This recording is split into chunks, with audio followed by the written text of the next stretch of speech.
The first lesson we're going to be getting into is the seven universal laws. You need to obey these laws and operate your life within these laws so that you can maximize your manifestation. Now, what you need to realize is that you are manifesting at all times. You are manifesting now with what you are thinking, what you are doing. Everything is manifestation. But when you choose to do this consciously, you can get anything you want in your life. Think of it like this. When you're playing a video game, GTA for example, you level up your character. You are not the body, you're not the person in the game, you are the intelligence behind that body. You are this invisible intelligence which is a creating force. It manifests everything. You are a microcosm of God, a creator. You're a manifester. You can take non-physical thoughts and produce that into a physical world, material world. So this is the mindset you need to adapt. So the first universal law is the law of mentalism. Okay? Mentalism, everything is mind. There is one substance in the universe, and that substance is mind. Me, you, are mind. We are the same substance.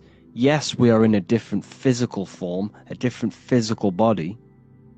However, the mind, the substance that makes your intelligence, is the exact same. The mind is the universe. Everything is the universe. Matter and mind are one. So, the mind is cause. You are not the mind, though. This is what you need to understand. You are the soul, which is the observer of the mind. You are the one listening to the mind. You are the one behind the mind. However, without the mind, nothing can exist. There's no understanding. There's no intelligence. The soul is the consciousness, the observer, the awakeness, the conscious. The mind is the intelligence of your consciousness, your awareness. So mind is cause. Mind is the one substance. Good and bad are the same thing. Now let me break this down. Good and bad are two opposing things, right? But it's the same. They're two degrees of the same substance. Now, what do I mean? Hot and cold are different degrees of the same substance, and that substance is mind, perception. Your perception is what is giving it a degree. Is it good or bad? But it's one. Everything is one. Everything is all mind. Mind is the only substance in the universe. Okay? How to apply this principle? Discipline the mind. As we believe in our mind, so it be. We need to control our thoughts. We need to be mentally prepared, and mentally engaged, but not letting our emotions take over, because we are emotional as well as mental. The mind is the root cause of everything. Before you kick a football, a decision is made within your mind. Before you do anything, it's all in the mind first. The phone you have, the car that you have, is all designed. The buildings around you was all an image. It was all an imagination. It was a seed in someone's mind before they manifested it physically. So you need to use your mind properly by disciplining the mind. Disciplining the mind is the most powerful thing you can do in your life. Controlling your thoughts. Control where your attention goes, your mental attention. Where attention goes, energy flows. If you're controlling your life, controlling your mind, you're controlling your life, your physical life. Okay? So be aware of where you are. Be aware of your mental state and emotional state, and change it. You can change your mind. You are choosing to feel depressed. You are choosing to feel happy. You are choosing to entertain these thoughts within your mind. to the higher faculties of your mind. Imagination, work on your imagination. If you can't, if there's no screen in your mind, then you have no imagination. Every single one of you should have a clear screen in your mind where you can pull anything you want into that screen. If I say think of an apple, there should be there should be an apple in your mind somewhere. This is imagination. You see, the mind operates on the highest planes of existence. The mind is not a physical thing. It's the thing controlling this physical form and manipulating this physical external world. Mind is the controlling substance. So imagination, work on your imagination, people. This will do this will have a great impact on your manifestation when we get into the exercises. You need imagination. You need it. You can't live without imagination. You can't manifest properly without it. So you can use your imagination, practice it every day, visualize things in your mind. Will. The will allows you to hold one idea on the screen of your mind. So this is where willpower comes in. How long can you hold this imaginational thought? How long can you hold this image on the screen in your mind? Will is a massive, massive tool, not just manifesting, not just doing all of this, in all aspects of life. You see, what I'm teaching is a lifestyle. This is not just, you can do this overnight. This is a lifestyle. You need to be doing this stuff every day, mentally progressing. When you mentally progress, you spiritually and physically progress. So you change your mind, you change your external world. So work on your willpower. Cut the dead food. Cut out all of the negativity and stick and have a strong willpower. And stick to your word. That is your will. Stick to your willpower. And like I say, practice imagination and do it for long periods of time. This will also help your willpower. Intuition. Intuition is the small voice inside your head that speaks your truth. It also gives you the ability to pick up on other people's thoughts and to read their energy. Intuition. The first thing when you walk into a room, you get an intuitive vibe. The vibe is a vibration of the atmosphere. Use your intuition to guide you in your life. Use your intuition to follow that path, because that intuition is taking you to the path that you're supposed to be on. Okay? So use your intuition. Memory. There's no such thing as a bad memory. There are only weak and strong memories, like a muscle. You can develop your memory by phenomenal degree through exercise. Exercise your memory. Recall things. At the end of the day, go throughout your day backwards. So when you got into bed, go through everything you did in your day backwards. Remember what you did the whole day backwards. And this will create new neural pathways in your brain, and it will exercise memory. You need to work on all of these. Reason. Reason is another one. Reason is what we use to think, to analyze, compare, and evaluate ideas. Reason is the ability to think, choose what information we accept, stir up, and use to come up with a brand new idea. What is the reason? What's the true reason behind what you want to manifest into your life? Is it coming from a place of negativity? Is it coming from a place of positivity? Is it coming from a good or evil place? You need to seek deep inside of you and truly ask why you want this in your life. Is it coming from something? Is it coming from a childhood trauma? Is it coming from a self insecurity?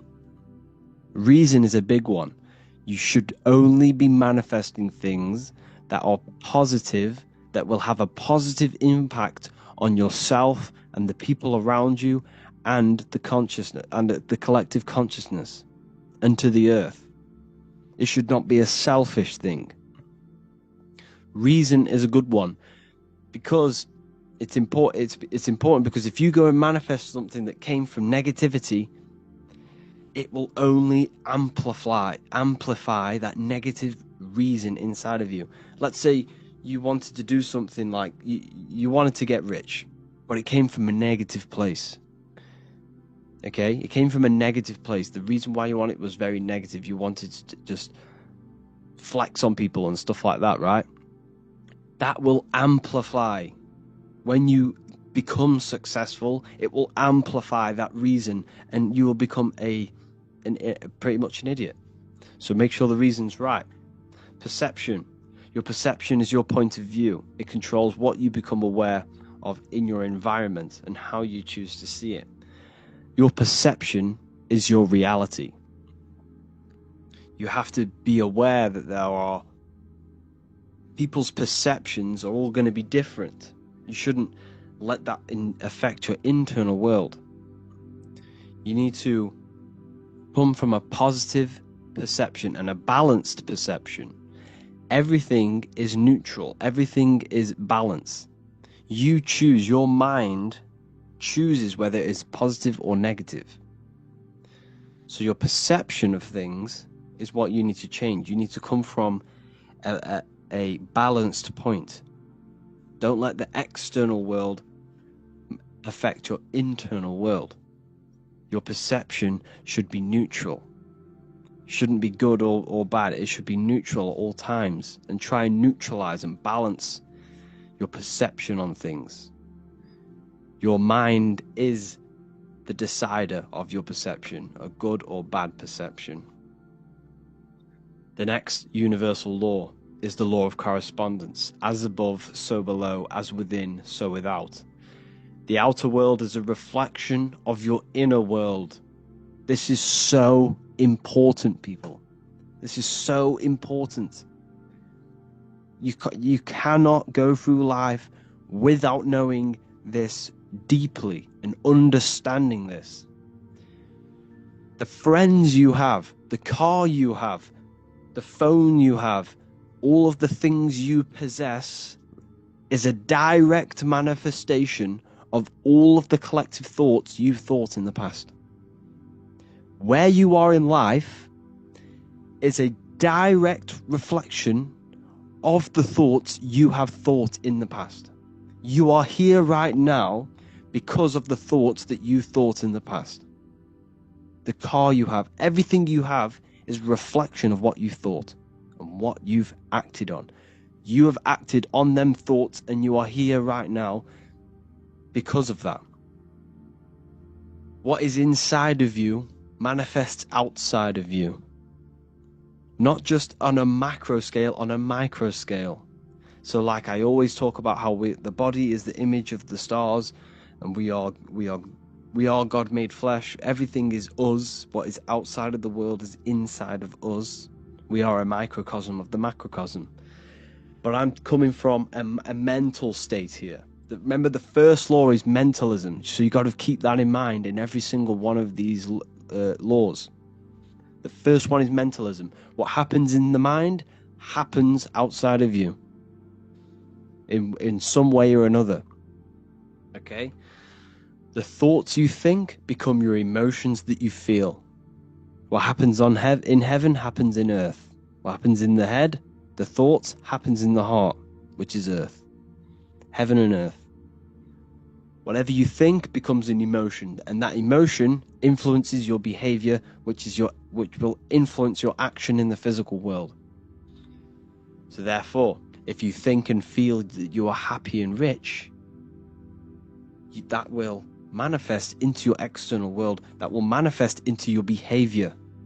That will manifest into your vibration and attract people in that similar vibration. You see? So we are physical. The physical effect of the spiritual. Hold on, two seconds. Sorry, people. So yes, you need to understand this, people. You have to understand this. Connect with the inner self. Connect with the divine consciousness inside. Okay? Use your mind to think and feel properly, and this will manifest into your external world. The friends you have are a manifestation of your internal world. Until you change your internal state, you will outgrow the people around you. And this is what happens. Law of vibration. Everything is vibrating. The speed of vibration depends whether on something appears solid, liquid, or gas. Every thought you think is a vibration. You don't think thoughts. You do not think thoughts. You receive thoughts based on the frequency that you are tapped into, based on the vibration that you are on. Now, what do I mean? This is why we call it a mindset. You set your mind to frequencies. So when you set mental attention on a thought that you've received, you are tapping into that vibration, and you will receive thoughts based upon that vibration. So that you set your mind to a frequency, you receive information and thoughts based upon that frequency, that vibration. So when you think, feel, and speak higher vibrational things, this manifests into your external world, because remember the law before, what happens inside happens outside of you. If you think, feel, and speak higher vibrational things, this will attract people on the same vibration. Okay? You do this positive thinking, positive affirmations, and remembering mind over matter. Mind manipulates matter. God is mind. Everything is mind. The universe is mind. You change your vibration, you change the people around you. They will sense this. Your friends will sense this. The people, when you start elevating your vibration and thinking positively and no longer entertain the negativity, your friends will sense this, and they will say that you've changed. But what you need to realize is what people say to you is a reflection of their internal state. So if someone's being negative to you, you've got to see that is a reflection of their negative internal state that they think about themselves. What you say negative to someone else is something deep down that you see within yourself. As within, so without. As above, so below. The law of polarity. Everything has two poles, good and evil, love and hate, attraction, disconnection. All the opposing forces are actually the same substance, which is mind, in various degrees. Therefore, everything is one, which is mind. For example, water can be ice, solid, or fluid based off the degree of heat. It's the same substance, but the various degrees of the same thing. The universe is balanced. You need to be balanced between good and evil. Look at your body. You have a left arm and a right arm. Your head is in the center of it. You should become balanced. You should become balanced. Your mindset should be balanced. Your emotions should be balanced. Your diet should be balanced. Your work life. Everything should be balanced.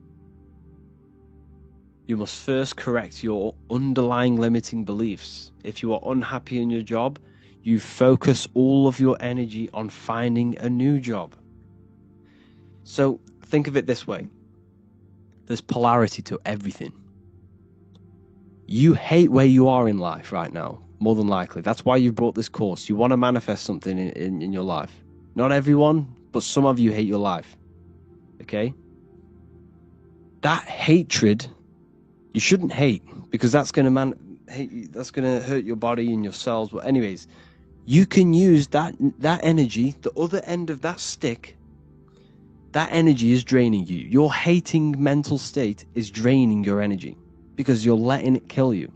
You can use that polarity, that other side of the energy, instead of killing yourself with it and getting yourself down, use that energy to finding something new.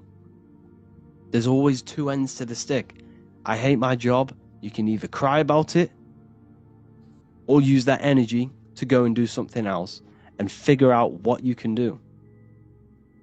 And that's the law of polarity. Use the other side. Use the polarity. Don't let it suck you in. Use it for purpose, for reason. The law of rhythm. Everything flows. Everything is out and in. Remember, the universe is made out of torus fields. This is a torus field. Comes out, back in, out and back in. This is a daily cycle. This is a yearly cycle. It's the cycle of the zodiac. It's the cycle of your life. You're out in the world, then you die from this world. You're out in this world, then you die from this world. Everything's a cycle. Everything's a rhythm. Everything has tides. All things rise and fall. Use the day and night cycle. Use the cycle. Create a cycle in your life. Don't let your life be chaotic. Don't be a feather in the wind. Create a purposeful cycle so that it works, so that you are progressing 1% every day towards this goal. Okay? Try not to get attached to outcomes, but work towards a mental state of neutrality or indifference. The key is non-attachment, positive thinking patterns. I need to get this out of the way. You hate your life. Okay? You hate your life. Hold on, my microphone's just changed. Okay, it doesn't matter. What you're experiencing now in life is a mental state. Think about this for a second. Everything is mind. You think, right, the job that you're in now, for example, you hate your job. You work at somewhere bad, you know, you're working in a gas station, or, you know, you hate it. You are suffering the mental state that you're in, not the actual job. You don't like the mental state that you're in. It's not the physical job. You're suffering the mind's reaction of what you're doing. Therefore, you desire a life where you do not feel this way. So what's that mean?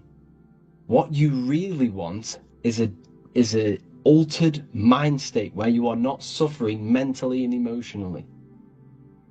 Therefore, use your mind. What you really, really want, deep down, is a mindset. You want a life where you're not suffering this mindset. So therefore, if you change this mind of yours, you change the emotional state. So when you do your bad job, or when you're there, change the mindset. Change it as if you love and you experience blissfulness and you experience amazingness. And this will manifest into your life. When you go home, think and feel the reality that you want. Think and feel the reality that you want. Create a cycle. I've gone a bit off guard there. But what you really want is a mindset. This is what you need to understand. Everything is mind. Okay? If you had the mindset properly, you'd actually stay in that job. But it's the mindset that you hate, that you're suffering from. Cause and effect. Every cause has an effect. The physical world is the effect world. What you see and experience is an effect of mind. The root cause is the mind. The building you're in, the microphone I'm speaking into, is the effect of someone's mind. Therefore, use this properly. When you push a domino, it will push all more. Every little choice you make has a massive impact on the rest of your life. Every decision you decide has the biggest impact ever. It has a domino effect on your whole life and the people around you. So if you see someone, let's say you want to get financially free, you see someone, you make a little comment, nice car, nice shoes. That could spark a conversation where you speak to him and he changes your life. Speak to people. Go to the gym. You know, conversate with people. If you want to become the best, you want to own a restaurant, Go and work at a restaurant and learn how it works. Use the law of cause and effect. Speak to people. This is the most important thing. Speak to people and use the law of effect. Do the action. You can't just sit around visualizing all day, or else nothing will happen. You have to use the law of cause and effect. Every cause creates the effect. Take action on your thoughts, on these thoughts that are based on reaching your goal. The law of gender. Everything is masculine and feminine. How to apply? We can use the law of gender by balancing the spiritual higher self and the physical lower self, or ego. It is important to not let the ego get out of control. Because when the ego becomes out of control, you're coming from a place of physicality. You're seeking physical pleasure. You need to come from a place of internal. You need to come from the internal. Don't let this external world run your life. Let the spiritual, the positive, run your life. The place of calculated thoughts and calculated action. The internal dialogue. Don't let your taste buds run your diet.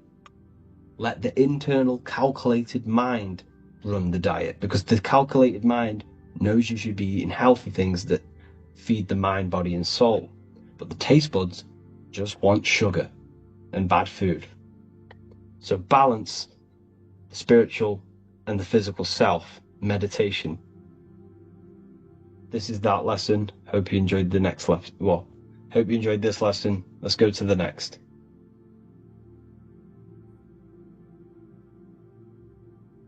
Emotions are something that a lot of people have a misconception of. So we're going to discuss and break down what truly the emotions actually are. They are more than just chemicals within your physical body. They are more than just hormones. Emotions are energy. They have a physical manifestation, which is a chemical reaction in the brain, and they are an etheric astral energy. Okay? Emotions are a creative force given to you. They are what makes you become something before you have it. They carry magnetic attraction. So with this understanding, your emotions are no longer a reactive thing. They never will tell you your true things as an emotion, what an emotion is. I remember being in infant school, or whatever you want to call it. They were teaching you what the emotions are. And they told you they are just things they're just reactions. By living in a very reactive mindset and an emotional reactive person, this causes chaos in your life. Emotions are very chaotic if you do not know how to control them and what they truly are. You see, we've all been brainwashed into thinking we are just physical beings. We are just these apes, the apes that evoluted over time into human beings. This is completely wrong. We are in an intelligent design. You're in an intelligent body. You're an intelligent consciousness, and you have an intelligence within you called emotions, which you can use to attract things to you and to become things before you physically have it. So they are a creative force. That consciousness you have inside of you is a creative consciousness. It's an ever-expanding consciousness, which is God. The whole point of you being in this physical world and having consciousness is creating. You cannot not create. It is impossible for you not to create something. Your whole life you have been creating. Before you kick the football, it's a decision made within the mind. You then created this action. You are a manifester. Okay? So your emotions should be used. They should be controlled as a tool to create things in your life, to become the reality, before you physically have it. Fear. Fear is an illusion and it is a bondage. It keeps your mind stuck to three-dimensional awareness. If you try and astral project, you will not astral project if you are fearing. Why? Because fear and negative emotions, all of the negative emotions only exist in a world of time, and that is this physical plane. You cannot transcend this plane. Your mind cannot function on these higher planes with these lower three-dimensional emotions in your mind. Fear is a bondage to the physical body, and it enshrouds your soul. It enshrouds your body. It locks you. Okay? This is why the news, this is why the food is all laced with chemicals, and the news is constantly pushing fear, because they have to keep you in a fear state to keep your central nervous system in fight or flight mode. And they have to keep your mind in three-dimensional awareness, because once you realize that you are not this physical body, you are something that transcends this physical world, you will wake up and you will no longer abide by this system that we live in. Okay? So fear is the biggest tool that they are using to oppress you. Fear is the biggest bondage. Okay? It keeps you locked in a box, physically, mentally, and emotionally. So emotional effects on the body. Emotions have great impact on the body, the immune system, the brain, and every single cell and the water structure in your body. Hatred and negative emotions impacts the nervous system, immune system, and endocrine system negatively. Extreme emotions trigger the release of stress hormones in the brain. So what's that tell you? The emotion is there before something is triggered in the brain. You feel the emotion because emotion is energy. And then the release of hormones are triggered within the brain. So like I said, everything begins spiritually. Everything begins in these higher planes. Everything begins in the mental, astral, etheric, and physical before it manifests physical. Over time, these stress hormones lead to increased inflammation throughout the body, resulting in significant health consequences. You could eat the most amazing diet in the world. You could eat the most pure organic sea moss, the most pure organic apples and watermelons every day. But if you have a negative mind space and a negative emotional state, you will create negativity in your life and you will create a disease in your body. This is how powerful your emotions are. Why? Like I just said, everything begins in the higher planes before it manifests physically. Okay? And when you keep feeling these emotions over and over again, you are impacting your subconscious mind, which will constantly create repetition in your life. So emotions are very, very, very powerful, and they impact your body. Stress can cause you to lose your hair. It destroys your body. Like I said, everything that begins in this mental plane and these higher planes happens below. As above, so below. This is why Jesus turns water into wine. Water. What is water? Well, water is feminine, which represents the emotional side of a human consciousness, of all consciousness. It represents the emotional side of you, the emotional aspect of you, the water, which is also the moon. That's why we call it a mood in the moon, because the moon is feminine, represents emotion. Okay? So water and earth is emotion. So when it talks about water into wine, we're talking about emotional alchemy, which stems from the mastering of self. All religions stem from the master of self, the mastery of the self. That is where all religions stem from. All religions stem from the mastery of the mind, the emotions, the thoughts, and the body, and the stars, the study of the stars. Every religious text has something to do with the stars, because they are very important. But today we're going to focus on emotion.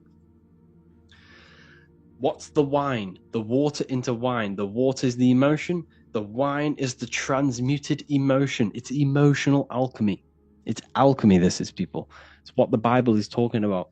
It's talking about them negative lower carnal mind emotions being transmuted into positive ones that bring benefits to your life, that attract better things to you, and controlling the emotions. Because when the emotions are not controlled, you attract negative people, you put out negative vibrations, you attract that back, you are destroying your body. That's why the Bible says the light of the body is the eye. If thy eye be evil, thy whole body will be filled with darkness. That's what it says in the Bible. It also says if the eye be single, thy whole body should be full of light. But then after that it says, if thy eye be evil, thy whole body will be full of darkness. Why? If your mind, your emotional state, your spiritual state is negative, your whole body, your whole life will be filled with darkness. You will be chained by your emotions. You will constantly live out of this animal state, this emotional state. Every time you feel sad, you will, fall into this trap of the emotions. So it's so important that we master the self, master the emotions. And we do that by changing the mindset that you have on life. Okay? What you must understand is that your mind is the director of energy. It has the power to create. It has the power to focus energy. Attention is energy. Where attention goes, energy flows. If you are placing attention on negative things, let's say you break your leg. Okay, this is a bad situation. Don't get me wrong. It's not nice that you broke your leg. However, there is a positive side to that. What's the positive? Well, now, what's a good positive? You can now sit down. You could read the books that you've always wanted to read. You now have time to do something else productive because you can no longer walk. There's always a positive to the situation. And when you're using your mind to direct the energy into the negative route, the negative dual side, you are constantly digging yourself a hole, creating more and more negativity in your life. The law of cause and effect. So we must transmute this negative aspect, the water, the emotion, into wine, into a positive emotion to attract better things to us. Why? Because you attract what you are, not what you want. Emotions is energy in motion. Your emotions create a massive impact on this electromagnetic aura you have surrounding around your body. I have many videos on this, so go and check them out if you don't know what this is. So the emotions create energy. It puts energy in motion, energy in motion, which is spiraling around your electromagnetic field. And this field is what determines what is attracted to you and what is not, and what people, what animals, everything. Okay? This field, before you have an illness, the illness shows up in your field energetically, because as above, so below. What happens in the field happens in your body, happens in your life. The positive emotions that you feel creates a more stronger and bigger field, extending up to 9 feet in circumference. So when your field is in a positive, high vibratory rate, this is when your field has more impact on matter. Why? Because what's matter made out of? These fields. These fields create the physical world. It's the real atom. You yourself are a giant atom, and you can control your atom to create the world around you through your emotions. So if someone's crying and you go and walk next to them and go talk to them, that negative emotion is going to rub straight off onto you, because emotion is energy in motion. It's casted throughout your electromagnetic field. Your inner world manifests your outer world through the heart. The emotions are felt in the heart, casting out into energy vibrations through this field. Demons.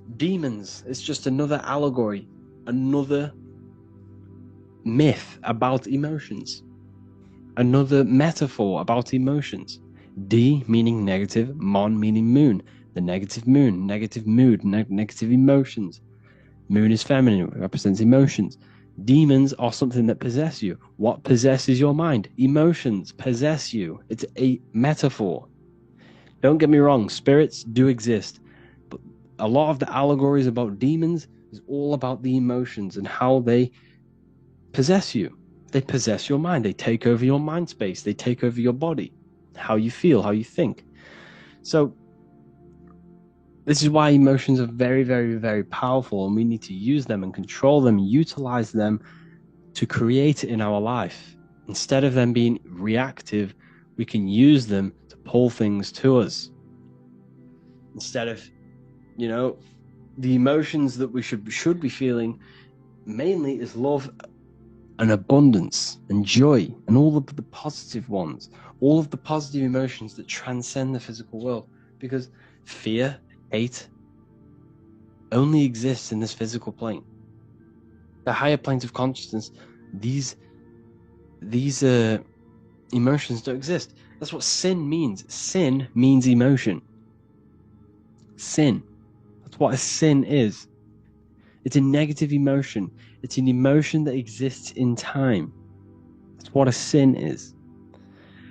So you must control these emotions. You must, and how do we do that? We do that through meditation. And like I say, meditation is a massive, massive part of. I don't like using the word meditation because people get thrown off. Just turn off your mind. Sit in silence. Be at one with yourself. Sit in silence in the dark. Turn off all the lights and sit in the dark with yourself. And just let the emotions and let the thoughts pass by like the clouds. And when you let them go, they will sooner rather than later, they will go. And you will just be left with the consciousness, that pure awareness.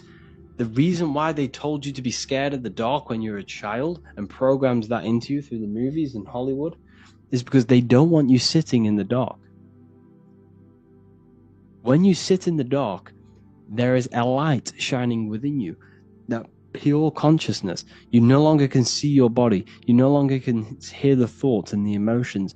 What is left when all of this is stripped? When the body is stripped off, when the emotions and the mind is stripped off, you are left with pure consciousness. And that is what they don't want you to figure out. Because when you connect with that, you can transcend this physical world. You can do all sorts of have mystical experiences. So yes, emotions can be used to attract things to you. When you think, you are visualizing, and when you feel, you are becoming. So you can think and feel on a daily basis of this reality that you want, which I teach in my Manifestation Mastery Course 2.0. You have access to this in the university, so make sure to check that out. I'll tell you how to use your emotions, thinking and feeling, visualizing, becoming that reality before you have it. This will train your mind, because why? Your brain does not know the difference between an imagination and a real reality. Your brain does not know the difference between an imagination and a real reality. So if you become that reality in your mind with your thoughts and emotions, you are creating, you are becoming, you are tricking your brain that this has already happened. And what will happen? When you create them neural pathways in your brain will subconsciously create that, somehow try and figure out to create that neural pathway into a real physical reality. And that's how it works. So I hope you learned a lot from this lesson about emotions and what they truly are. And the last thing I'm going to say is love. Love is the unifying force. Love is the unifying emotion. Because, like I said here, this image shows 1,000 words. What we all are is one observing consciousness expressed in thousands, if not trillions of different bodies. What's in the squirrel is inside of you. It's consciousness. It's self-awareness. And this consciousness is divided through fear and hate. And that's why they push fear and hate onto you so, so much. And they place you in different postcodes with different football teams and different basketball teams. And they send you different schools, and then different schools compete with the other schools to cause division. It's all about causing division and causing hatred towards others. Why? Because love. We all naturally love when we come here. When a child is born, you can see the love in its eyes. It loves everything. But as it gets older, it starts to become darkened by the matrix, this system, this dark spell that is casted upon the minds. We all need to learn how to love, because this is the unifying force that brings all of our consciousness back to one unified team. And when we figure out that these elites are literally, there's probably, they're compared to the population, there's way more of us. And if we all started to love each other, why would we need them? So anyways, I hope you all learned a lot of this lesson. Thank you all for joining the university. I look forward to teaching you more. Please let me know for anything that you want, as because you have joined, I want to make sure that you are happy inside of this university, and I want to make sure any question you have, I can answer, I can research for you. Okay? Thank you all. Have an amazing day, people. Hello, welcome back to The Real University. Today we're going to be talking about hidden spells within the language, English language. This is why we call it spelling. A lot of people are already aware of this. However, I'm going to go over some words that have double meaning, meanings to them, behind them, which trick your subconscious mind. So the word grammar comes from the word grimoire, which is also known as the book of spells, or a magic book, on how to create magical objects like wands, amulets, how to perform magic spells, charms, and summoning and invoking supernatural entities such as spirits, which are on the other side of this physical reality. So what you must understand is what you say in this physical world is also happening in the astral world as well. So your words are spells. They cast spells into the spirit plane.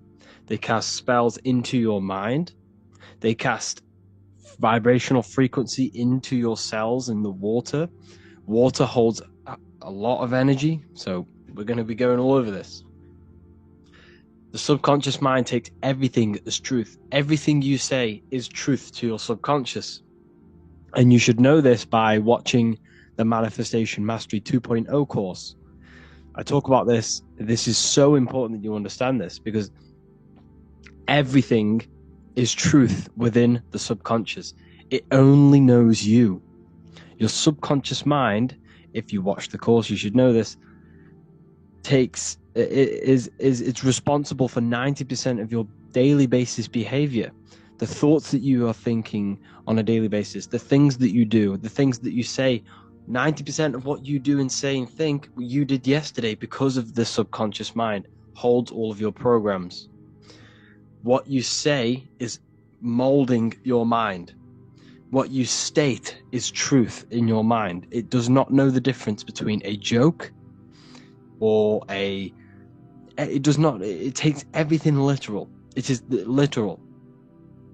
Your mind is this manifesting supercomputer, and whatever you say into it, it says that is what I want. So whatever you tell your mind, that is what you'll have. That is what you'll believe. So every word you say is truth within the subconscious. So this is why double meaning words have an effect on your subconscious. And this is why I'm raising awareness here. So talking is a tall king.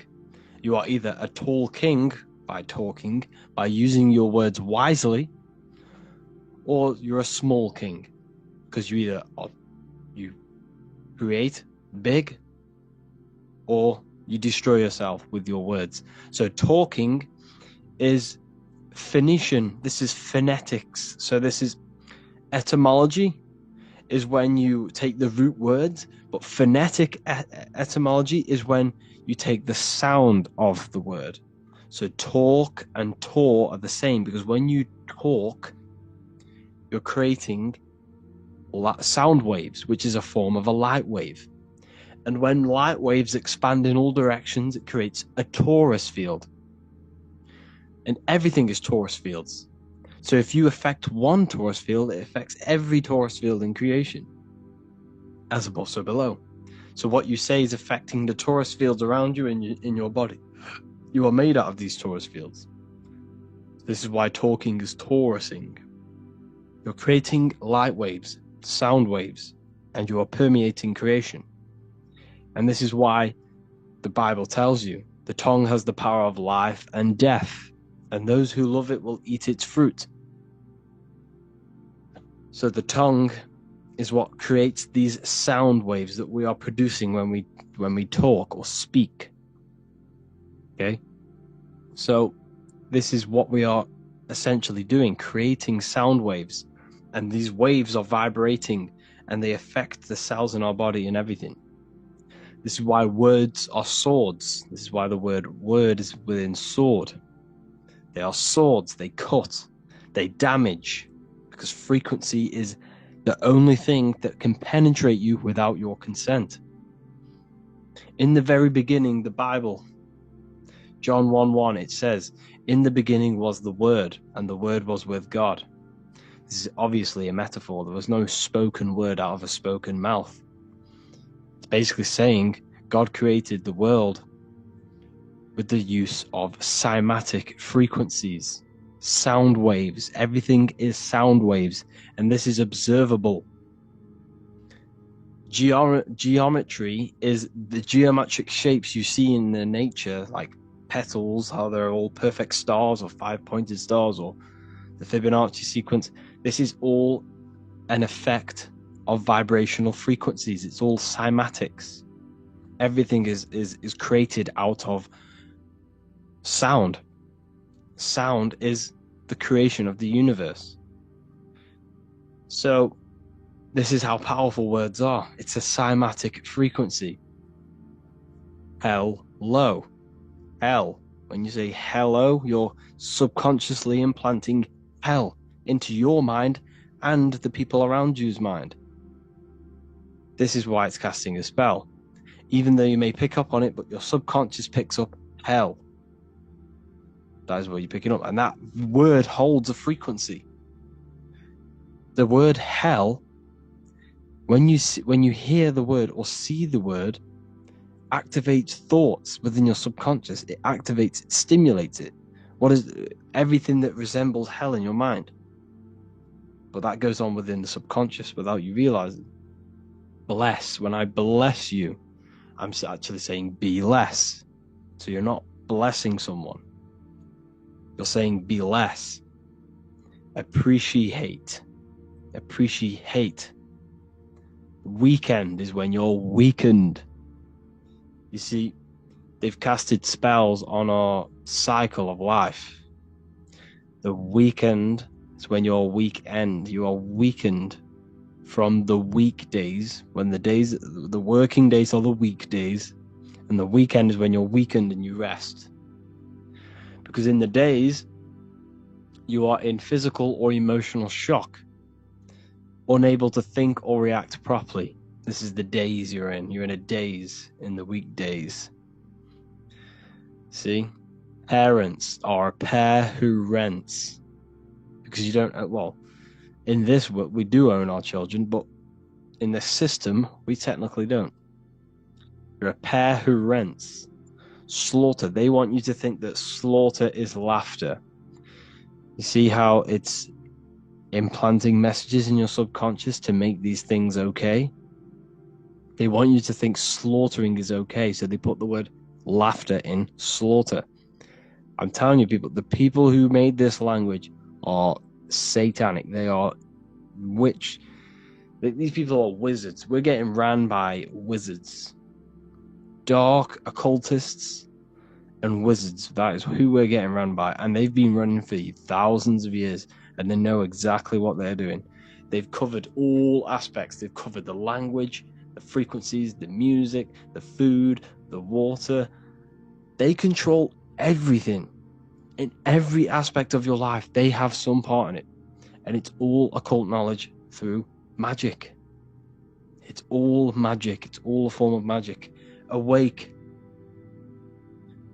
Awake is an event where the family and friends of a deceased gather before the funeral. That's awake. Why are we talking? Why is the word funeral? Why is death associated with being awake? See how they are planting subconscious messages in you. They want you to feel death. They want you to be the low vibration. And it's the same with mourning. Mourning is an expression of sorrow for someone's death. They're always associating death because these people they're running a death cult. It's a death cult. It's a satanic cult. A job is Hebrew for prosecution. Soldier is a soul dyer. If you go into the army, you're a soul dyer, that they just use your soul to die. And then you just wasted your time in physical incarnation. Because you never die. You will never ever die. Ever. You're eternal. You never ever die. This body's just a suit. So you're a soul dyer if you go in the soul, if you're a soldier. S-O-L means soul or sun, because the sun is a soul. Music. So we say music. See, M-E-U-sick. Music. See how it's me, you, sick? Music. Me, you, sick, because music is frequency, and frequency penetrates your body without your consent. The music we listen to today is making people sick, mentally, emotionally, and physically. What you hear, what you see, goes into the mind, it goes into the body and the spirit. It destroys you. It's hypnotism. Music is hypnotic. It's a form of hypnosis. When you listen to music and you can't think. You can't think. It makes your body move without you even being conscious of it. It's hypnosis. It makes you sick.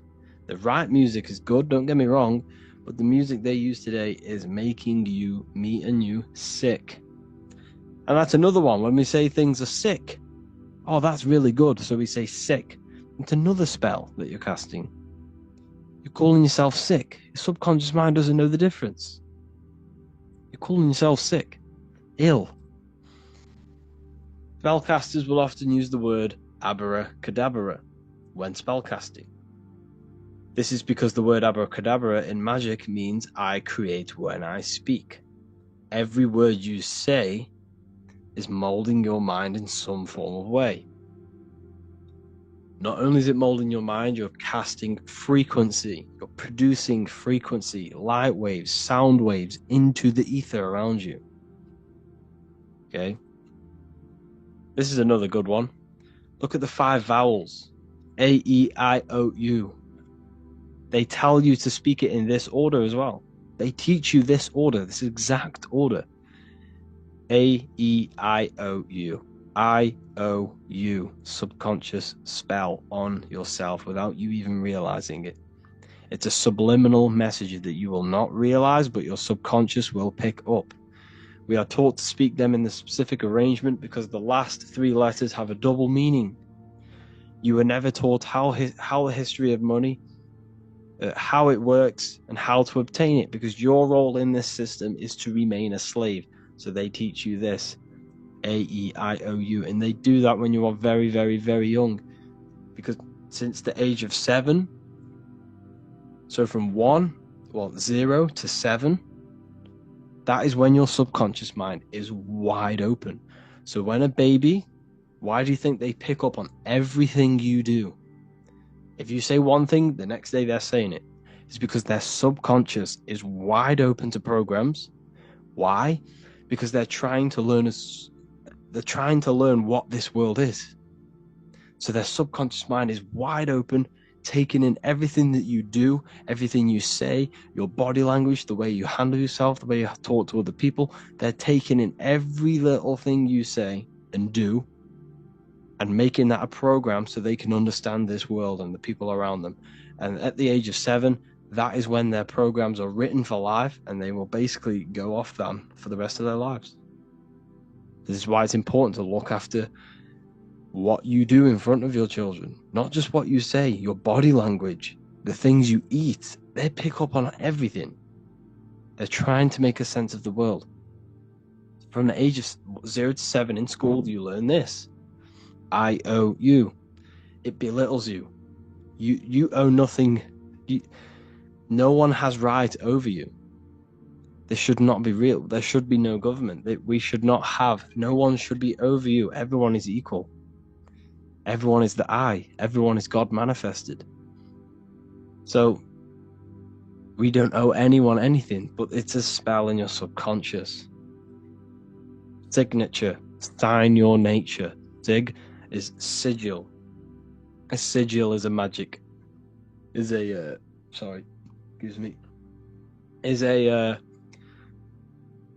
symbol used for magic. A sigil. Sigil nature. So your signature is your sigil. And when you sign that, it gives mental power over you. Once you have put your sigil into that paper, they now have mental power over you. It's magic. It's all a form of magic and brainwashing. Okay? When we say the word we're trying to use God to manifest that. Okay? Because the comes from theo in Greek, which means God. So when we say theology, ology means the study of. Theology is the study of God. That's what theology is. Theo, when we say I am we are using God to bring it into existence. God is the I am. The I behind you, the I am, that's God. That's what manifested everything in your life. Everything in your life, that invisible creator inside of you has manifested everything you physically see. You are the invisible architecture, the invisible artist behind your life. The I, that's God. The only one. So when we use the word I am, this is how to bring the power to yourself. When we say I am strong, I am wealthy, I am free, I am financially free. When we say this, that I am, this is when we are bringing we are directing vibrational frequency into our own being, into our own magnetic field, and into our own life. This is how we direct vibrational frequency and direct our word. So when we say I am directing my frequency into myself to manifest something external. Also known as the chi or the prana. It's just basically your magnetic energy. So speaking has the ability to change your genes and DNA expressions. When we listen to affirmations over and over and say them over and over for a long period of time, your genes will change. And your genes are a code for your external world, pretty much. Anything that is written in your genes will manifest into your external world. Okay? All of this is just done by your intentions, thoughts, and what you say. And if you think this is a conspiracy theory was a term invented by the CIA to discredit, confuse, ridicule, and disqualify any alternative information that contradicted the mainstream narrative. That's what a conspiracy theory was. It was created by the CIA for any belief that went against their mainstream narrative. Hollywood, the biggest spellcasting scheme cult in the world. Hollywood. I'm going to make a whole lecture on this. Hollywood is Holywood, which comes from a holly tree, which the ancient Phoenicians and magicians used to take the Holywood, it was called Holywood because it was the best wood to make wands out of and cast spells. That's why they get their name. And what is the films? All the films, all the music that comes out of Hollywood, it's all a form of magic, subconscious spells to fill your mind with ideology, fill your mind with this narrative. That's what they're doing through the movies and the music. Anyways, I hope you like this lecture. Thank you all for joining the Real University. I hope you're all learning a lot here, and looking forward to making some more awareness for you and more knowledge. Have an amazing day, people. Mentalism, conscious and subconscious mind. You need to understand that the mind is the root and the cause of all reality. I am mind, you are mind. Every single living creature in this physical plane expresses and manifests mind. We are all the invisible substance of mind. We are all the source, which is God. We are all consciousness, which is mind. Before we manifest something physically, we manifest it within the realm of thought, which is the mind. Thought then manifests into astral imagination. This then gives energy within the etheric plane. Then we manifest it physically within the material effect world. Everything begins in the mind, and this is why the government are called government. The word men comes from the Latin word mans, which is an English translation for mind. We see this word in entertainment, government, mentality. It means mind. Govern means control. They are controlling the mind through information. Information creates perception within our minds, and so do the words that we use and the language that we speak. It all creates perception within the mind. It is our perception that creates reality, and our reality is a level of realization. Your reality is realization. Everything begins in the mind. This is why they are controlling your mind through many different things. Okay? So essentially, they understand how the mind works. So this is why they manifest all things through mentally and not physically. Okay? You have a conscious and a subconscious mind. The conscious mind is what you are consciously aware of. It is the 10% of your mind.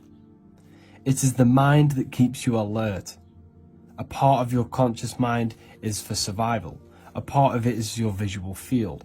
A part of it is your five senses. It is basically what you are consciously aware of right now. Your subconscious mind is the 90% of your mind. The subconscious mind is what holds all of your memories, your programs, and all things that you have ever experienced is all stored within the subconscious mind. It is this part of you where you draw memories from, where you draw your words from. I am consciously speaking, but the words that are coming out of my mouth are not thought about consciously. They are coming straight from the subconscious mind, where all programs and memories are stored. It is essentially this part of the mind which is manifesting our daily basis behavior, because the subconscious mind stores the programs which we are operating our life off. For example, if you tie your laces, you do no longer have to consciously do them. Your hands literally just know exactly what to do because you've done it that many times. So essentially, you create these programs within your subconscious mind through repetition and emotion. These are the two main ways your subconscious mind is programmed and installs things that you do on autopilot. The subconscious mind, like I said before, manifests 90% of your daily basis actions and 90% of your daily basis thought patterns. For example, if you were in a car crash 10 years ago and you had a very traumatic event, that car crash and that emotion that you felt in that time impressed your subconscious mind with a program. And even to this day, 10 years later, you are still wary about entering cars because of that program. Even though you may be not thinking about the car crash, you are still wary about entering cars because of that program, because of that emotion impressed upon the subconscious mind. You see, everything you say, everything you think, and everything you feel is telling your subconscious mind, that is what I want. The subconscious mind takes everything literally. Even if you are talking about someone else, your subconscious mind only knows you, and it only knows yes, and it only knows the now, the present moment. So this is why the golden rule back in the ancient days was treat others like you want to be treated. Because the way you treat others is telling your subconscious mind that is how you want to be treated. And this will create subconscious programs within you, affecting you. So, before you go to sleep every single night, what you want to do is to impress your subconscious mind with thinking and feeling of something that you want to become. Become that reality. Think and feel that reality. And by doing this, you are impressing your subconscious mind, and you will wake up in the morning with ideas. Because when you install a program within your subconscious mind, like I said before, it manifests into at least 50% of your thought patterns. So let's say I created a program within my subconscious mind of how to become financially free. Well, I created the program that I am financially free. My conscious mind will start to slowly think about that program and how I can achieve that program, because the conscious mind operates on survival. So if you create a subconscious program of I am financially free, your survival conscious mind will start to operate and think and act on this program subconsciously. You won't even know that you are doing it, but you are. And this is the power of the subconscious mind. You have to reprogram it properly. You have to be careful of the things you think, say, and feel, because all of this is contributing towards molding your subconscious mind, which essentially molds your reality. It draws things to you. Lesson 10, affirmations. So when it comes to affirmations, you need to realize every word that you are speaking is an affirmation. Every word is contributing to frequency, and that frequency is penetrating the ether, the quantum field, your body, and molding your mind. So you need to be careful and specific with the words that you are saying at all times, because they have the power of life or death. So when you speak an affirmation or a statement, you need to make sure that you are speaking in present tense. The reason for this is because the subconscious mind does not know the future or the past. It only knows the now, and it only knows you. And because it only knows you, you have to speak to it. And every time you speak, you are speaking to it. And you are molding it. You are programming it with the words that you speak and the words that you hear. So even to the people you speak to, if you call someone else a name, your subconscious mind is going to pick this up and think that you are speaking about yourself. This is why you need to speak to other people with care and with positivity, because you're helping them and helping you. So you need to make sure that every word is contributing to your mind, contributing and positively going to impact your mind and your vibration. So be very careful of the words that you say. So when you say statements and affirmations, you want to make sure they're in the present tense, which is I am, I have. Okay? So let's say you want financial freedom, you say I am financially free. And if you say I want financial freedom or I will have financial freedom, it's not as powerful. You need to use the present tense. You need to trick the subconscious mind that you already have it and you already possess. And this means you become that frequency. And you become that mind. You become that person. So The way I did it was that I recorded. I downloaded an app on my phone, a voice recording app, and I'd said affirmations into it I listened to it every day. It was just different affirmations about what I wanted. I am affirmations. And I listened to them as much as I can. I didn't just do it in the mornings. I'd listen to it every single morning, every single night, guaranteed. But whenever I had time, or whenever my mind was free, I would say them. I would state them. I would become them. You need to become the words that you are saying. You need to have emotion behind them when you say affirmations. And I just repeated them as much as possible on a daily basis and filled my mind with these words to create the program in the subconscious. And it's so important you do this, because this is a massive effect, and it's a form of magic. Just literally creating a program in your mind is a form of magic, and you will see it slowly seeps into your life. It doesn't just appear one day. It slowly seeps into your life before your eyes, and you won't even realize. And one day you'll be realizing, wow, this is what I dreamed for. This is what I've been manifesting. And you won't realize. It just slowly comes into your life. It becomes one with your life, whatever you're trying to manifest. So yes, make sure they're in the present tense, and you are saying them with emotion. Do them every single morning when your brain is in theta. Because when you wake up, your brain is producing theta waves, or theta waves, which means your subconscious mind is wide open to programming. So you need to make sure that you're saying them then, and this is also your brain is also in theta waves just before you go to sleep. So sometimes I would listen to them over and over.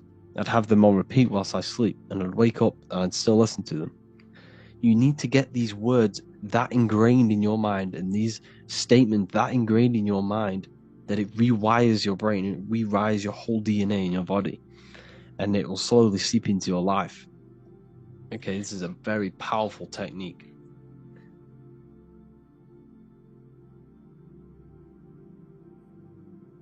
Hello and welcome. Today we're going to be talking about dopamine and how dopamine is ruining your life, and what it is and how it's triggered. So first of all, everything in this matrix that we live in, everything in this system is specifically designed to trigger your dopamine. Now, the people who are running this matrix understand the human body, they understand the mind, they understand how your body functions on the deepest levels.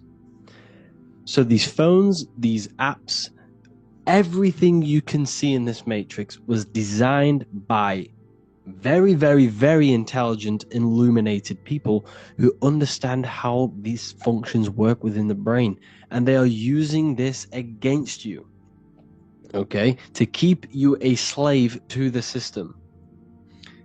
So what you must understand, that there are three major glands in the brain. You have the thalamus, the pineal, and the pituitary gland. The pineal represents the masculine, the pituitary represents the female, the sun and the moon. Now, the pineal gland is an organ situated inside of the brain that secretes melatonin, serotonin, and dimethyltryptamine.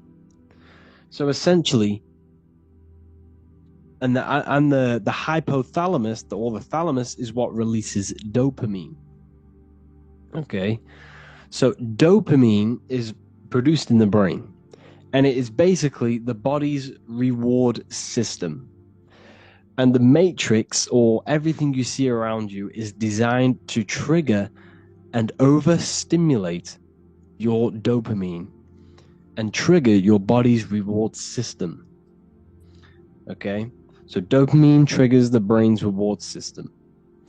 So starting with your phone is the biggest dopamine hitter ever, and it is basically the enslavement of your mind. You see, your phone is a digital footprint of your mind. That's why it's called an iPhone. The I is the inner I within you, your consciousness, your mind, and that mind of yours is now being digitally digitally tracked. Of every thought you think, you're manifesting into that phone, okay? And it's tracking your mind. And this is how AI has been created. They did not create AI. AI is an artificial intelligence created by us because we have fed our minds into these digital phones, which has recorded how our minds work, which has then they have put together to create algorithms to create an artificial consciousness, which is AI. Anyways, that's another video that we can go into. Your phone is destroying you. It's actually destroying your mental health.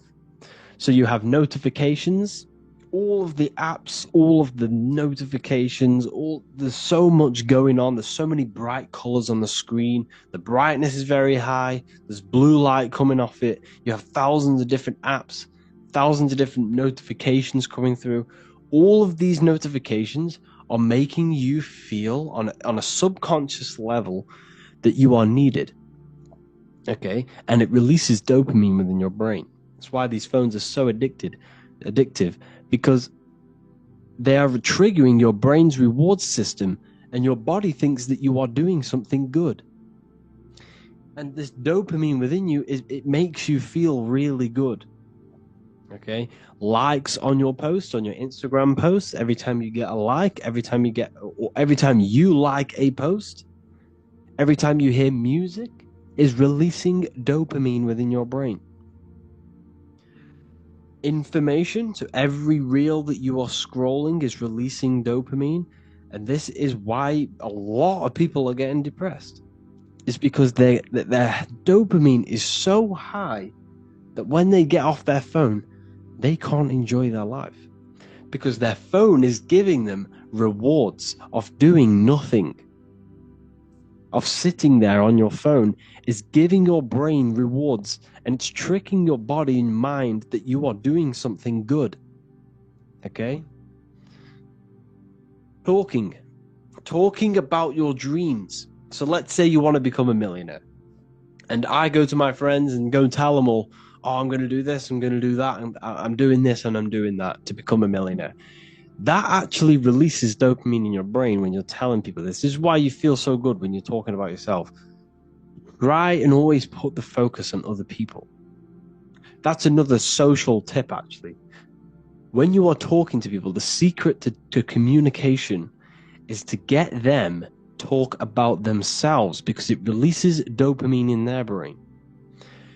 And this way, by getting people to talk about themselves, it's a great way to open up with people and gain connections and gain great communication skills, because people have never-ending words talking about themselves.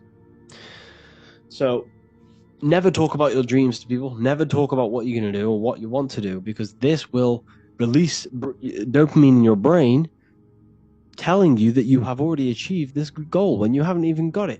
So what it's actually doing, it's tricking your brain thinking that you've already got the dream, the £1 million, and you're less likely to go and get it after that, because your brain already thinks it's got it.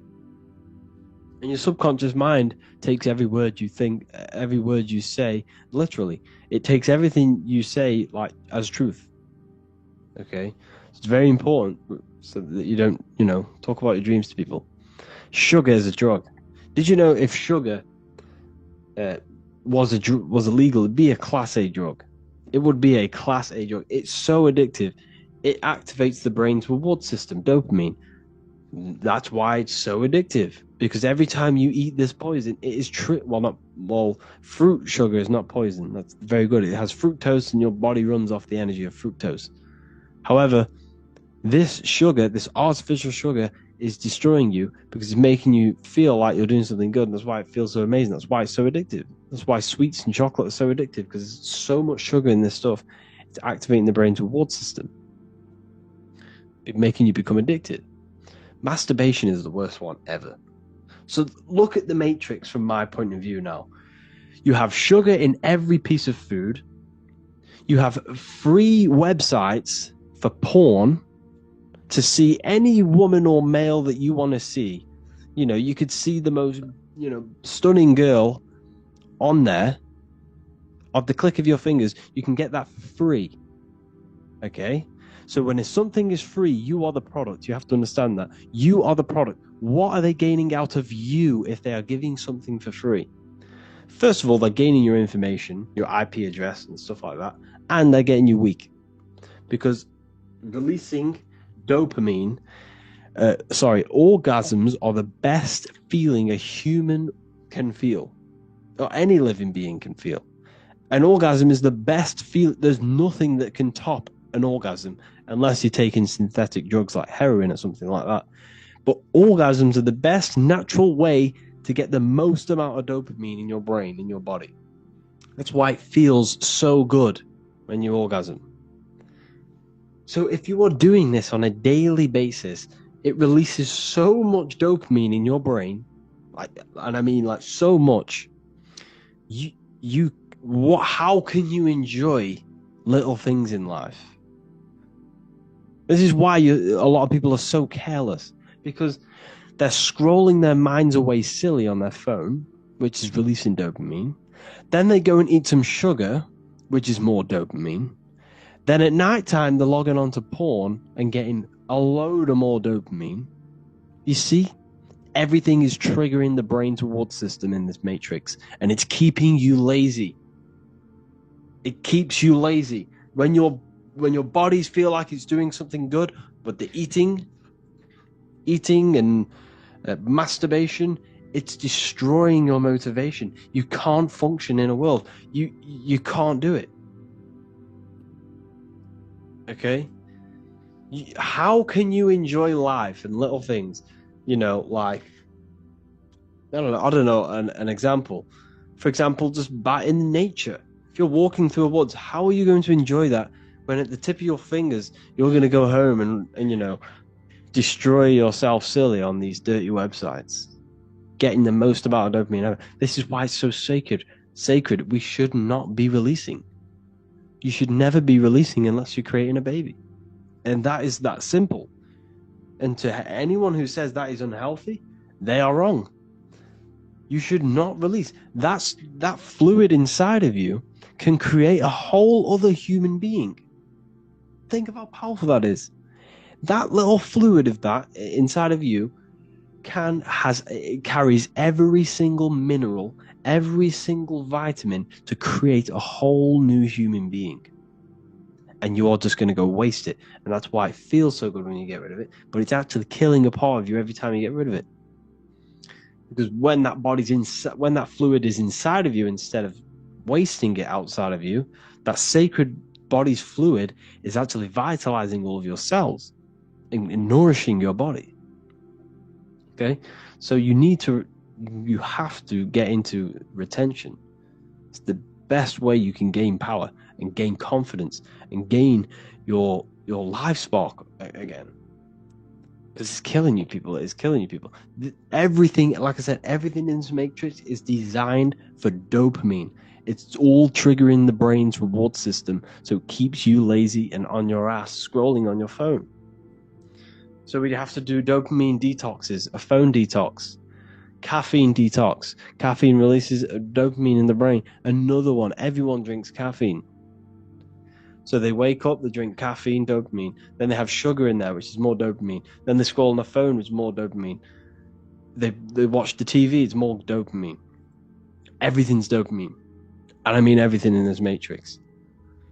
You can't enjoy the little things. Okay? Exercise. So instead of doing these things, instead of having all this dopamine, you need to go on a detox. Okay, you want to exercise. This is natural dopamine. You want to activate the brain's reward system when you have earned it by running or not eating all day, then eating at the end of the day. This is natural dopamine. If you're eating all day, then you have no drive, you have no motivation. This is why I keep myself hungry whilst I work through the day, because it gives me that drive. Okay, meditate. Drink natural water. Goal setting. This is the most important. It gives you drive. It helps you gain focus. It gives you that straight path when you are getting rid of this dopamine. So I advise every single one of you, turn off your phone, turn off TVs, anything that gives you pleasure. And I mean anything, food, like your phone, TV, notifications. What else have we got? Gaming. Get rid of it all. Music is another one that gives you dopamine. Talking about your goals, get rid of all of this. Do a dopamine detox. This will definitely help you in your life, help you gain mental clarity. It will give you a perspective that you've probably never seen before, and yourself that you've probably never seen before. And it's another way to grow and elevate your mind and grow in life. Lesson number 11, prayer and emotions. Prayer is not something that we should be begging for. You see, because it all comes from a point of vibration and energy. So let's say you are praying, something bad happened to you, and you are praying for, something better to come to you or a better circumstance. But because you are praying from a place of negativity and a place of suffering, you are giving out that suffering and negative energy outwards, and you will receive more. Okay, so make sure when you pray, it says this in the Bible. It says, therefore I tell you, whatever you ask for in prayer, believe that you have it, and it will be yours. Because you have to think and feel as if you already have something, so that you become that vibrational energy. When you match that frequency, you receive things based on that frequency. And this is what emotions come in. Believing is about emotion, being. A being is when you become something, and you become something by feeling it with your emotions. So emotions are actually a creational force that was given to us so that we can manifest and attract things magnetically to our lives. So emotions should not be reactive. We should be using our emotions to attract things to us through prayer. So emotions can be used reversibly. We can use this law of emotions. So let's say you really want financial freedom. When you have that money, it gives you the emotion of feeling free. And you can reverse this. Okay? Even if you don't have the money, you can feel that emotion, which will still attract the money. Because you are being that emotion, you are becoming that vibration. And this will impress your subconscious mind. As we talked about in reprogramming the subconscious mind, it gets impressed by emotion. Emotion is what impresses the mind and creates these mental programs, which then create our daily basis behavior. So by becoming the frequency, by becoming the emotion and feeling it every day, you attract that frequency. You attract that.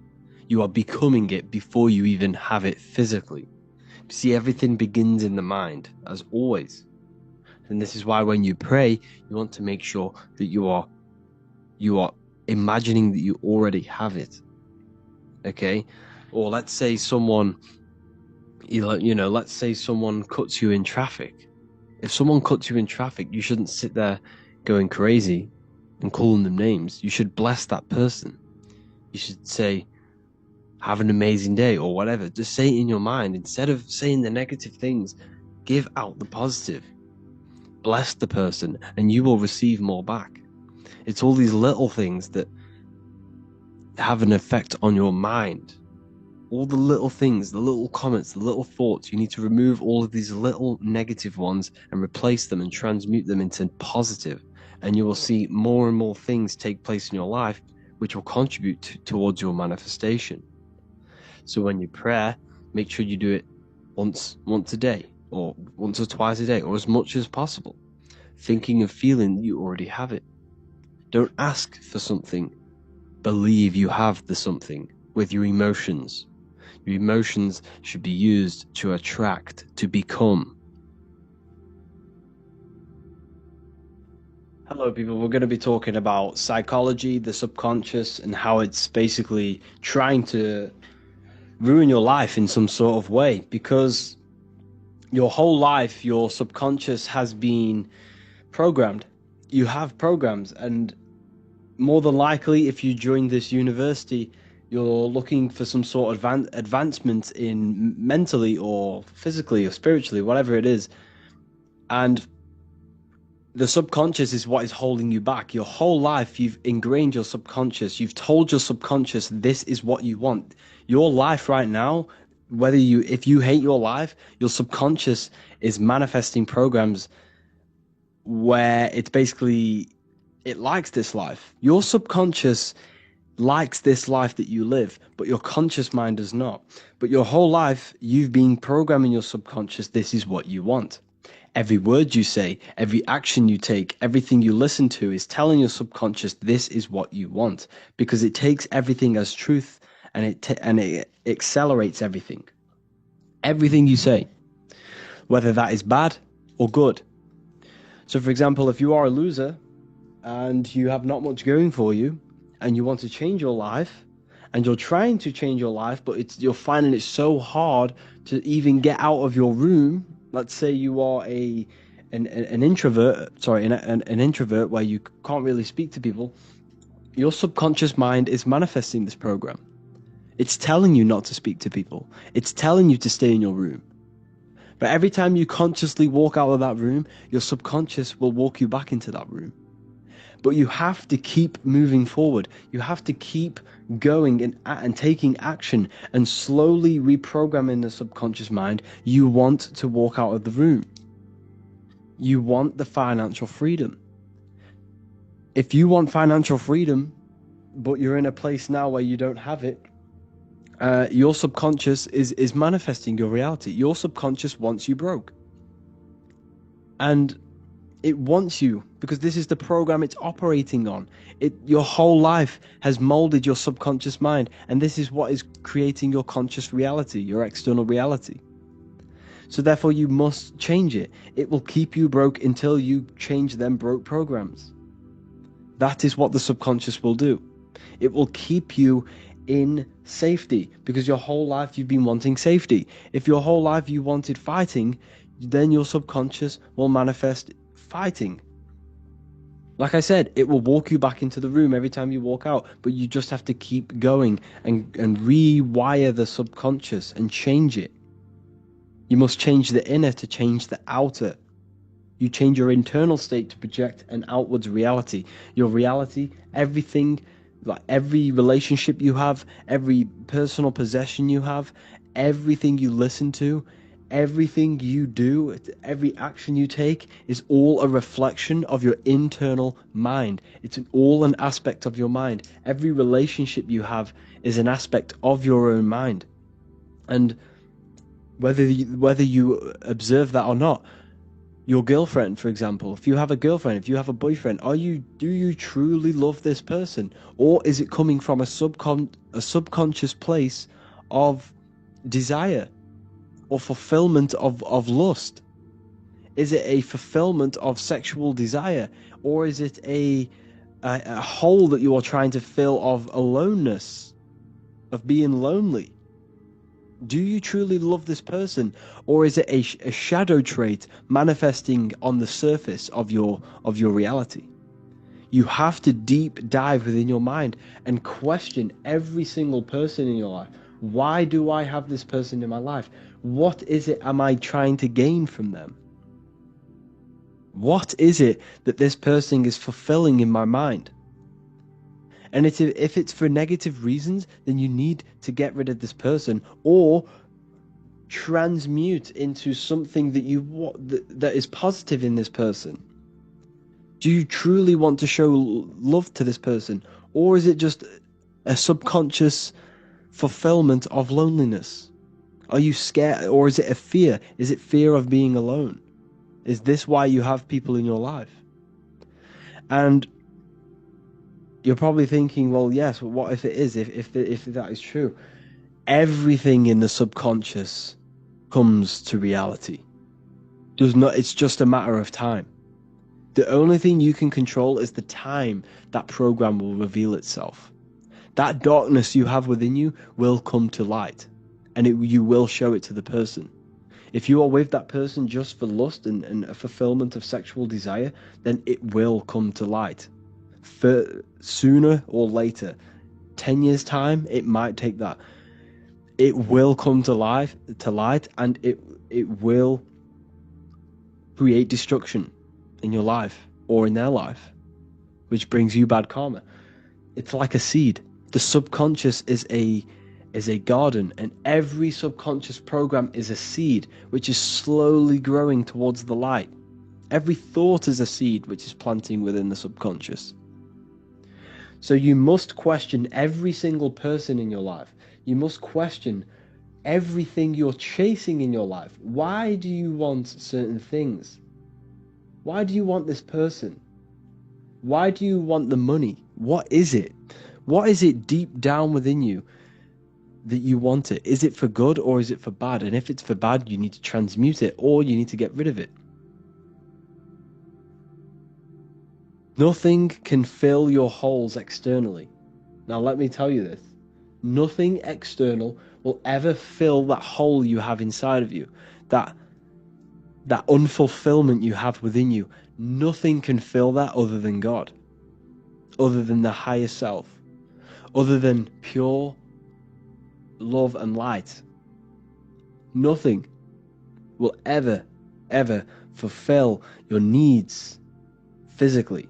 Nothing in this three-dimensional reality will ever make you happy. I remember when I first started this journey, and I thought, okay, it would bring me happiness. Now, as you go on with your journey, you hit certain milestones and it's not enough.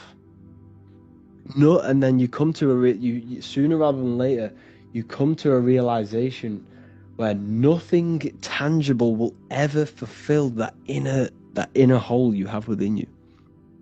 No car, no money amount, no whatever it is, that house you want, that car you want, them clothes that you want, it will never, ever bring you happiness. Ever. Because this three-dimensional reality is holographic. It's not even real. It's a projection within yourself. And your mind is not even inside of this reality. It's operating on a higher level. You're not from this reality. Your body is a part of this reality. But the higher mind within you, the mind within you, the substance that makes you a conscious being, a being of consciousness of the universe, that universal spark within you is not a part of this physical existence. Therefore, this physical existence cannot fulfill the desire of this internal substance of the universe. The only thing that can fill this hole within you is love, peace, and unity with the self, and being happy with the self, and being one with your being. Now, that's not to say that we should not strive for greatness in this physical reality, in this physical existence. I'm not saying that. I'm not saying that you should not want to become wealthy, not want financial freedom, and not want the great things in this physical existence and the high end of society. I'm not saying that. You should strive for greatness. You should strive for financial freedom and wealth. It's balancing the inner and the outer self, the physical and the spiritual self. It's balancing. You are physical for a reason. You incarnated for a reason. Therefore, you should balance your inner world with your outer world. But all of your outer world should come from a place of love. This is why you must rewrite the programs here. You must create love-based programs. You must create a base. This base down here of this iceberg is creating the surface. And if all of these programs down here are all negative and come from a place of abandonment and a place of fear, then this surface will be negative. Your external reality will be negative. And what you will do, you'll cause destruction in your life and other people's lives. So you must build a foundation. You must reset the programs in your subconscious, coming from a place of love, from a place of peace. We should all strive for mental clarity and a good mind, and keeping a good mind. A negative mind creates a negative external reality. Where you are in life is a direct correlation of every thought you have thought up until this very point. Every thought you have thought in the past has led you to watching this video right now. Therefore, you must keep the mind clean of positive thoughts only. The goal should be mastering every single thought that enters the cranium of your brain. You must master everything. You must master this. If you do not master positive thinking, then you will never master your external reality. You'll never have full control over your life. Because if you let external forces control your internal state, then you'll forever be governed. You'll be forever creating someone else's reality and not your own reality. We must take control of our own minds. And how do we do that? Cutting out all of the negative content, all of the things that you take inwards. Your five senses are taking information, which then goes into the mind, the conscious, and then into the subconscious, which then molds your reality. So therefore, if you want to create a certain reality, you must fill your mind with this reality. You must fill it. Fill it with, if you want financial freedom, fill your mind with financial freedom and ideas, and it will become a reality.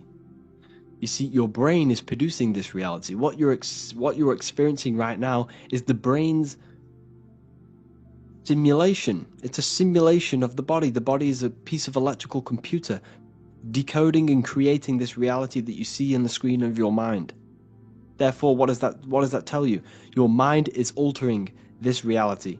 What you think has a projection and has an effect on this reality, because the mind is within the brain.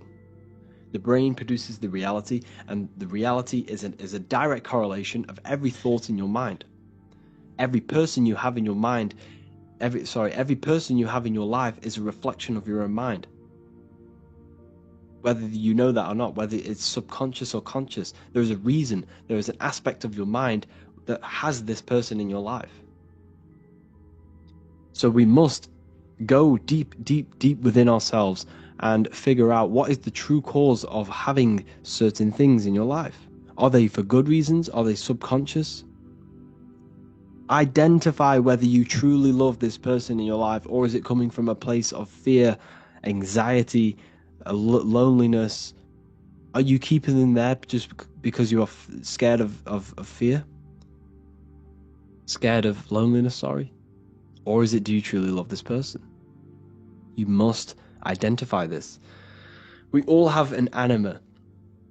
It's basically, an anima is an animation of all, and this animate, for example, you're trying to meet a girlfriend, for example, and every girl you meet, okay, there is an animation in your mind that has been built from all of your past experiences from every female you've ever encountered. Therefore, you have this perfect version of a female in your mind that you want to meet, and you are trying to see this in that person. Okay, this is a very, very good teaching of psychology. There is an anima which you must come to one with, and you must understand that you will never actually truly find this anima, this animation, this perfect person. You'll never find it. Okay, and if you've had bad experiences of women in your life, your mother, your sister, your ex-girlfriend, or your friends, this has then built up a bad animation, and you will see this in every single person that you meet. You will see this in every single female that you meet. So now that I've addressed that, you can now identify, wow, is this person just has this, or is it just me looking for my anima in this person? You will see in people what you see in your mind. If you are a negative person, you will only focus on the negative aspects of someone else. If you are hating on me, I understand that is coming from a negative aspect of yourself that you hate about yourself. If you call someone else ugly, there is an aspect of your mind that tells you that you are ugly, that you hate about yourself. So this world that you are in is a direct correlation of the mind. We are living in the mind of God. And you must mold yourself to this higher version. There are infinite versions of yourself in this universe, in this mental universe. And there is a version of yourself that has everything that you've ever wanted. And there is a version of yourself that is pure good, pure love, pure peace. And this is what we all need to strive for, make the world a better place. When we all realize that the world is a reflection of our mental states and our mental landscapes are projecting our external reality, we will all figure out and that we can all change the world. And when we all figure out this, we can all mold ourselves to the highest versions of ourselves, of love, peace, enlightenment, and wisdom. The whole world will become a better place.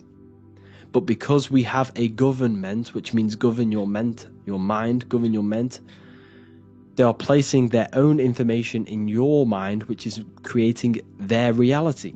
You are manifesting the New World Order. We are manifesting our own enslavement because of the beliefs that we take from school, the beliefs and information that we take from these institutions. We are manifesting this reality of enslavement. And until we figure out that our minds are projecting this reality, we will forever maintain a slave under the government.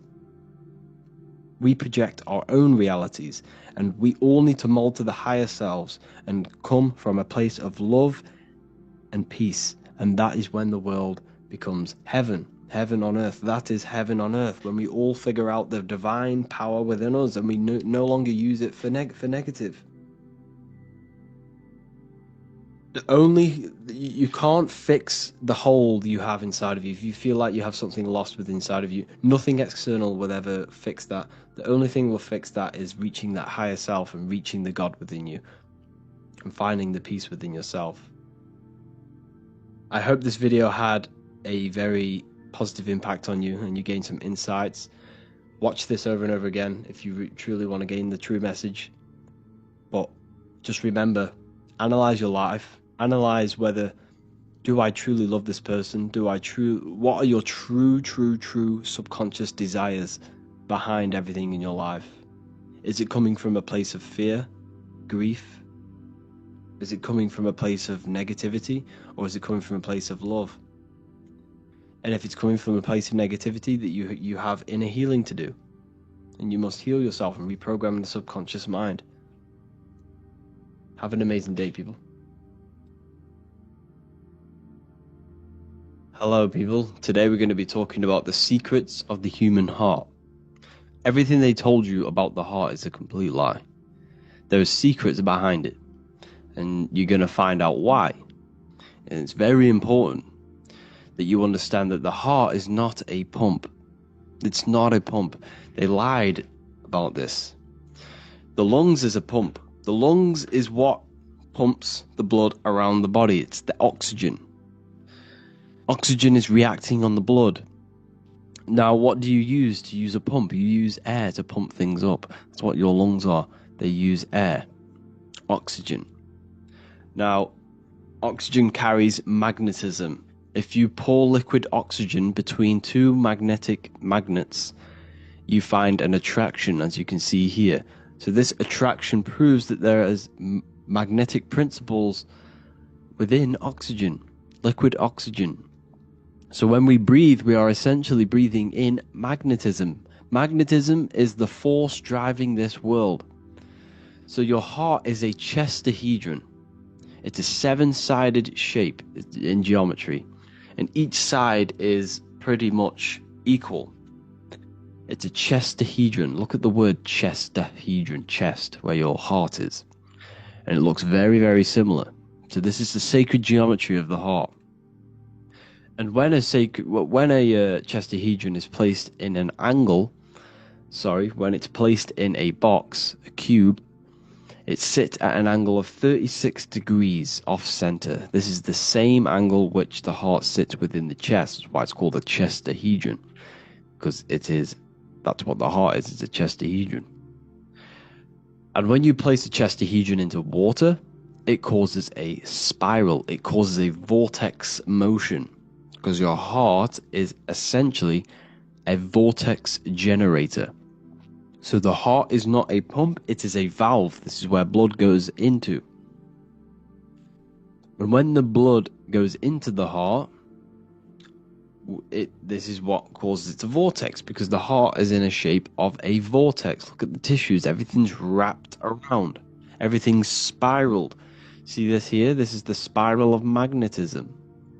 So all of the valves and the cords and the fibers are all wrapped around each other. It's a vortex. And if you take off the tissue of the heart, you would see this. It kind of looks like the Holy Grail. And this is essentially the vortex spiraling of the heart tissues. And if you unraveled the heart, because your heart is one tissue, it's one muscle. Look at it here. This is a heart unfolded. And it's just spiraled together to create this. That's what the heart is. So the heart's tissues is spiraled here.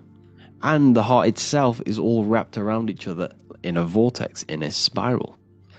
Because all spiraling is all to do with magnetism. So the heart is a vortex generator. The heart takes blood, so blood enters the heart. The heart charges this blood. It reacts with the heart. The blood is turned into... the heart moves through a the blood moves through a vortex motion within the heart and then goes back out of the heart. So there is something going on inside the heart which is very, very crucial that we might be missing. So the heart is spiraling blood, and there's a reason why it's doing this. When you spiral something, it gives it more energy. It gives it more frequency, more energy, more force behind it. So by spiraling the blood, it's turning blood into plasma. That's what the heart is doing. It reacts with the heart, it turns it into a vortex and turns the blood into the fourth state of liquid, or fourth state of matter, which is plasma. Okay? Plasma is proved to be in the blood. Plasma is a part of the blood that carries platelets and red blood cells and white blood cells around the body. Plasma makes up approximately 55% of the blood. So plasma is a state of matter, which they'll never tell you about because they try and hide plasma as much as possible. It's ionized gas. And that's what's going on in the heart. The heart is a vortex energy generator for the blood. And the blood and the body is being fed by plasma. Plasma energy, the fourth state of matter. And if you go and read the Emerald Tablets will tell you this exact same thing. Emerald Tablets of Thoth. They're supposedly thousands of years old, or it was supposedly written by M. Doriel, who was an occultist. Apparently he translated them. Either way, he was an occultist. So it's either written by an occultist or it's actually 100,000 years old. In the physical are these channels, the blood which moves through the vortical motion, reacting on the heart to continue its beating. So what is that telling you? The blood moves in vortical motion. It's a vortex. Reacting on the heart. What's it reacting with? There's something in the heart that turns blood into plasma. It reacts with the blood, reacts with the heart. Then it says, magnetism which moves through the nerves paths, carrier of energy to all the cells and tissues. So your body's being fed by magnetism, people. They'll never ever teach you this in school. That your whole body is running off magnetism and plasma. You're literally you are an energy being. When you understand this, you are made of energy. You're running off spiritual, etheric energy that you cannot see. They just teach you in school that you're running off blood and oxygen. It's way deeper than this. We're being run by magnetism. Magnetism is the driving force of all creation. Magnetism which moves through the nerve paths and carrier of energies to the cells and tissues. Akasa which flows through the channels, subtle yet physical, completing the channels. personally, I think a casa is plasma. Okay, plasma is a casa. Completing the channels, each one of the three attuned with each other, each affecting the life of the body. So all of these three things, okay, the heart, magnetism, and a casa, they're all working together to create the body, to create the life. Form they the skeletal framework through which the subtle ether flows. So it's telling you ether is real. Ether is the substance that connects the physical and the astral. It's your etheric body is where your chakras are. So your chakras are your etheric energy body. And these energies, these 7 energies, is what gives life to the physical form. They feed energy into the physical form. So the ether, subtle yet physical, is charging the body through the skeletal framework. So it's telling you this, and even the word heart has ether within it if you just rearranged A and the E. Put the H on the beginning of, well, put the H on the end of heart and you get earth. Because what the heart is actually doing, it's taking the energy of the electromagnetic field around us, which is everywhere, that everything is filled with magnetism and electromagnetism. The earth is a giant electromagnetic torus field, and all of this energy from the center is feeding directly into your heart. Because the center of this earth is the heart of the earth. The center of you is your heart. And the center of the aura borealis, whatever you want to call it, this energy that's emitted from the center of this earth is feeding directly into you, and your heart is transmuting this energy from the earth to react with your blood, and your blood is then feeding your physical body through plasma. That's what's going on. You yourself and your heart is directly connected to the earth. That's why your heart rearranged its earth. You're directly connected to the cosmos. Everything they do to poison you and give you all this stuff is to keep you disconnected from the universe. You yourself are the universe. Your body is directly in correlation electromagnetically with the earth.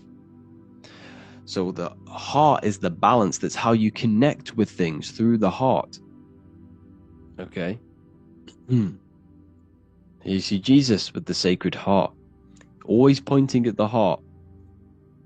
Matthew 6:21, for where your treasure is, there your heart will be also. What's that telling you?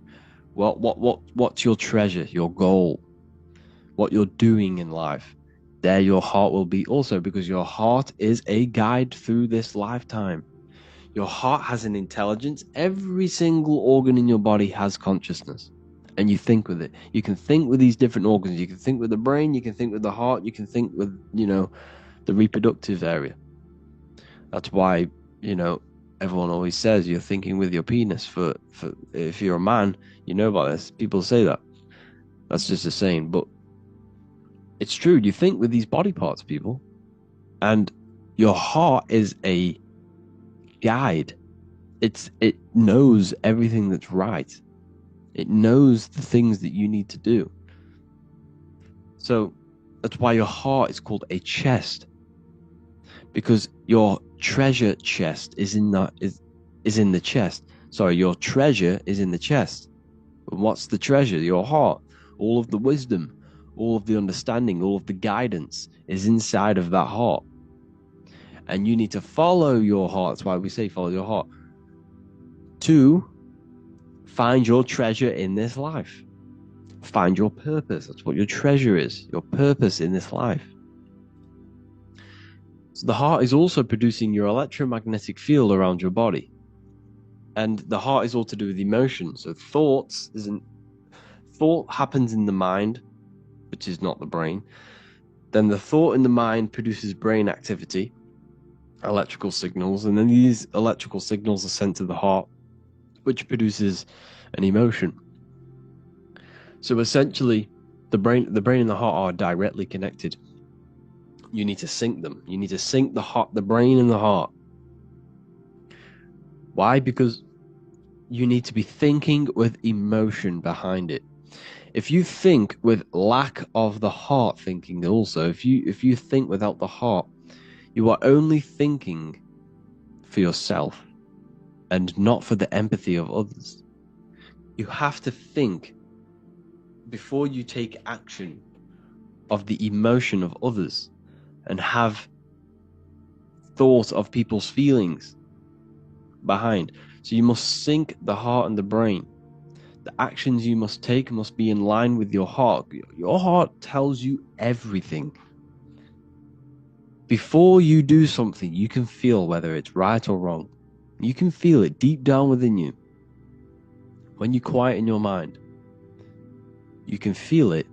Where when you're doing something wrong, especially when you're a child, because as you get older and you constantly do negative things, then yes, you can block out the heart completely. But deep down within people, they know what they're doing and they know whether it's right or wrong. You feel horrible when you do something bad. You feel it inside of you. And Manly P. Hall said, every time you go against the heart, you are destroying your electromagnetic field. It kills the magnetism of your body every time you go against it. Obviously, I don't know if this is true, but I agree with this. Manly P. Hall was an enlightened individual who understands the anatomy of the body, understand all of the occult things. And essentially, every time you go against your heart, you are killing the magnetism of your body, your cells, and everything about you. Because your whole body is magnetic. You have magnetic attraction all over you. So there's a saying, well, obviously in Christianity, what happens in heaven happens on earth. Well, what happens in the brain happens in your heart. Heaven is the head, earth is the heart. Every thought you think produces an emotion in the heart. Every single thought triggers an emotion. When people say they got a broken heart, because all of that emotion is in the heart. Not in the heart, but in the invisible intelligence behind the heart. You must understand there's a consciousness, an invisible spiritual consciousness behind every physical thing. So your brain is dual, your heart is single. Your brain consists of two hemispheres. So when it comes to decision making in the brain, there can be confusion between the left and right hemispheres. This is why when people are confused. But the heart is a singular organ. And if you go onto Google and type in brain cells found in the heart, there are 40,000 neuron cells in the heart, the exact same cells which are found in the brain, in the cranial brain. This means that your heart is essentially a brain for your emotions, what it is. And your emotions tell you what is right and what is wrong. So every thought you think produces an emotion, and whether that emotion is good or bad will tell you whether something is right or wrong. So the heart is the guidance through this life, and your higher self resides in the heart. You have to follow the heart. You have to do what the heart tells you all the time. So I hope you enjoyed this video, people. Please feel free to contact me if you have any video ideas or anything like this. And welcome to the university. I look forward to connecting with you all. There we go. So yeah, weed can be used for good and it can be used for bad. You can use it to enter deep states of meditation. You can use it to become lazy. If you smoke it every day, you will become lazy and you will shut yourself off from things that you need to address. So you don't want to use it to escape. Okay, so don't escape. Don't use anything to escape your own mind. You must face it. Okay, so what was the next one?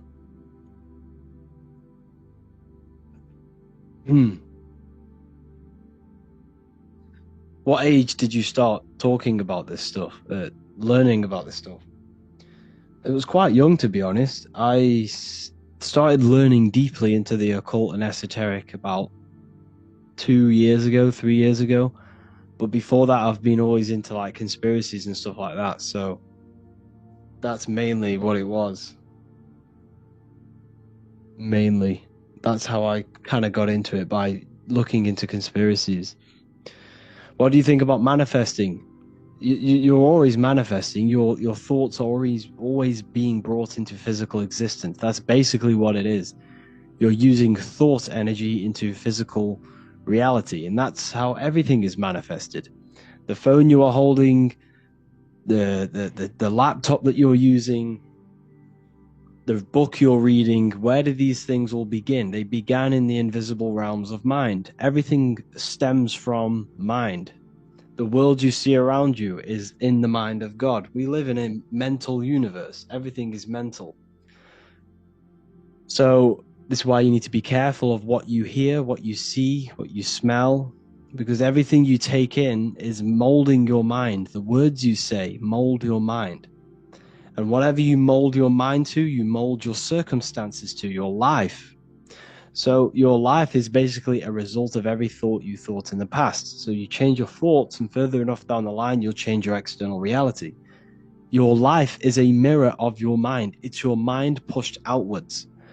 So if you fill your mind with negative music, talking about drugs, sex, you're going to fill your life with that. You become the music you listen to. You become what you listen to, because everything affects your mental state. So essentially, it's all about looking after your mind, keeping a pure mind and a pure heart. That's how you truly manifest the desired reality.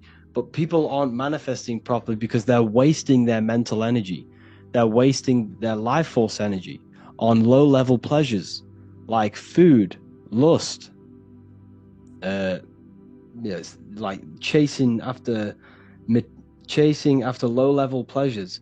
When you start to master yourself and you master your mind, your body, and your emotions, once you start to master this, you're no longer wasting energy on these low-level pleasures. So when you waste energy on low-level pleasures, and you stop, once you stop doing that, you have then opened up more mental capacity for you to direct this energy into a certain aspect of your life. So this is why it's so important to master your consciousness, master your mind, master your emotions, because you're wasting energy, which could be used for success. It could be used for anything to be created in your life. So that's a big part. So all of it comes together. What was the next one? Do you do Q&A in Ethereal University? Yes, we do. We do Q&As. This is all part of the university. Everything you see, you should see what you get. So in the university, you get the Manifestation Mastery course, which tells you everything about your mind, how to create your own reality, how you can gain the dream life you want. We have a real lectures section where there's like over 50 lectures. New lectures are posted every week. We have a community and live calls and Q&A, and a library. So the library is another where you get all of my books plus 45 other occult rare books, and you get updates. So that's what's inside of the university. What was the next question? Do you have an account in Spanish? I have affiliates in Spanish, yes.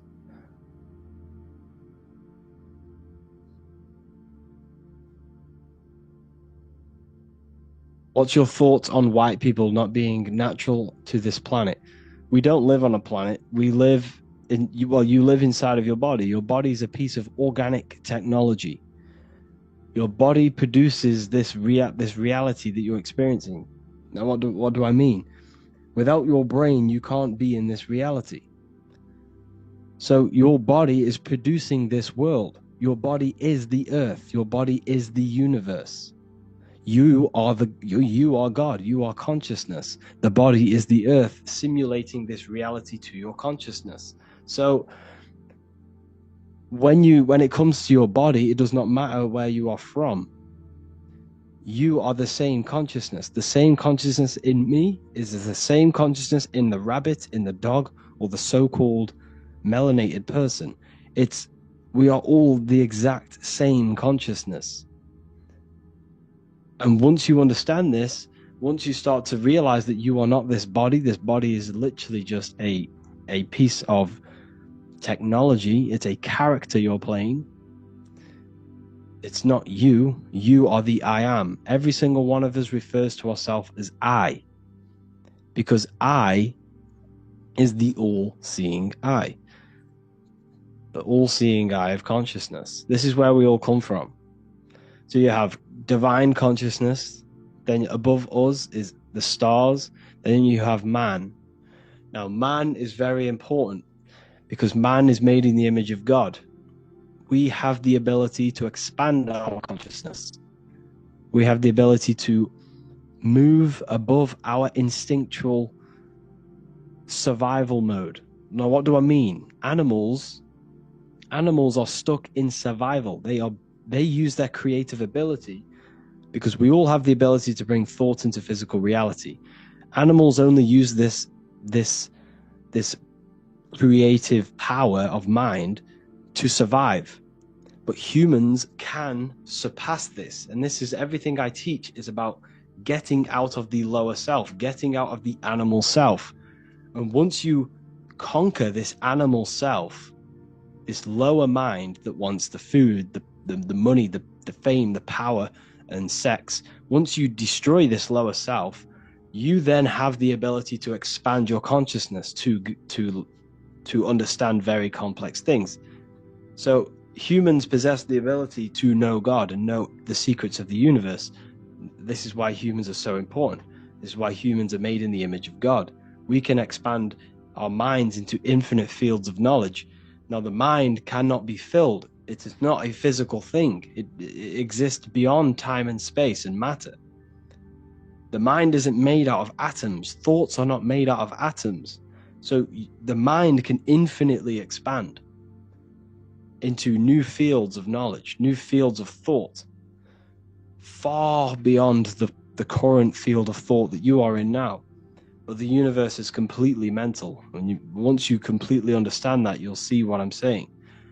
Some people might not see what I'm saying because their mind will not, have that understanding. But some people will understand. How to activate your pineal gland. Your pineal gland, your third eye is your mind. It's not your pineal gland. So your mind is the third eye. Your consciousness is the eye, the third eye. It's not the pineal gland. So the pineal gland is like a radio receiver for your consciousness, for the mind. So when the pineal gland is obviously attacked through the food and the water that we drink. Hold on, let me just open the window.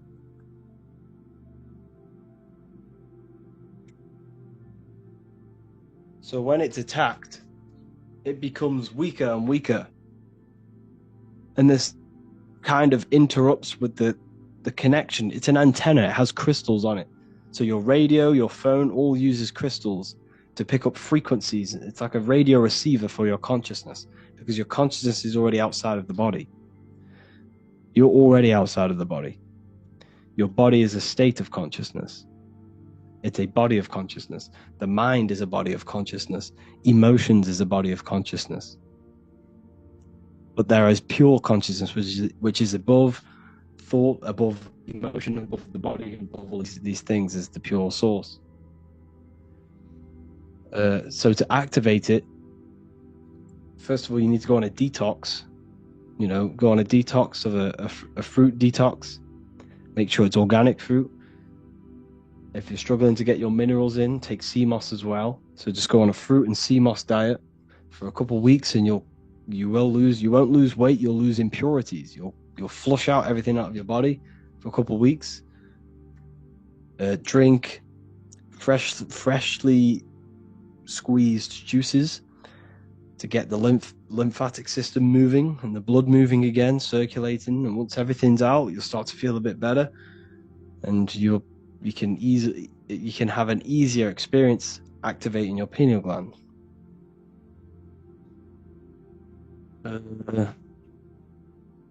Can you talk about money and water and how we can get rich from that? You don't get rich from learning that sort of stuff. You get rich from If you really want to get rich, focus on providing value. And that, if you focus on getting rich, you won't get rich. It's not about getting rich. It's about providing value. And what comes with providing value? Money. So if you're focusing on the wrong thing, focus on helping people. How can you bring solutions to people? How can you help people's lives? And along the side of that, you will gain an income from that. You see? So essentially, that's how you do it. I don't know how someone's managed to draw. It's a bit crazy.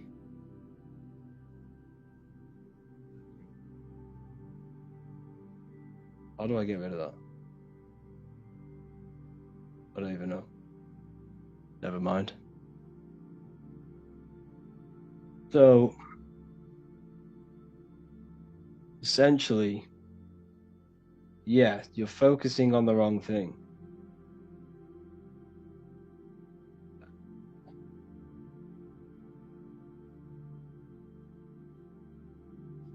You're focusing on the wrong thing. So, what was the next one? Let's turn this off. Talk about what's your thoughts on synchronicity? What do you mean by synchronicity? Do you listen to any music? Yes, I do listen to some music, but it's mainly music without words. Because a lot of the music now is just it's all propaganda. It's all to program you. It's all to mold your mind in some form or way. Everything they do is a form of propaganda. So just be careful what you listen to.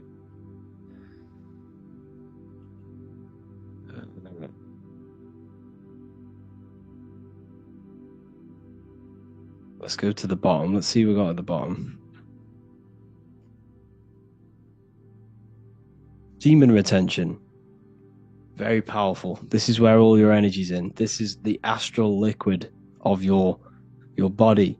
So this is where think about it. That liquid can produce a whole other human being. That liquid has all of the minerals, all of the energy to create a human being. It has the ability to open a portal inside of a woman. So when you keep this inside of you, you're not only keeping the energy of it, you're keeping the minerals, and the minerals can be recycled in the body. So it's very, very powerful. However, if you have a very negative mind, it can be used for bad, because that energy will be redirected into something else.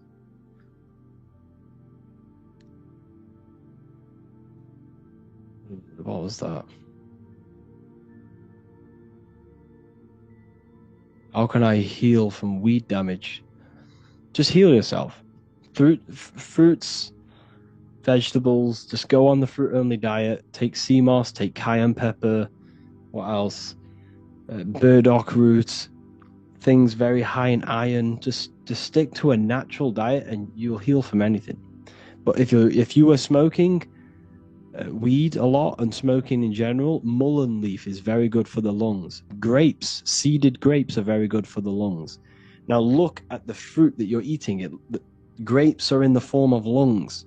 Mushrooms are in the form of ears. Walnuts are in the form of the brain. These things are communicating with you. Your body is the universe. Everything's communicating with everything. Your body's communicating with the planets. Your body's communicating with everything. Your mind's communicating with the world and energy. You're literally a walking crystal.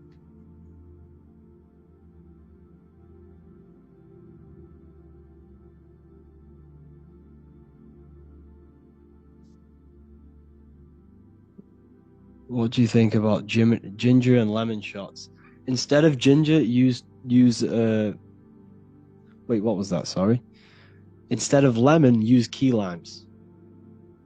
So use the small key limes instead of lemons, because they are the real lemons. But yeah, very good for the gut. Ginger's very good for the gut. If you look at ginger, it looks like the gut. So, is honey healthy? I stay away from honey. Should you not eat anything acidic? No, realistically not. I mean, might treat yourself now and then, but mainly stick to your raw fruit, veg diet, and you'll live a long and happy life. Let's go up. Let's see what we got up here. Can I meditate looking at the moon? You can moon gaze, but the moon is inside of you. Everything you see outside of you is inside of you. The energy of the moon is already inside of you.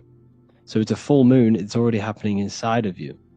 This is why witches do rituals on full moons, because the psyche is more advanced, more powerful on a full moon. It's why if you ask a policeman, you ask a firefighter, you ask an ambulance driver, normally around a full moon, there's more calls, there's more emergencies, because the moon enhances our psyche. But not the moon, but the moon is within us. The seasons happen within you. The 4 seasons of the sun are the 4 seasons of your soul. You see? So, what do I mean? These seasons are happening inside of you, not just outside of you. In the summer, you feel a lot more energized. You have more energy. You're taking action on things quick. But in the winter time, you're more reflective. You're more emotional, because the winter's to do with water, and water is your emotional body of consciousness. See, the elements all correspond to you as well. Water is your emotion. Fire is your spirit. Earth is your body, and air is your mind. That's why you say you're an airhead. Air is your mind, air is the mental body of consciousness. Can you elaborate on the effects of liquor on us? Why are certain liquors stored named spirit? Because they're spirits, they're potions. So hold on, I'll try and get some more for you. Where is it? They're potions. Go onto Minecraft. And what do they do?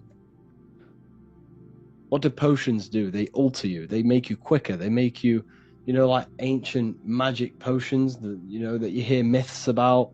You hear them, you see them in this, the old films. They show you the truth in plain sight. Just potions. This is what liquor is. This is what alcohol is. It's a potion. It's produced by alchemists. Alcohol, alchemy. That's what you're consuming. And it's spirits. It's spirit. It's liquid spirits. So you're drinking a spirit. But everything has a spirit. Grass has a spirit. Everything has to have a spirit, or else it would not exist. You have a spirit. But what you're doing is making you susceptible making you vulnerable, for spirits to enter you.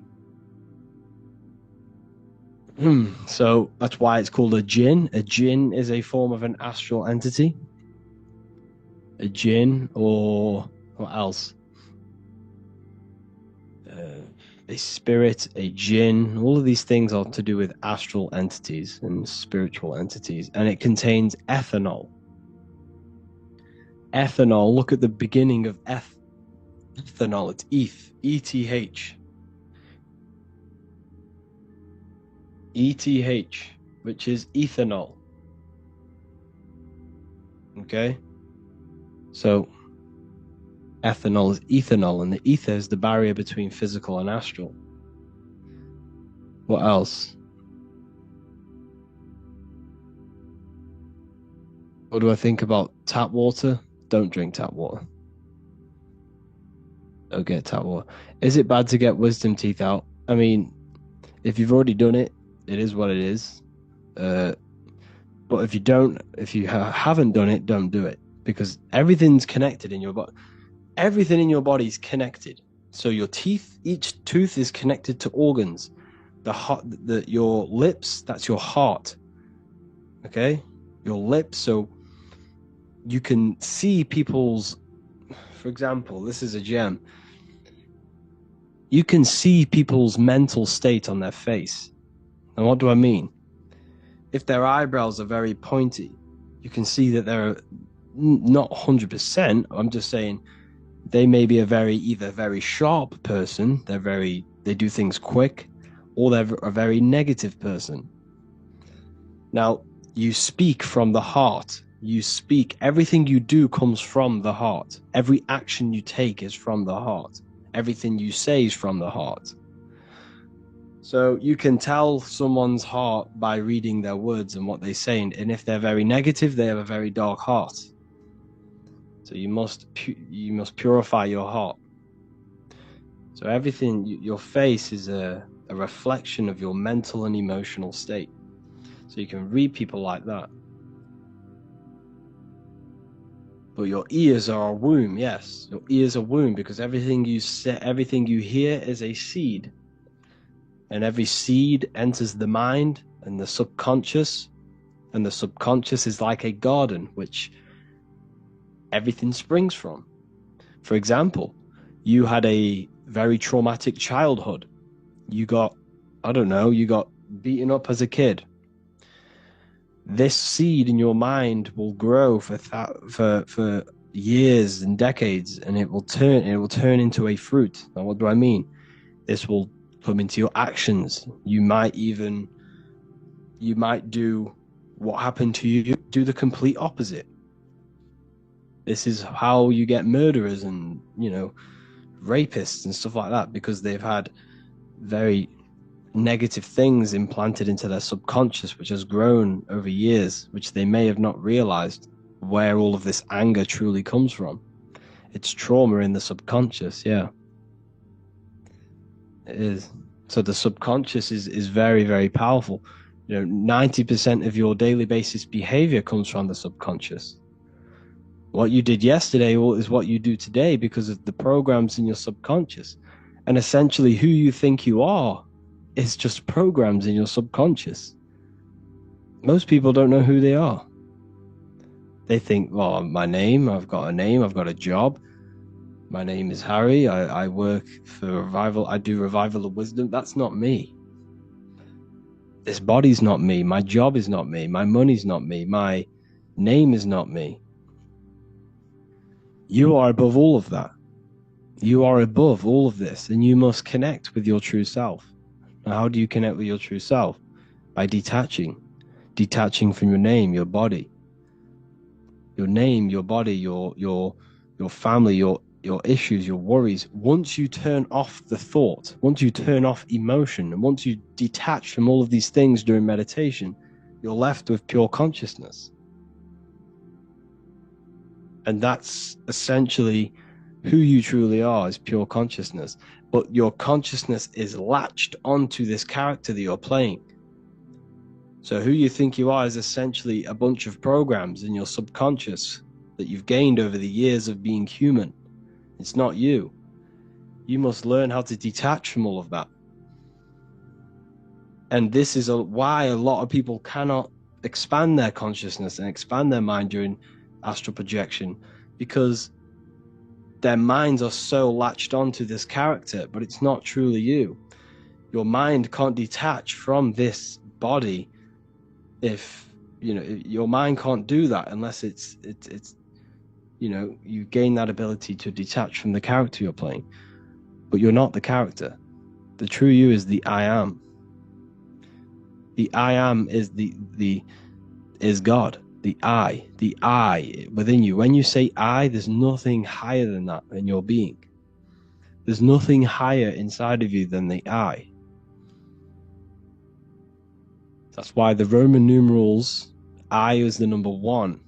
And that's why I is one line, because we are all one consciousness, one I, one all-seeing I. That's why God is omnipresent, because he's in you, he's in me, he's in everything. We are all God, all extensions of God's consciousness. The universe is one living being, And when you see it, it's kind of crazy. But once you see it, you can't unsee it. The universe is one being. Me and you are the same exact consciousness, experiencing a different reality. But we are all the center of creation. What do you think about the monk who lived for 300 years in Himalayas? Do everyone have that possibility to live that years? Yes, I truly think this. Because, think about it. I sent a list into my Telegram the other day. I sent a list into the Telegram of all of the, well, not even all of them. It was a big list about a lot of the toxins that we're being toxic. I'll try to find it.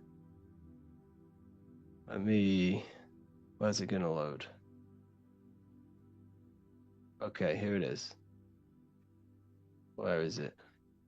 I'll show you this list. It's insane. So we've got seed oils, artificial food coloring, food preservatives, chemtrails, GMOs, chemical and skin products, chemicals in deodorant, chemicals in toothpaste, fluoride in tap water, chlorine in tap water, heavy metals in tap water, pesticides on the fruit, synthetic prescription medication, synthetic mineral supplements, synthetic fabrics and clothing, synthetic bedding materials, synthetic fragrances. Fragrance can be up to 10,000 different synthetic chemicals if you didn't know. Synthetic candles, fragrance, of course, sun cream, plastic water bottles, BPA in cans, plastic cutting boards, Teflon coated cookware, cigarettes, vehicle emissions, caffeine, radiation from phones and cells, radiation from smart meters, harmful music frequencies, music tuned to 440 hertz, chemicals on receipts, blue lights from screens. That's just some of the chemicals we're being bombarded with on a daily basis. A daily basis, we're being bombarded with every single one of them chemicals, pretty much. And imagine a world where none of that would happen. Think how long we would live. We're living up to maybe 70, 80, 100 years old now. Imagine 1,000, 2,000, 5,000 years ago when none of these synthetic chemicals were there. We would have lived for hundreds of years. And especially your thoughts play a massive role in this. The thoughts. Your thoughts can age your body. If you think very negatively, it will age you. If you stress, it will age you. Because the body, that's how powerful the mind is. The mind is the most powerful thing in the universe. Everything came from it. So, have a think. The phone you're holding was a thought. The pencil was a thought. What else? Everything you see around you was a thought. It began in the invisible realms of consciousness. Therefore, this world you see is an externalization of mind. It's an effect of mind. The whole universe is inside of your mind. You are living in a mind. You're living in the mind of God. Now, everything you see is an effect of mind, is an effect of thought. Everything is thought. Okay? So, I'm sorry, but if you're promoting stuff in here, I'm going to have to kick you out. Okay, so everything is thought. This world is an outcome of thought. It's an effect. Everything you see is already manifested. Already manifested. You don't want to change this effect world. You want to change your mind, because when you change the mind, you change matter. Thought creates matter. Okay.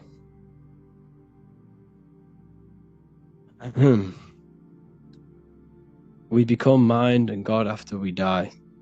We are eternal. You'll never die. You can't die. It's impossible. You die every night when you go to sleep. And then when you wake up from that dream, you die and wake up in this body. You will never die. Can't die. Everything's eternal. Everything in this universe is eternal. Because everything's a part of mind. Everything's an extension of mind. Everything's an extension of God. Everything's an extension from the one consciousness. Here you see it. Mind and matter. Mind and matter are one. Consciousness creates matter. Does it mean that we think about money and then money comes to us, right? No, not essentially. Now, you're thinking about the wrong thing. Don't think about, if you want money, you're not going to get money. You attract what you are, not what you want. It's called a mindset. You got to set your mind to a frequency, to a reality, and it will come to you. Now, what do I mean? If you want money, focus on providing value. Focus on creating a solution for people. Don't want money, want to help people. If you gain money with a dark heart and a negative heart, you won't keep that money because your heart will come into your reality somehow. It will destroy you. You have to do things with a good heart. If you don't do it with a good heart, it will come back around and take everything from you. So focus on giving people value, helping people's lives, providing a solution for people, and money will come with that. That's how you gain money.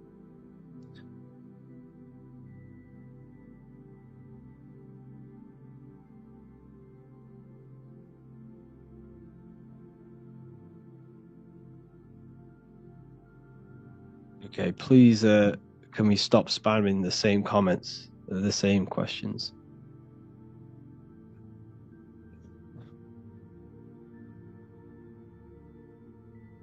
So, yeah. What do you think about psychotherapy? Is that some sort of therapy? I mean, depends. You know, I don't want to say don't do it and then you go and don't do it and then it changes your life and some crazy stuff. But what I'm saying is you need to learn how to master your own mind and learn how to meditate and turn off the mind. And once you start meditating every day and you gain that ability of turning off thought and turning off emotion and turning off everything, so turning off all of your emotion, all of your connections, all of your just everything. Once you learn how to turn off the mind, depression doesn't exist, anxiety doesn't exist, because you rise above thought. There is a realm above thought. And once you learn how to access that realm by turning off thought, that's why Jesus says, take no thought. 5 times he says that. Take no thought, take no thought. Because once you learn how to do that, you rise above all of your problems, because all of your problems exist in the thought realm. There's no anxiety, there's no depression, there's nothing. So you need to learn how to master your mind. Learn how to meditate. And if you're thinking, you're not meditating. How can we start to meditate? Sit down and think of nothing. And if just try and experience your thoughts. So if a thought comes, push it away and carry on. And then there'll be about 5 seconds of nothingness. And then another thought will come. Push it away and then keep doing it. And the longer you push away these thoughts, the more consistent and more disciplined you are every day to turning up and meditating, the longer the gap will become. And the gap between another thought will then become half an hour, sometimes an hour. You can then think, you can then meditate for like an hour with no thought. And this is when because once the mind is turned off, once the thought aspect of consciousness is turned off, you are opening up new doors for your consciousness. You're opening up new avenues of your consciousness. That's what the power of meditation. And once you start to master your mind and you have the ability to turn off thought, this will then come into all aspects of your life. It will come into every aspect of your life. For example, you'll be able to turn off thought when you're about to make a bad decision.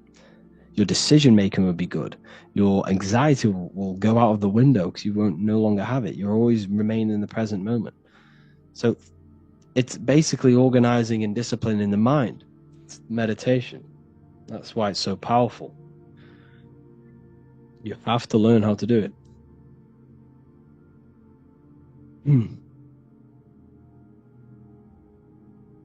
What do you think about where do humans come from, or what created us?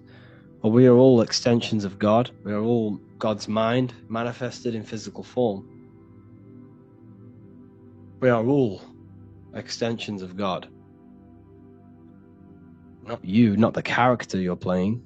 Your character is not God. But I'm saying your consciousness is. The awareness you have, the mind you have, that's God. The pure awareness, the pure consciousness is God. Not who you think you are, your name, your body, your job, your circumstances, your worries. That's not God. You are the pure consciousness. And your consciousness is latched on to this character you're playing. But once you learn how to get rid of that character and detach from it, that's the essence within you that is God. Okay.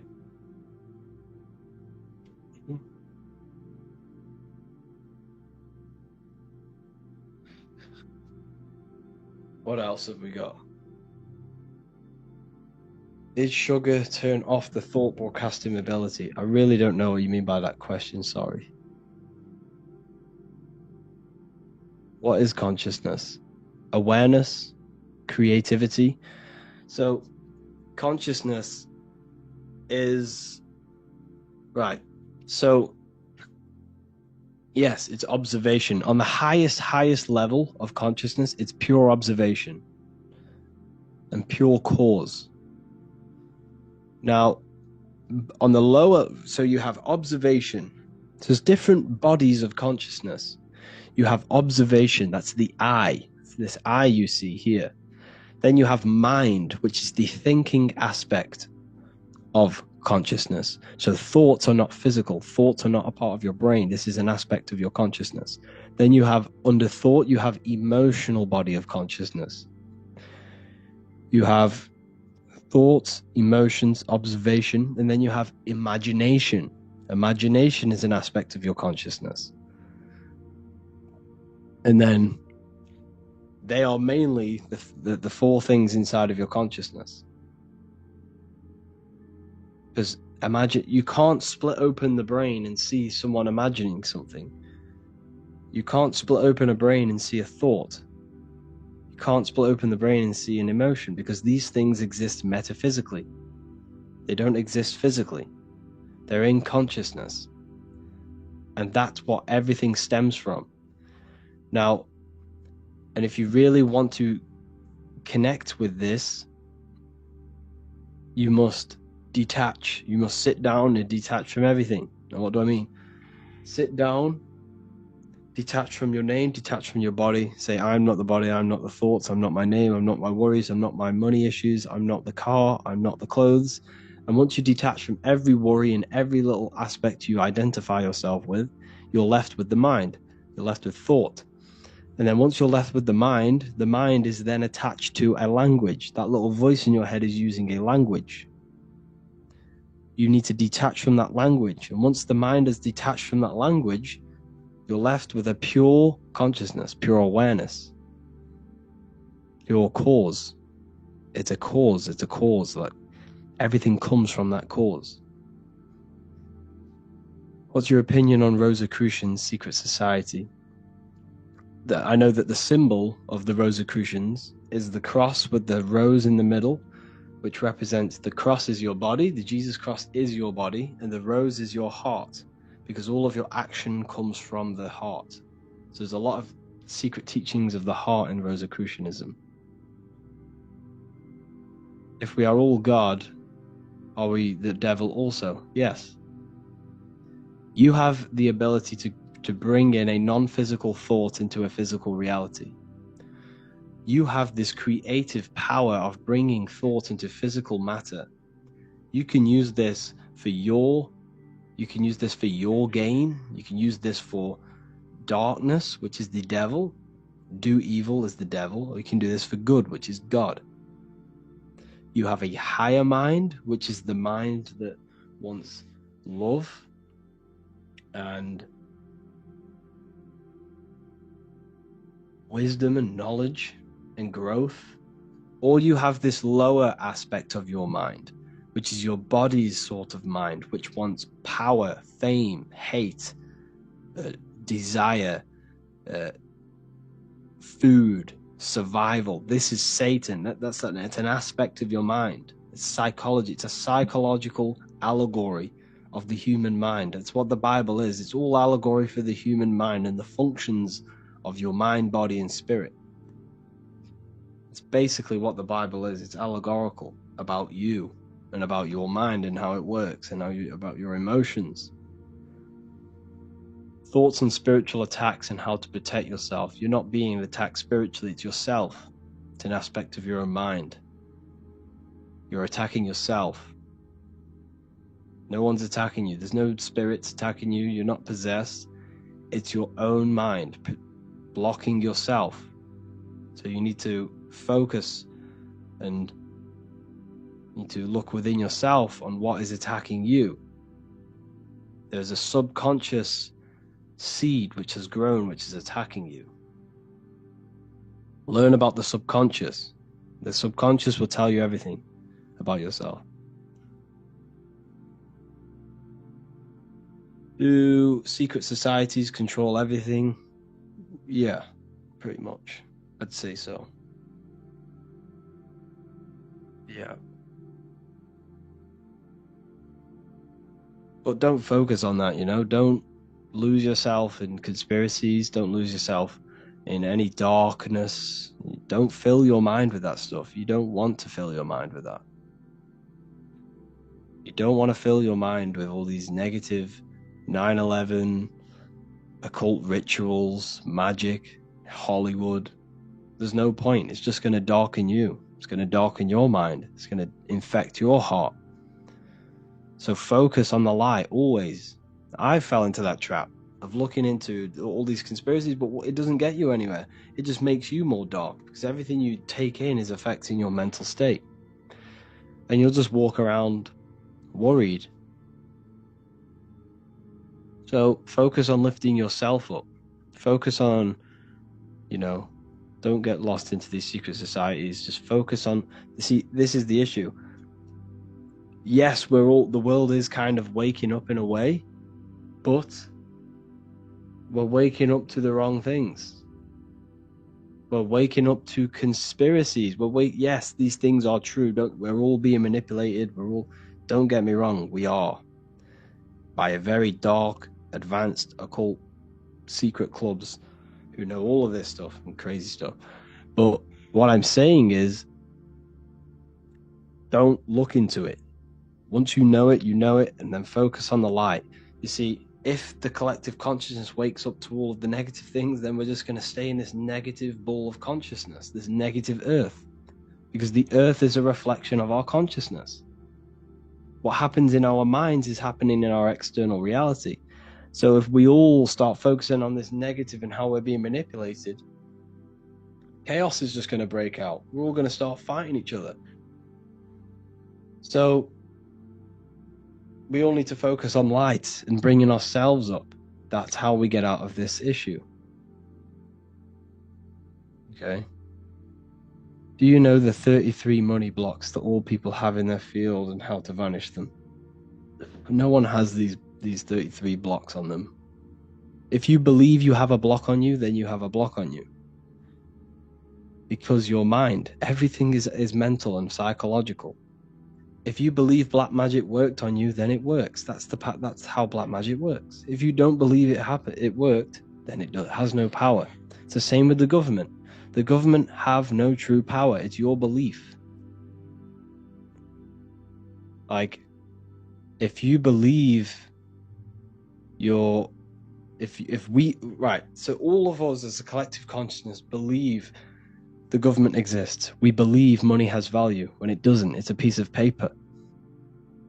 It's our thought. It's our consciousness thought energy that gives it power. That's why they're called a government. They govern your mental state. They govern your mind. They don't govern your body. They govern how you think, because that's where the power's at. The power's in the mind, in your consciousness.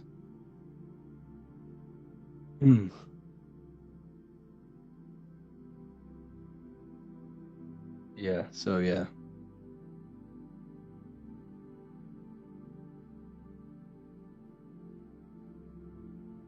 Go up a little bit.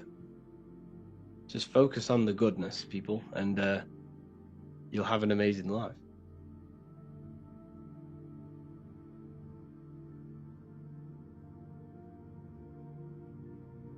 Yeah. And shaman heals every disease? I really don't know. I'm not too sure about that. Tattoos affect your mental state? I wouldn't say so. Like, just be careful what you get and make sure it has a good meaning, and then you're okay. We are the government once they give us the information on a whole lot to see. Yeah, literally. Yeah.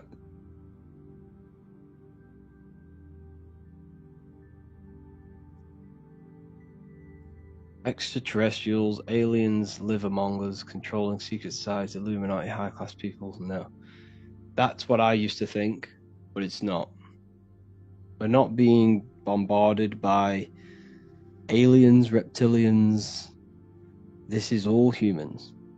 It's people who worship the flesh. It's all it is. It's people who worship the physical world. Why? Why do they worship the physical world? Because in these higher realms of consciousness, you don't get... there's no pleasure like there is a physical pleasure. So they worship the physical world, the physical pleasure, and the sensation of being in a body. That's what they worship. Evil love bondage. Okay? That's why they don't want this matrix to break. They don't want everyone to be equal. They like this division. They like being on the higher end of this matrix, this class. But it's not reptilian. I don't think so anyway. Personally.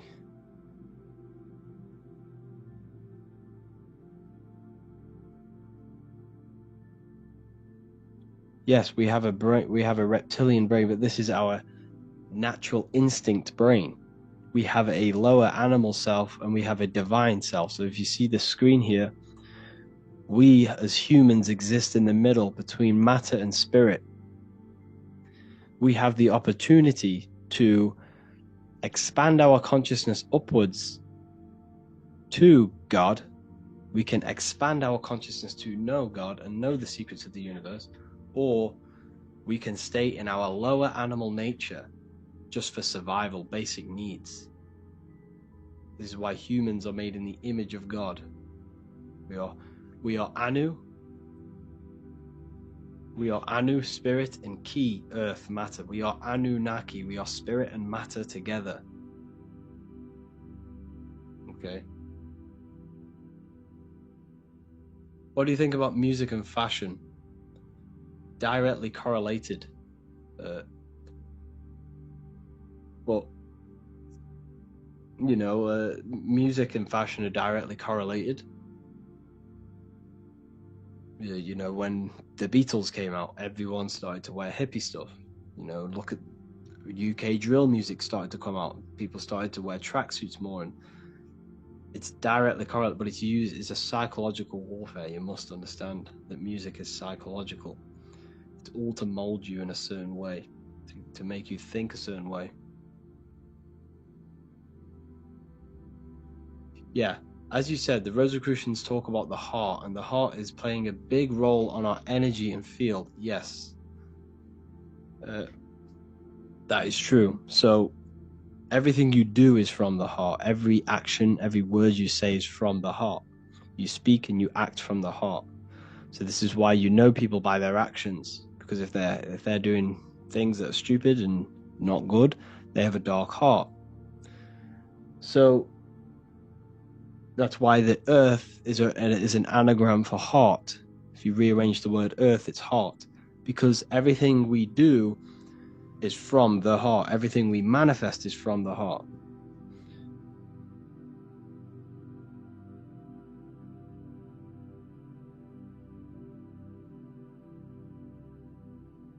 what are the families that control the world? Tell us the major one. I don't look into it, to be honest with you. I don't really look into that stuff anymore. There's no point. It just loses you in a loophole, and you'll end up gaining anxiety and gaining all these negative thoughts about how we're being manipulated. So just focus on the light.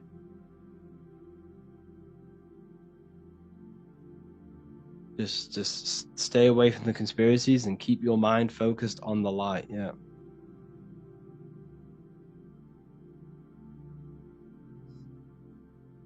Can you give thoughts about reverse manifestation, things that you don't want to come in your life, but it has to come anyhow, but it didn't work on positive things? Can you explain this loophole? I'm not too sure about reverse manifestation, but everything that happens to you is necessary for you to grow as a mind, to expand your mind, to expand your soul. Everything is for you to grow. Doesn't matter how hard it is, how negative it is. But what you must understand is that everything that happens to you is neutral. It's your mind's perception on how you give it a positive or a negative charge. You know, it could be something really bad, you know, someone dies, but you always have to look at the positive. What did you learn from that person? You have to grow from everything that happens to you. Don't focus on the negative. Like I say, always focus on the light. Keep your mind in the light. Because if you keep the mind on the negative aspect, it will consume you, destroy your mind, your emotions, and your body. So always focus on the light and the positive aspects of everything that happens to you. And just remember, when it comes to manifestation, you are just a result of your thoughts. Your life right now, your current circumstances, is a result of every thought you had in the past. Every thought you had in the past has led you to this very point, listening to me right now. Therefore, your life is an externalization of your mind. And this is what I teach inside the university, the Manifestation Mastery course. And that is how you truly, you change your thoughts, you change your mental state, and you will change your external reality. Okay.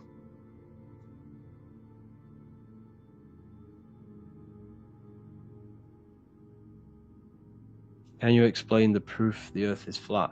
Your senses. Have you ever been in a car going 100 miles per hour? You probably have. How quick does it feel when you're going 100 miles per hour? It goes very, very quick. You can feel it very quick. And we are apparently moving 1,000 miles per hour while going around the sun.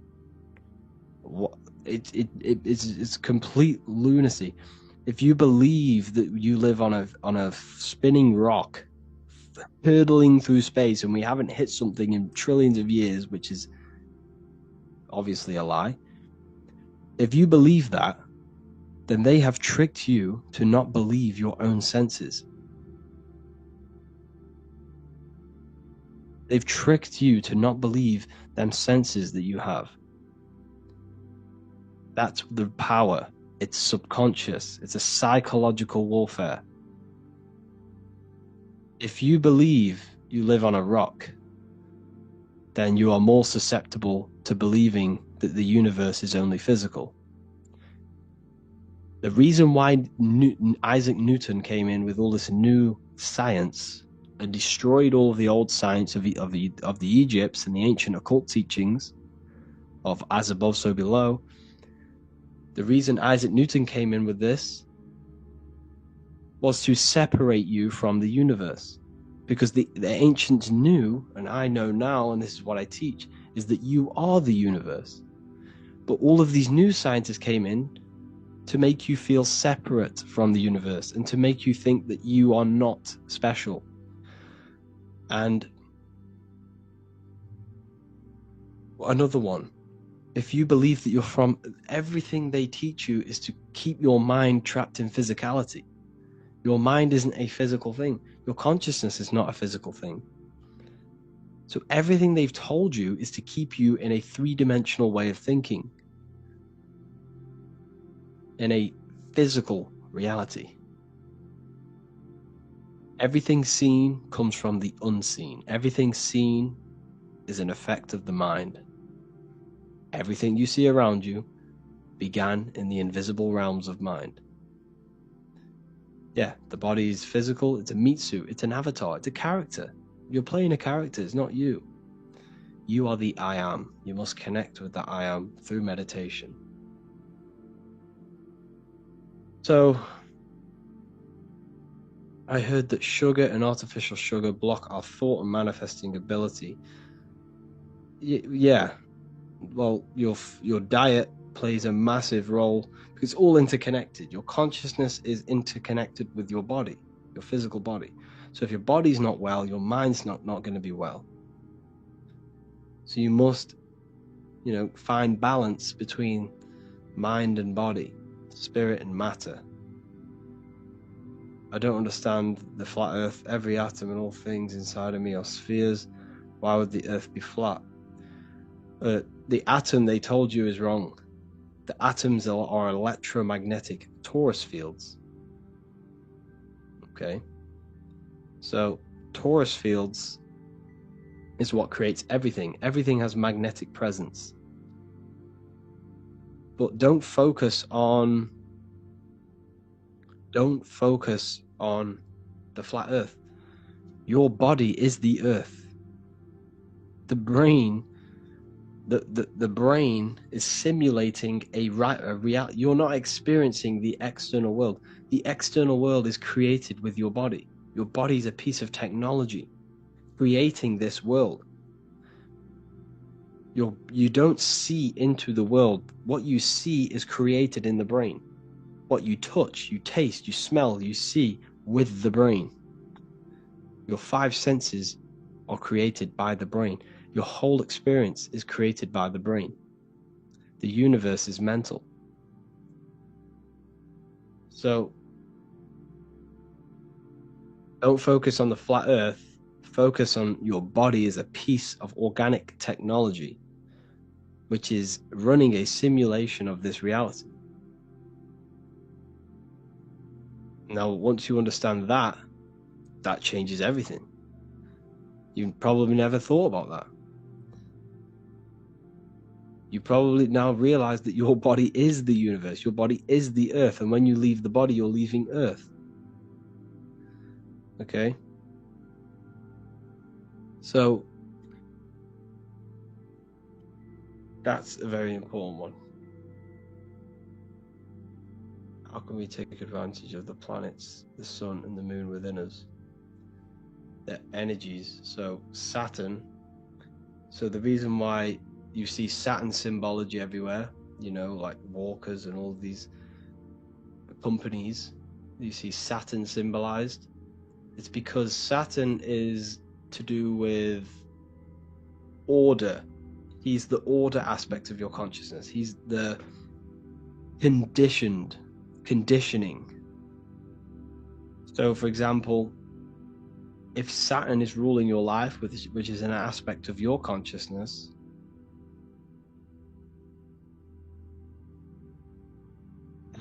how do I explain this well? They're basically harnessing the energy of Saturn to condition you. That's what technically they're doing. That's why you see Saturn symbology everywhere. It's all about conditioning and, how do I say, like the education, for example. It's all about conditioning you to keep you in a certain state. That's what Saturn is. Now, the sun represents your pure consciousness. The moon represents your subconscious or emotion. Anyways, I'm going to have to love and leave you all here. This is a Q&A that takes place weekly inside of the university. if you wish to join, I will send the link into here. Hold on, I will send it into this chat. So yeah, these live calls happen all the time. They're going to be happening every week from now on. If you want to join the university, see you all on the inside. There's so much that you can gain. Let me just try and find.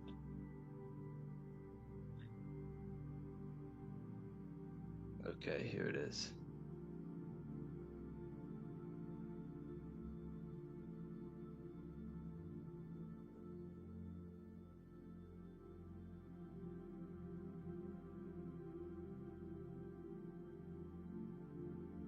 Few seconds.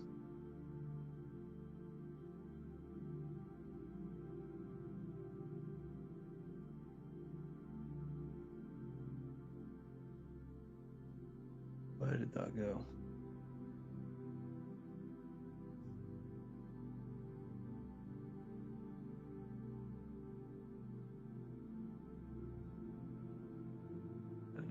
I don't know why I can't get it up.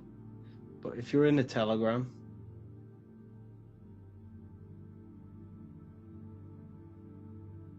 go to my Instagram, my Telegram, or revivalofwisdom.com, and you'll see the Ethereal University. I'll show you what we get. You get all of this. So you get the Manifestation Mastery course, which teaches you everything about your mind and how your mind creates reality. You get the Real Lectures section, which has everything about the lectures. I do weekly lectures on occultism, symbolism, esotericism. We have a community, we have a library with my books plus 45 other rare PDF books. So you gain access to the library.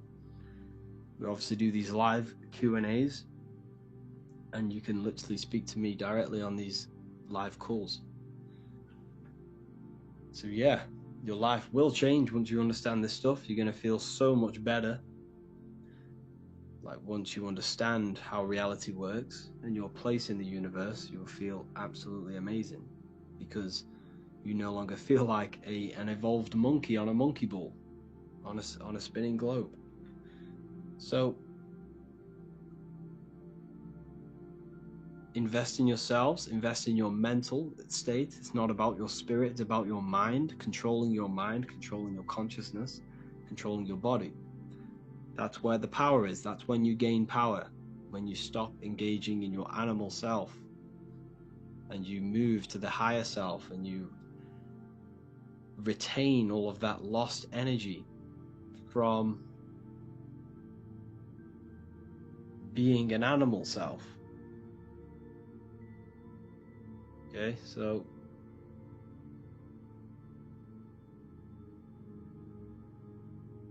make sure to invest in yourself, and I will see you all on the other side.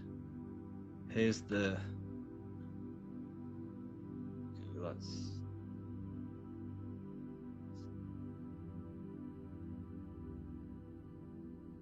There's the link. I've just posted the link for the university.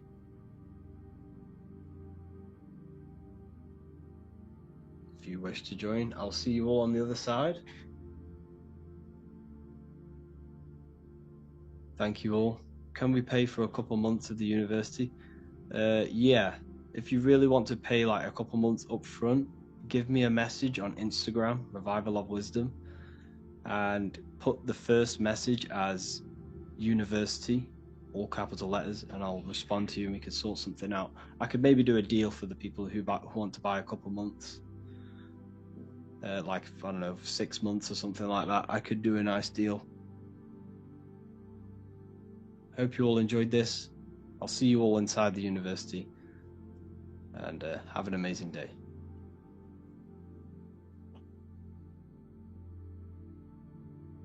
Witchcraft and magic. So today we're going to be talking about this and discussing a few things on how magic works, what it is, and how it's not what you truly think it is. So all of these films they showed you in the past, you know, like Harry Potter, and all of these other things, they are to fantasize this thing, to cover it up, to make it look like a myth.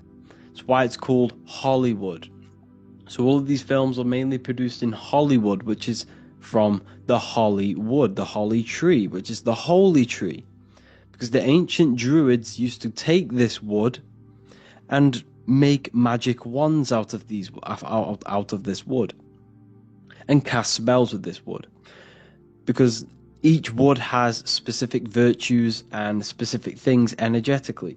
For example, you can use different herbs to treat different illnesses because they all hold different mineral content and different energetic principles. So all of these different woods and these different materials the ancients used, they understood their virtues. So the ancients would use holly wood, or the holy wood, because this was the most powerful wood to use to make a wand out of. And this is ancient druidic magic. Now, Hollywood is what casts spells into the minds of the masses through these films or hidden messages. And what these films actually do is that they sink the minds of the masses. All of our minds are watching this singular film, which is sinking our brains, sinking our minds, sinking our perception. All of us are thinking the same thing when we're watching these films, and they're putting all of these subconscious programs into the people who watch these films. So it's a hive mind. They're trying to make a hive mind. Now, here you see Jesus with a wand. Jesus with a wand. You can look into this yourself. You type in pictures of Jesus with a wand or Moses with a wand. They always hold wands because these people were magicians. If they existed, they were magicians. The ancients were obsessed with these magical arts, these energy arts, and using energy to manipulate it for gain. So when holding a wand, what you're actually doing is you're using the body's energy, because your body is emitting countless amounts of energy. You are a light energetic being, and you have these meridians in your body, which electrical energy flows through these meridian lines. This is why we wear certain copper bracelets. If you look back at the ancients, they were kitted out in silver, copper, gold. They always wore these electrically conducting materials, as well with crystals. Crystals were used to enhance different body parts. If you wanted to hear better, you'd place a crystal and a metal in the piercing of your ear. This is why they used this, because they understood the principles of these things. Because everything you see physically has an energetic body behind it, which enhances things. High frequency, high energy is what enhances things. So by wearing these materials, on your fingers, on your wrists, you're enhancing the flow of electrical energy throughout the body. You can do this if you want to heal your body. Let's say you got arthritis in your wrist and you wear a copper bracelet. This will help bring energy. It will help raise the frequency of this specific area of the body, which will, help heal this area of the body quicker. It's all about energy, because energy becomes before matter. Matter is a result of energy. So therefore, when you raise the frequency of things and give it high energy, it affects matter. So this is why the ancients, were obsessed with crystals, and all of this falls under magic because it's using natural things, using natural resources for energetic properties and principles. And it also amplifies your electromagnetic aura. You see, when you raise your frequency, people, when you raise your frequency, your brain is producing a higher frequency. It can work on a higher capacity. Therefore, you can process more information. It works more efficiently. You become enlightened. And when you're raising your frequency and your electromagnetic field is high energy, it's very healing. It heals your body. It heals other people around you. This is why, some people can walk in a room and everyone stares at him, because his field is so powerful, so high frequency. And this field is highly influenced by the internal state of an individual. You know, if your mind is in a negative space, then this will reflect in your spirit, which is your electromagnetic energy. So emotions are magnetic. You are magnetic. You attract whatever you feel like, whatever your mental space is. So it's important to master the mind and master the emotions for this reason, because this is when you become a walking magnet, a walking light being. Now, Happy Birthday is a form of a magic spell. It's a spell to make you age quicker. Now, if you've watched the Subconscious Mind, the Manifestation Mastery, you know, if you're in the university, you've probably watched it, and you know about the subconscious mind, then this is where it kind of gets a bit crazy, because a lot of magic is all to do with the subconscious mind and how it reprograms and creates reality.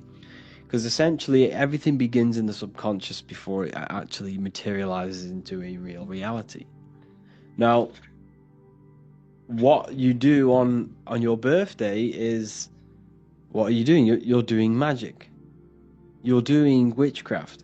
Because what you do, you turn off the lights, you know, you dim down the lights, you get a candle, you light the candle, and then people chant, you know, your family, your friends, they start chanting happy birthday, and then you make a wish, which is a mental directed thought, and blow out a candle. It's witchcraft. This is all forms of witchcraft.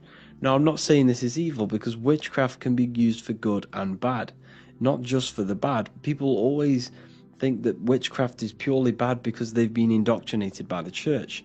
The church has made these things seem evil because they don't want us delving into these powerful ways of manipulating reality, manipulating natural energy.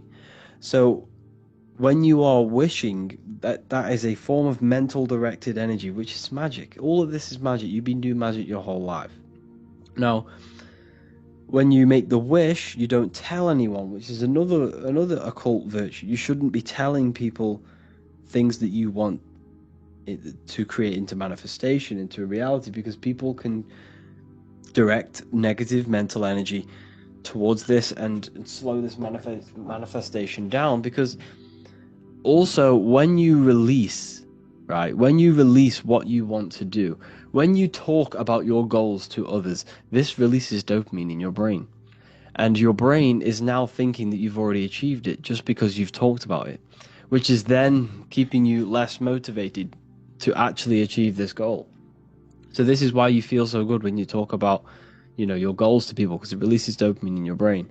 But anyways, so what this is doing is, you know, happy birthday, it's making you age quicker.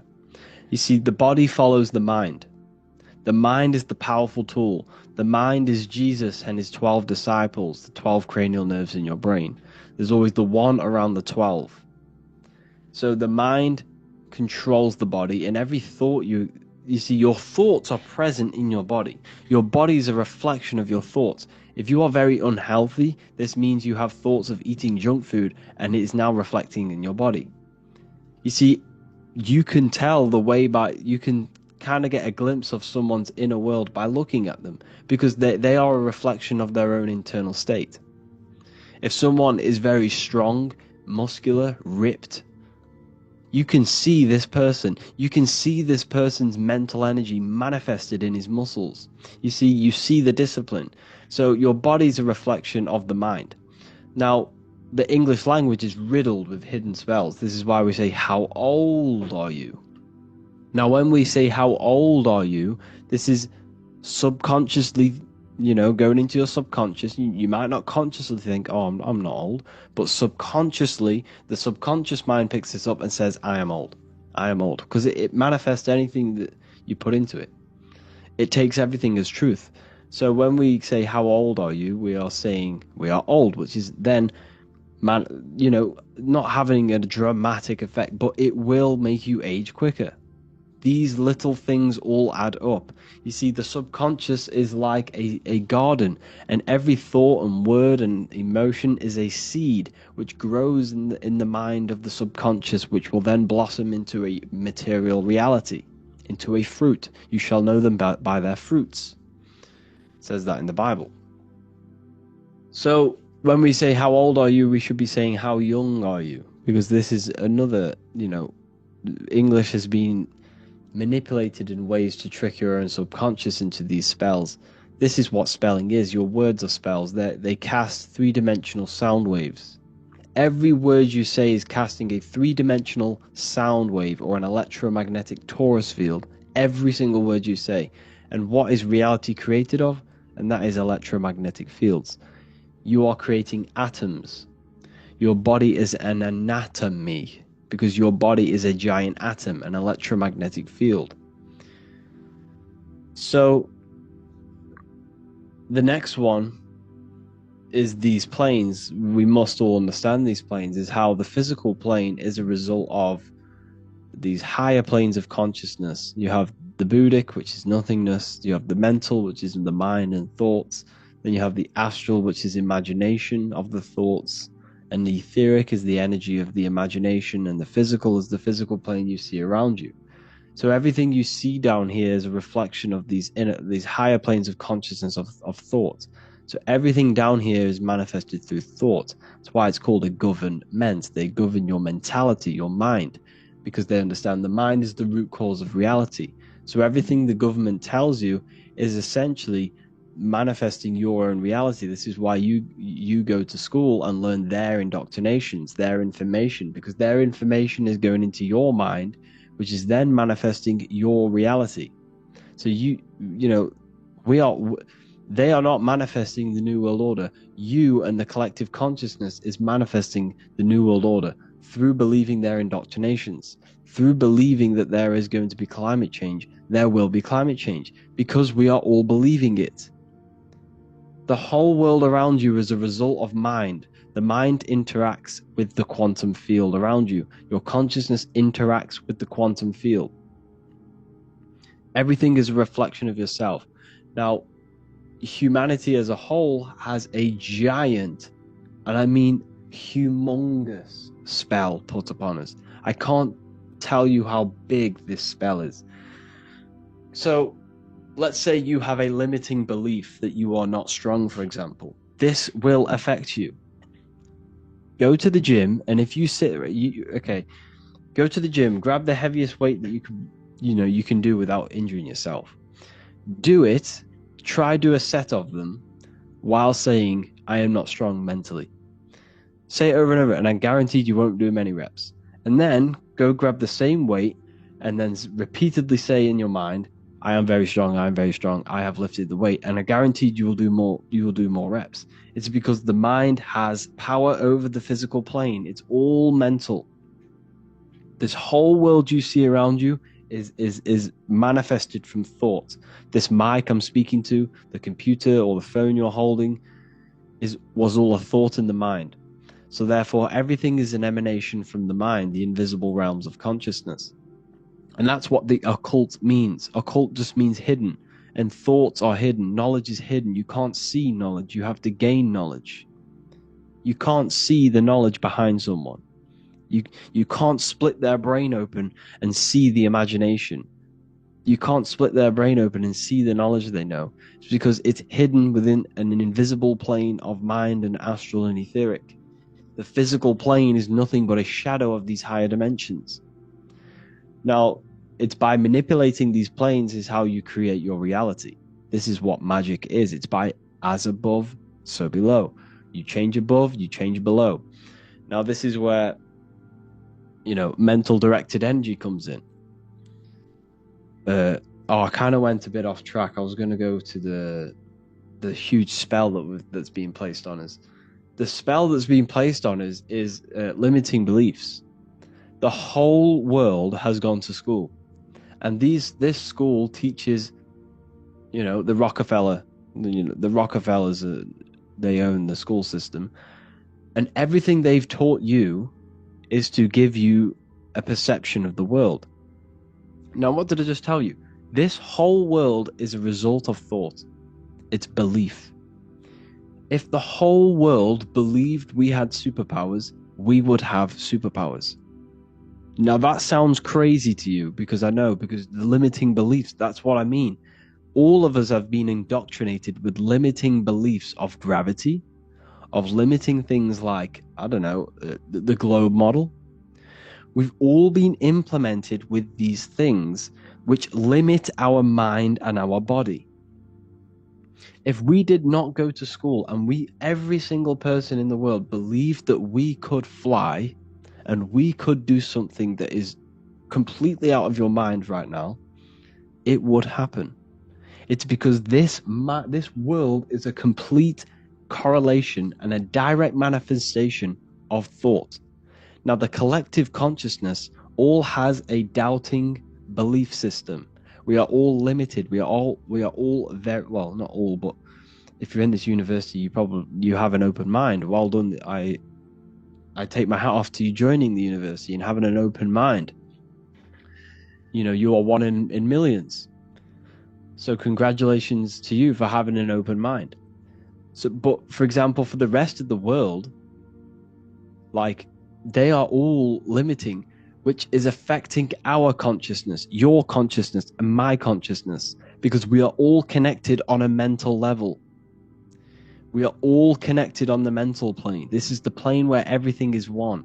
We are all made of the same substance, which is universal mind, universal intelligence, universal consciousness. We are all the same consciousness in different bodies. So, like I just said, everything is connected on the mental plane. You, me, your parents, your brother, your sister, everyone is connected on the mental plane. Therefore, we can transmit energy, information through the mental plane by practice. So anyways, because of the limiting beliefs we have on, you know, as a collective consciousness, we all believe we are bound by gravity. We all believe that, you know, we can't do certain things. This is casting a spell on the whole world. It's because these thoughts we have in this mental plane here, okay, these thoughts we have here is then turning into imagination. See, the astral plane is very, very powerful. This is the plane that molds the physical plane. So this astral plane is where all spirits, entities, and it's the realm of imagination. This is that screen you have in your mind, but you can access it. This is a full plane that you can access through astral projection. So it is this plane that all of our limiting beliefs is molding into some form of imagination. And this imagination is then turning into energy. And then this energy is manifesting this physical plane. So this whole system that we are under is a spell. It's a very, very powerful astral energy, which is casted upon the whole of the whole of the earth. And we must break this spell. And how do we break the spell? By not believing anything that they tell us. It's the belief system. And we have to stop believing the science they give us. What good does it do us? Think about it. Does it really matter if you don't know anything that they tell you? Does it really? What will it do you? You're still going to live your life. So, for example, the whole system doesn't exist. The system, it only exists because we believe it exists. Money only exists because you believe it is true. It's a piece of paper with words written on it. But because your mind gives it value, it's the mind's perception of it that's creating this government, this system. The whole system it only exists in your mind. It only exists as a belief, as a program. The matrix is in your mind.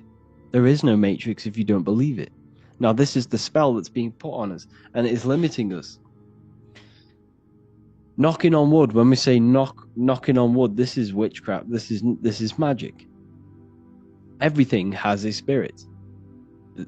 The phone you're holding, the atoms in that phone has a spirit, has it as a energy. The trees have energy. They have spirits within them. Water has spirits within them. You see, so knocking on wood is the ancient druidic magic again of knocking on for the tree spirits, because tree spirits are very healing. Trees are very healing. They're very high frequency. They emit lots of energy, lots of ether. So by knocking on it, they would ask them to heal them, or because these spirits are conscious, they're astral. You can't see them, but they exist. Everything has an astral body. You have an astral body. You use it every time you dream. All of us have an astral, etheric. All of us have energy. You can feel it when you walk into a room. You can feel it when someone is very sad. You can feel their energy. You can feel it. And this is what it is. It's transmutation of etheric energy. And this is what knocking on wood is. It's knocking on for the tree spirits. Knock on wood for good luck. You know, alcohol, this is another deep rabbit hole. That's why we call it a spirit. It's a spirit. It has spirits within them. It's the same with a jinn. That's why we call it a jinn, which is another astral plane deity or entity. But jinns are very powerful, so stay away from jinn. Stay away from any alcohol. There's a reason why every single religion tells you not to drink alcohol, pretty much. There's a reason. Natural alcohol, it's not too bad. You know, like wine, really, like natural, no chemicals. I would, you know, I'm not going to say I'm against that. I'm not, because that's natural. I mean, I'm with anything that is natural. But these spirits, gin, beer, all of this stuff, stay away from it. It's all used for witchcraft. It contains ethanol, which is ethanol, which is the barrier between the physical and the astral plane. You are being possessed when you drink this stuff. It's alcohol, alchemy, because alcohol was created by ancient alchemists, they would find liquids and they would extract the spirit out of the. So what it is, it's distillation. So they're getting liquids, these alchemists. This is how alcohol was founded, by ancient alchemists. So alchemy is basically the transmutation of natural things. It's also, you know, so it's transmuting base metals into gold, or liquids into spirits. And there's also something called inner alchemy, which is the transmutation of oneself from the darkness into light, which is basically what Freemasonry is. But so you have inner alchemy and outer alchemy. But that's what alcohol is created from. It's created from alchemy, and then what they were doing is extracting the spirit from liquids and making a potion. It's a potion. You know how on Minecraft you can get them potions and run around really quick if you drink the potion, or you know, on these ancient films where they drink the potion and die, or they have magic powers. That's what it is. It's all alchemy. It's all magic. And you can get different potions for different things. If you want to run quick, there's potions for that. If you want to feel strong, there's potions for that. This reminds me of another book that I read, which is inside of the library, called the 3 Books of the Occult Philosophy, which talks about magic and occult virtues. And basically, everything has an occult virtue. For example, bears are very, very strong. Owls can stay up very, very late. What's another virtue? Cats can fall from very high distances, which humans can't. So every animal has a virtue which they carry, and that virtue is in the ether. So, for example, the ancients would take bear hearts. If they wanted to feel very strong, they would hold the heart of a bear, and this would give them that virtue. They'd be stronger. Or if they wanted to stay up very late all night long, they would hold the heart of an owl, and they would not go to sleep until they could not fall asleep unless they moved that heart out of their electromagnetic field. It's because it holds etheric energy, and it holds the information in the ether. So this is what occult virtues are. So eating meat, yes, it's a form of witchcraft. You're eating the virtues of animals. You're gaining virtues of animals. This is why they promote it. They promote flesh because they want you to become an animal. You are what you eat. That's why we say that, because of these virtues. So if you eat fruit, you become very electrical. You become very alive. But if you eat meat, you become very dead and unelectrical. And you will gain the virtues of these animals. They want you thinking like an animal. You're not an animal. You're a divine human being who can gain access to higher planes of consciousness. Animals can't. They have no self-reflection. They don't know they exist. Humans do. So that's what occult virtues are. So when you're drinking alcohol, the occult virtues of alcohol and these spirits it's a potion for aggression and, and sex. That's what alcohol is. That's why when you drink alcohol, you become very aggressive and you desire sex. It's because these spirits that enter you, because how it works is that you're weakening your electromagnetic field. Where is it? You're weakening this field. Okay, so when you drink alcohol, it's very, very low vibrational. And you're consuming the ethanol, which is ethanol, which it lowers your frequency. And when your frequency becomes that low, your field becomes very weak, which allows spirits and energies to enter your body and become possessed. And this is why when you drink too much, you will black out, because your soul, your mind will leave the body, because it becomes that toxic and low vibrational. And you are fully possessed.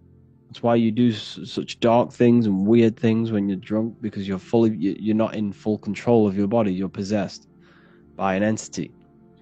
So the whole world is running around drinking potions of magic, of ancient alchemy.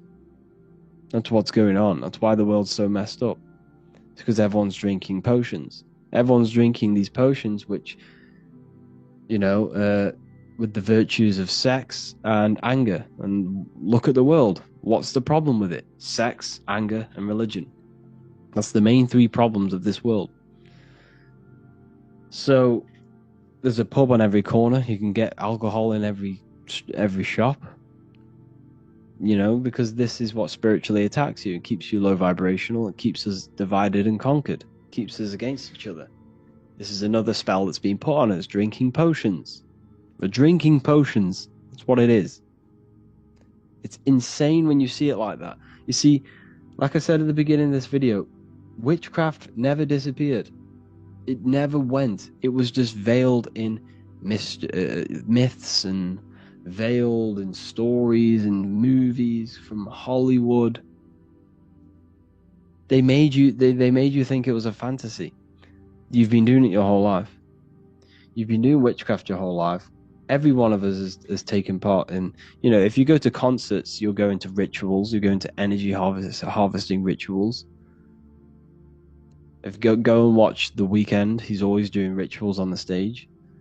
People getting possessed, people dying in the crowd. It's very low vibrational. We're being ran by wizards and warlocks, and we don't even realize it. They've made us think all this stuff is woo-woo and pseudoscience. It's not. This stuff is real, and we're doing it. It's that in your face that you can't see it. So, alcohol. The word alcohol is alcool in ancient Arabic, which means body-eating spirit, and now in Arabic it's algol, which means demon. Algol means demon in Arabic, which means alcohol. It's insane. So we're drinking demons and spirits in the sorry, and a little burp, in the astral plane. So your body is becoming a vessel for demons and spirits by drinking these consciousness altering potions. That's what it is. It's a potion that alters your mind and alters your consciousness, lowers your frequency, and allows things to come into you. Now, you can use these planes to your advantage for magic. You can practice these magic rituals. And the way to do that, if you go to the meditation section and listen to the Hemisync tracks, you don't have to do the full meditation. But what I do, I use them tracks sometimes. Listen to them, gain into that state where your consciousness is raised just slightly out of the body.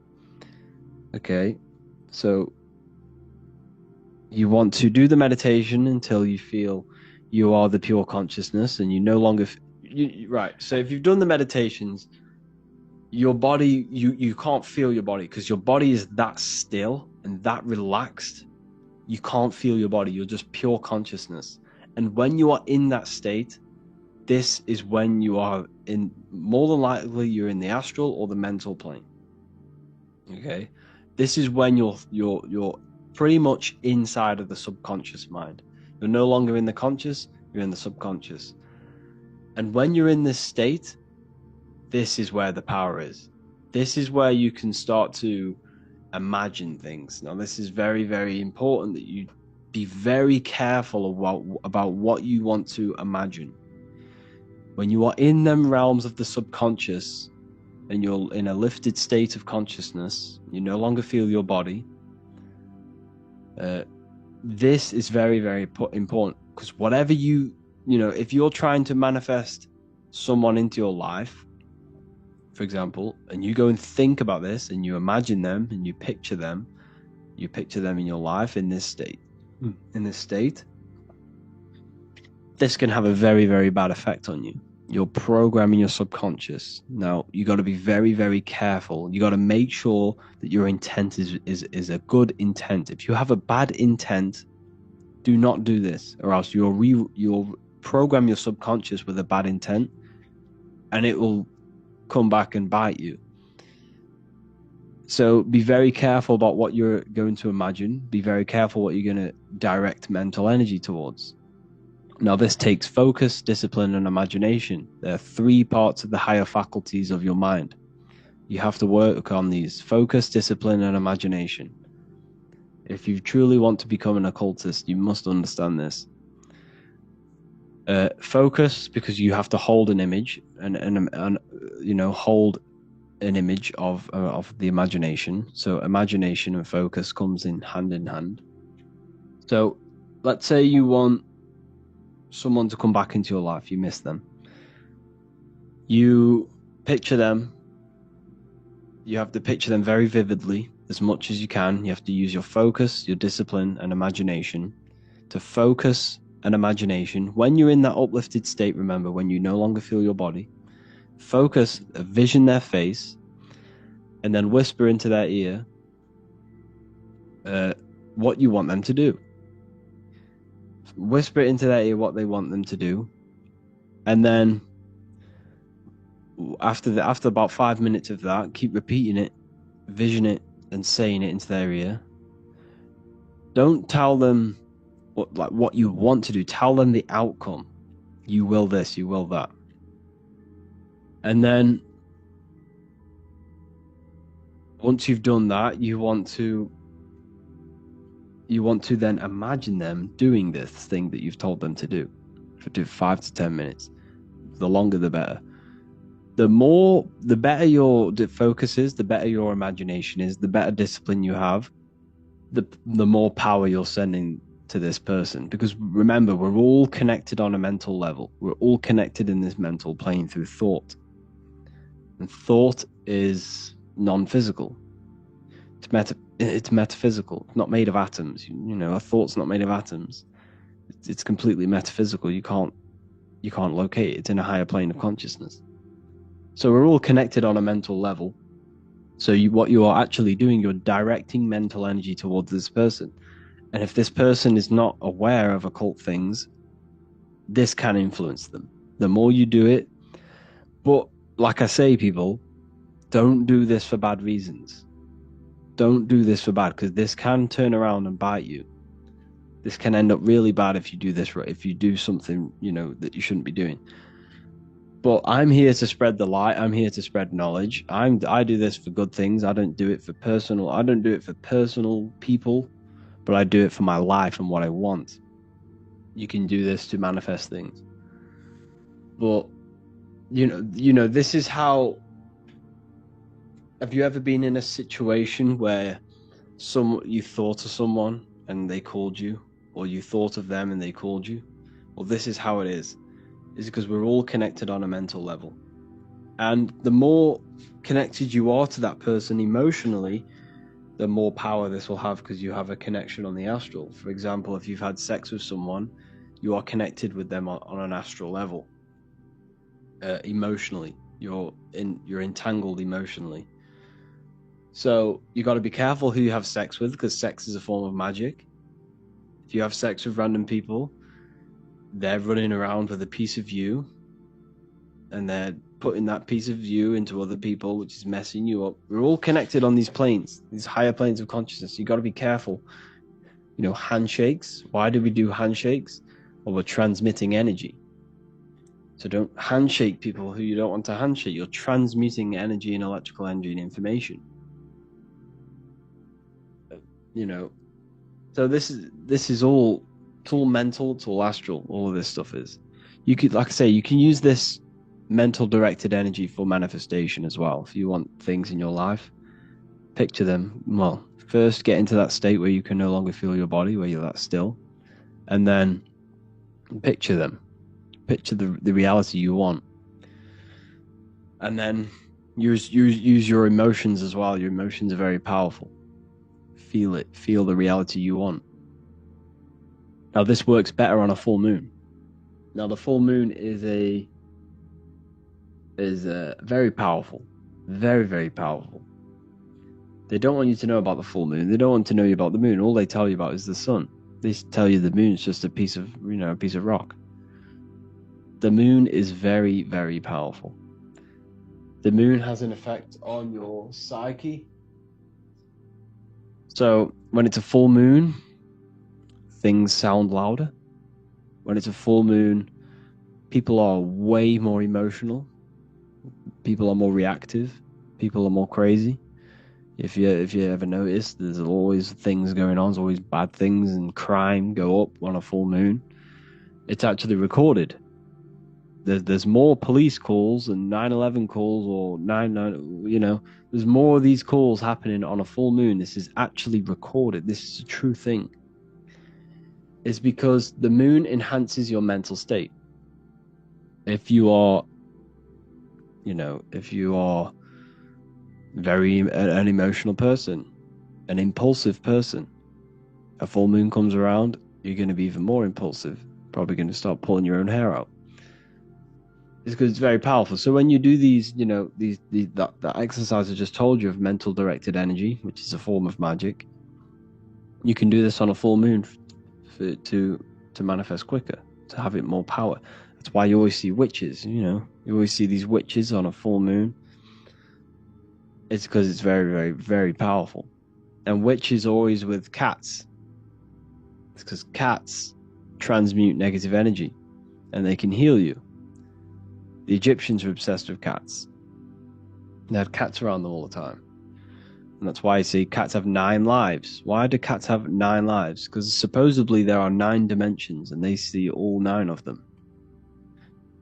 So it's symbolic for them having access to all 9 dimensions.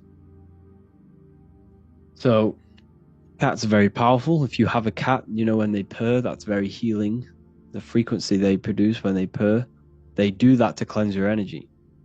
They know you have bad energy. So when they purr, they know you have bad energy, and they're trying to heal that for you. So if cats come up to you, they're trying to heal you. Cats are very powerful. This is why witches keep cats, because they're always cleansing them of negative energy. Well, yeah, I think that's pretty much everything for this video, people. I hope you all enjoyed this video. Be very careful about what you plant in your subconscious. Definitely do their meditations. They're very powerful. Very, very powerful. Do them with headphones. You can't do them without headphones. It doesn't work. You will astral project, or you will have an altered state of consciousness if you follow the meditations of the gateway process. I've done them multiple times. Very powerful audios. So yeah, hope you all enjoyed this one. Feel free to get in the community. Tell me what the next video to make. And there's no one in this, so I can't answer questions. So we're going to be doing live calls I'm going to do them every Saturday morning now. So Saturday morning is probably the best time to do them because people are off work. I've done it on a Friday today, and obviously no one's here because obviously people are at work. So I'm going to do them on Saturday mornings at like 10 10 o'clock UK time. There's going to be live calls every week from now on. Thank you all for joining the university. It's been a pleasure to share this knowledge with you. Have an amazing day. Today, we're going to be talking about numerology and the numbers. So first of all, the numbers that we see are the symbols used for numbers, because the numbers itself are not the symbols. Numbers are energy. They are things that exist within our consciousness. Everything we see exists in our consciousness. There is nothing outside of you that is not inside of you. So every number corresponds to you and your consciousness and your body, because as above, so below. What is without is within. So the symbols used to determine numbers are produced by the angles. So 1 has 1 angle, 0 has 0 angles. So we're looking at the angles of these symbols. They're also sigils. You see, what we see with our eyes is going into the mind, and the mind is determining what that symbol is. So essentially, symbols are mental. They trigger thoughts. They trigger things within your consciousness, within your subconscious. That's why symbols are very powerful. When you look at the symbol of Nike, when you visually see it, it triggers the association of thoughts within your consciousness. So symbols are very powerful. So the number 1 is God, the one source, the one consciousness, the one energy, the one all-seeing eye on top of the pyramid. This represents God, which is a microcosm of you, your consciousness. That's why the number 1 is also determined as one line. One straight line means God. This is the one force of the universe. The one consciousness expressed in millions and billions and trillions of different life forms. You are God, I am God. That's why the Roman numerals I, the letter I, is 1.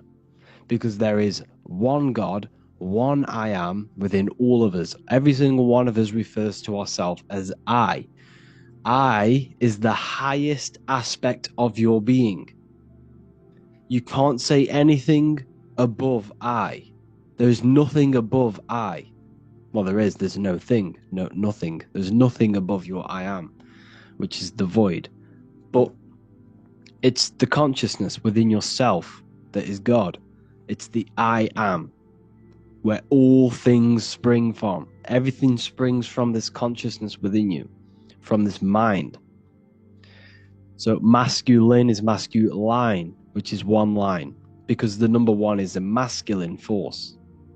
I'm not saying God is masculine. I'm saying the number 1 is a masculine number. It represents action. This is the pure force. Okay? This is the pure force of God, of consciousness. It's action. Consciousness takes action. Everything you've done in your life came from consciousness and is action. This is symbolized as an obelisk. You see this obelisk everywhere. You see it in Rome. You'll see it in Egypt. You will see it in pretty much every city. You'll see a straight obelisk represents the number 1, which is God. You see this in Washington, D.C. as well. If you go to Washington, and you will see the Vesica Pisces, and in the middle of the interwoven lines of the interwoven circles of the Vesica Pisces, you'll see the obelisk, because this is symbolizing the 1, which then goes into 2. This represents you and God, you and the soul, the consciousness. This represents the yin and the yang energy of the whole universe. The universe is created by these 2 energies, these 2 polar opposite energies, which is represented in the physical world as the sun and the moon. The sun and the moon are physical manifestations of conscious and subconscious, male and female, positive and negative, light and dark, light and darkness. Everything that exists in light exists in darkness. You exist in a physical body, which is the light, and you exist in consciousness, in the darkness. You have a physical self, you have a non-physical self. You have a true self and an echo, which is the body. It also represents division. So this is division between spirit and matter, the consciousness and the body. You, your body, and God. The body and God, which is consciousness. It's the mirror, which is symbolized as the two pillars in Freemasonry. You have the left. You have a left side of your body. You have a right side of your body. You have a left ear and a right ear. This is the number 2. You are split down the middle.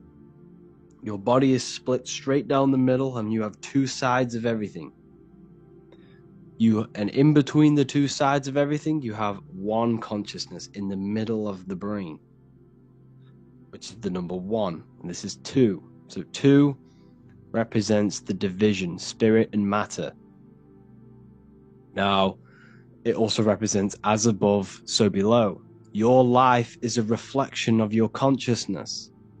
Whatever is happening within your consciousness, mentally, mentally and emotionally, is manifested into your life, and that is your life. Your life is a reflection of your internal state.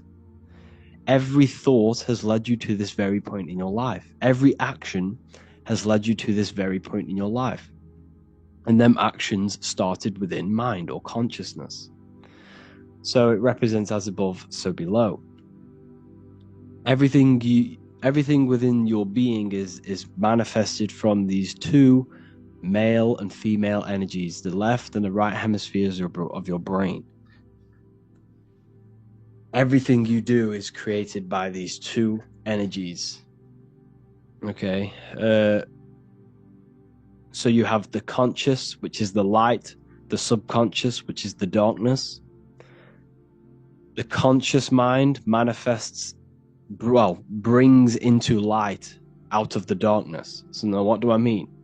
The subconscious is the hidden aspect of your mind. This is the hidden self, the shadow self, where all of your little things that you do. Now, what's an example? Do you really love the person you're in a partnership with, or a relationship with? Or is it coming from a hidden aspect of yourself? Is it coming from a place of fear of being alone? Is it coming from a sexual desire within your subconscious? You see, there is a shadow self and a light self. The conscious mind brings into light what is in the subconscious. The number 3 represents the Trinity. This is why you always see God inside of a triangle. Well, sorry, it's not God, but inside of the triangle. This is the triad. Okay? This represents the 3 aspects of your consciousness: thoughts, emotions, and actions. These 3 things must be in harmony in order for you to manifest your desire. In order for your consciousness to create, there must be thought, an emotion, and an action. These 3 things are foundation for creation. You can't create without, well, you can, but it won't be to your maximum potential if you do not have these 3 aspects of yourself in balance. If you want to create and manifest your life, you can't sit there and meditate. You can't sit there and visualize all day long. Yes, this helps, and it helps reprogramming your mind, but you need the action. The action is one of the most important, but they need to be in balance. There must be thoughts, emotions, and actions. Now, the daytime represents action. Okay? The nighttime represents thoughts and action. At the nighttime, people tend to reflect. People are alone. You're by yourself mainly, or you're in bed. It's you and your mind. This represents the winter time also. The winter time also represents this inner state of reflection. And the summertime represents the action. So you must have these 3 aspects of yourself in harmony for you to manifest a desire that you want. It represents transformation. It represents new life, resurrection. Jesus was in the cave for 3 days, and then he had a resurrection, a new life, a transformation. So consciousness is always transforming into new and bigger things. Your consciousness is always expanding. It's always transforming into new ways of thinking, into new chapters of your life. I'm currently going through a new chapter in my life. Big things are changing. And it's the evolution of your consciousness. This is what the number 3 represents. 3 also represents, if you look at the Kabbalistic tree, you have the top 3 spheres. Now we're going to be going into the Kabbalistic tree. I'm going to be doing some lectures soon on it. But that is so the top 3 spheres representing the triangle with the eye in it. If you know anything about Kabbalah, you'll understand. Now, number 4, this represents foundation. You have a 4-fold nature. You have 4 corners on a table. This is the foundation of yourself. Now, the foundation of yourself is mental, astral, etheric, physical, which is, you also have 4 directions: north, east, west, and south. 4 physical elements, 4 stages of consciousness, 4 seasons in the year, 4 gospels, 4 fixed signs of the zodiac. Now, everything you've been told about the zodiac is pretty much an externalization of the zodiac. The 12 zodiac represents the 12 aspects of your soul, your consciousness. The stars are in your soul. As above, so below. What is above is inside of you. What is outside of you is inside of you. The stars are aspects of your consciousness. Now, this is why you have 4 gospels, because Jesus is symbolized in 4 different ways through the 4 gospels. You see him in the 4 types of, basically the 4 gospels are the 4 ways of portraying Jesus in the 4 aspects of consciousness, which are the 4 elements. Okay, so you have air, which is the mental aspect. You have fire, which is the spiritual aspect. You have water, which is the emotional aspect. And you have the earth, which is the physical aspect of yourself. These correspond with the 4 ways they portray Jesus in the 4 gospels. Okay, so this is also representing the foundations of consciousness. The 4 elements correspond with your consciousness. You have your body is a number 4. You have the cross. You have an upwards line and a horizontal line, and the cross section meets at the heart. Now, the heart is considered the sun. The soul is in the heart. Now, what is the soul? The soul is the essence of you, your personality, your level of charisma. When you think of someone. If you think of someone you absolutely love and you have a great connection with, you're not thinking about their body. Yes, you may think what they look like, but what is the non-physical version of that person you have if you don't think of their body? It's the soul of that person, their personality, that individuality, that's their soul. Now, the soul is in the heart. Your words, your actions all come from the heart. Your desire all comes from the heart. This is the soul, the Son of Man, the Son of God. The mind is the Father. The Son of God is the heart. You are the Son of God. Okay? So, when Jesus is portrayed as the sun, the sun you see in the sky, he always has the sun behind his head. Now, this represents the Son of Man, the soul of man, the heart of man, the core essence of someone. So that's what the sun is, because the sun in the sky corresponds with your heart. It corresponds with your heart. It's also on the Kabbalistic tree, this represents Teferot, the middle sphere, where all of the pathways on the tree connect to the middle sphere, which is the heart of man. We're going to be going to the Kabbalah soon. 5.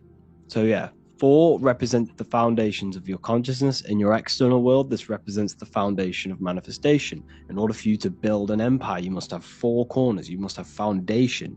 In order for you to have a table, you must have 4 corners. So 5 represents also the human body, because 5 now represents experience. This now represents the physical plane. Okay, this is the physical self. So if you notice, all of these numbers, 1 up to 4, is mainly about consciousness and the invisible side of yourself. Okay, mainly. But once you hit number 5, you're now starting to turn into matter, material. This is more material things now. 5 represents experience. You have 5 fingers on each hand. You have 5 senses. Your consciousness interacts with this material plane through the data of the 5 senses. The 5 points on your body. You are a star. You see, this is the pentagram, a very sacred symbol. 5 represents how spirit manifests into physical. Sorry about the spelling mistakes. I did this quite quick. This represents how spirit manifests into physical. It's the material world, the experience of spirit in matter. Jesus took 5 wounds on the cross. Jesus said, "Take no thought" 5 times. He pretty much says, meditate, take no thought. I forgot what verse it is. He says, take no thought 5 times. Why? Because you have 5 senses which are distracting you from connecting with the higher consciousness within you. You must turn off the 5 senses. Take no thought. And when thought is no longer present, other aspects of your consciousness can open up. The mind is always rambling on. It's always thinking different things, placing attention on different things, worries. Once there is no thought and there is no data from the 5 senses coming through, other aspects of your consciousness starts to open up. Now, this is how you can have mystical experiences. Now, Jesus on the cross took the 5 wounds. Jesus crucified on the cross. How did he get up to the cross? He carried the cross up the mountain, which represents elevation of consciousness. Then he was crucified. He took the 5 wounds, which represents turning off the 5 senses. And crucifixion is the sacrifice of yourself to the higher consciousness within you, to the Father. Sacrificing yourself to God. So 5 also represents sacrifice. Noah was 500 years old when he went on a mountain with God, and the earth was destroyed because Noah went on a mountain, elevation to God. You must elevate yourself to the higher consciousness. And God destroyed all of the flesh on the earth, which is the heart. Earth rearranged his heart. He killed all of the desire, because all desire comes from the heart. So what this represents, Noah's Ark is your brain. It's the ark. You raise yourself to the higher consciousness and you kill all of the flesh, all of the desire for physical things in the heart. And it's the purification of the heart. It's an allegory. Number 6 represents the physical world. This is the most physical number. 666. 6 God worship, Drake, represents the physical plane. You have 6 sides on a cube. There are 6 sides in the physical plane. You can go up, you can go down, you can go left, you can go right, you can go forwards and backwards. That is a 6-sided cube. Jesus turned 6 jars of water into wine. Water's emotion, wine is manifestation. He's turned his emotions into manifestation. It's all there. This is all numerology. 6 is the world of matter. 6 is also representing the lower mind. That's why you have 666. 3 represents, like I said, the thoughts, emotions, and actions. So you have 6 3 times. 666 is your thoughts, emotions, and actions, all contributing towards the physical world. which is the lower mind, the devil, the mark of the beast. You're placing all of your creational aspects, the 3 aspects of consciousness, into 6, which is the physical world. That's 666. 6 represents the creation, physical creation. There are 6 days of creation, and then God rested on the last day. It's the 7th day. It represents laws, doctrines, and physical things. The number 7 chakras, 7 colors, 7 diatonic musical tones, 7 days of the week, the 7 visible planets, the 7 metals, everything's septenary. 7 represents the awakened human, a higher level of spiritual and personal development. It's why you see the Masons use the G with the light. This is the light. This is your brain. Well, this is your arc. This is your head. G in the middle is your consciousness. 7. Okay, so 7. There are 7 visible planets, which are corresponding to the 7 days of the week. Monday for the moon, Sunday for the sun, Saturn day for Saturn. And these energies in the sky, the 7 visible planets, are inside of you. They represent 7 spheres of consciousness, 7 states of consciousness. Okay, so the 7 represents the awakened human, a higher level of spiritual and personal development, where one has used the 7 energies to raise his consciousness to the 7th state, the crown chakra.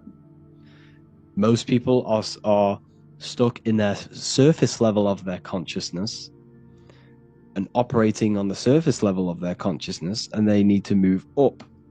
There are 7 states of consciousness, 7 chakras, 7 nerve centers, which correspond to the chakras. So essentially, this just represents a heightened state of consciousness, a completed state of consciousness of personal development. Number 8 represents regeneration, time, 8 points of space and time, eternity, rebirth. There's not really I can't find much information on the number 8, but I'm going off what I know. This represents regeneration. So when you look at the infinity symbol, it represents the number 8, or a torus field. It's regeneration of energy, regeneration, rebirth, time. The number 9, this represents higher perspectives. Jesus casted his net onto the right hand side of the boat and found 153 fish, the right hemisphere of your brain. Casting the net to the right hemisphere of your brain, you'll find 153 fish, because 153 adds up to 9. You see higher perspective when you use the right hemisphere. It shows you a broad perspective. If you don't know about the brain hemispheres, go and watch the lecture under the real lectures section, and go and watch that. That will tell you everything you need to know about the left and right hemispheres of your brain. It also represents endings, completions, because you have 9 months in the womb. There are 9 moon cycles, because your body's created by the celestial spheres, by the energies of the celestial spheres, which are also inside of you. Your body's created in the moon. By the rotation of the moon, which is 9 months. The moon sounds like womb. And if you look on the Kabbalistic tree of life, you'll see this Yesod sphere, which is corresponding to the moon, because this is God up here manifesting, filtering consciousness through these spheres, then entering the moon, and then from the moon you enter the physical plane. It's the womb. It's why it corresponds with the womb. So number 9 represents higher consciousness, perspectives, feminine is 9 months in the womb. Number 10, this represents the returning back to source. This is everything goes from 1 to 9, then it goes back to the 1 again, 1 and 0. So This represents returning back to source, back to zero, back to the beginning, God. It's pure completion. So 0 and 1 is the binary code of this reality. You have 0 representing curves, which is feminine. You have line, which is 1. 1 is a line, which is the masculine. You can see this in the bodies. The masculine body is very liney. The feminine body is very curvy. You see this in the genital area. 0, the womb, and the line. 0 is the womb. 0 represents the nothingness, the womb. We'll go into that after. But anyways, so the number 10 is also representing nothing and God. 0 and 1. That is all that exists. Nothingness and God. That is it. Nothingness and consciousness. That is the only thing that exists. Everything else is a shadow of consciousness. There is only nothing and God. 0 and 1. So there are 10 energies of consciousness. This is the Kabbalistic tree now. This is why there are 10 numbers, because the Kabbalistic tree shows, it's basically a blueprint of how consciousness manifests the physical plane.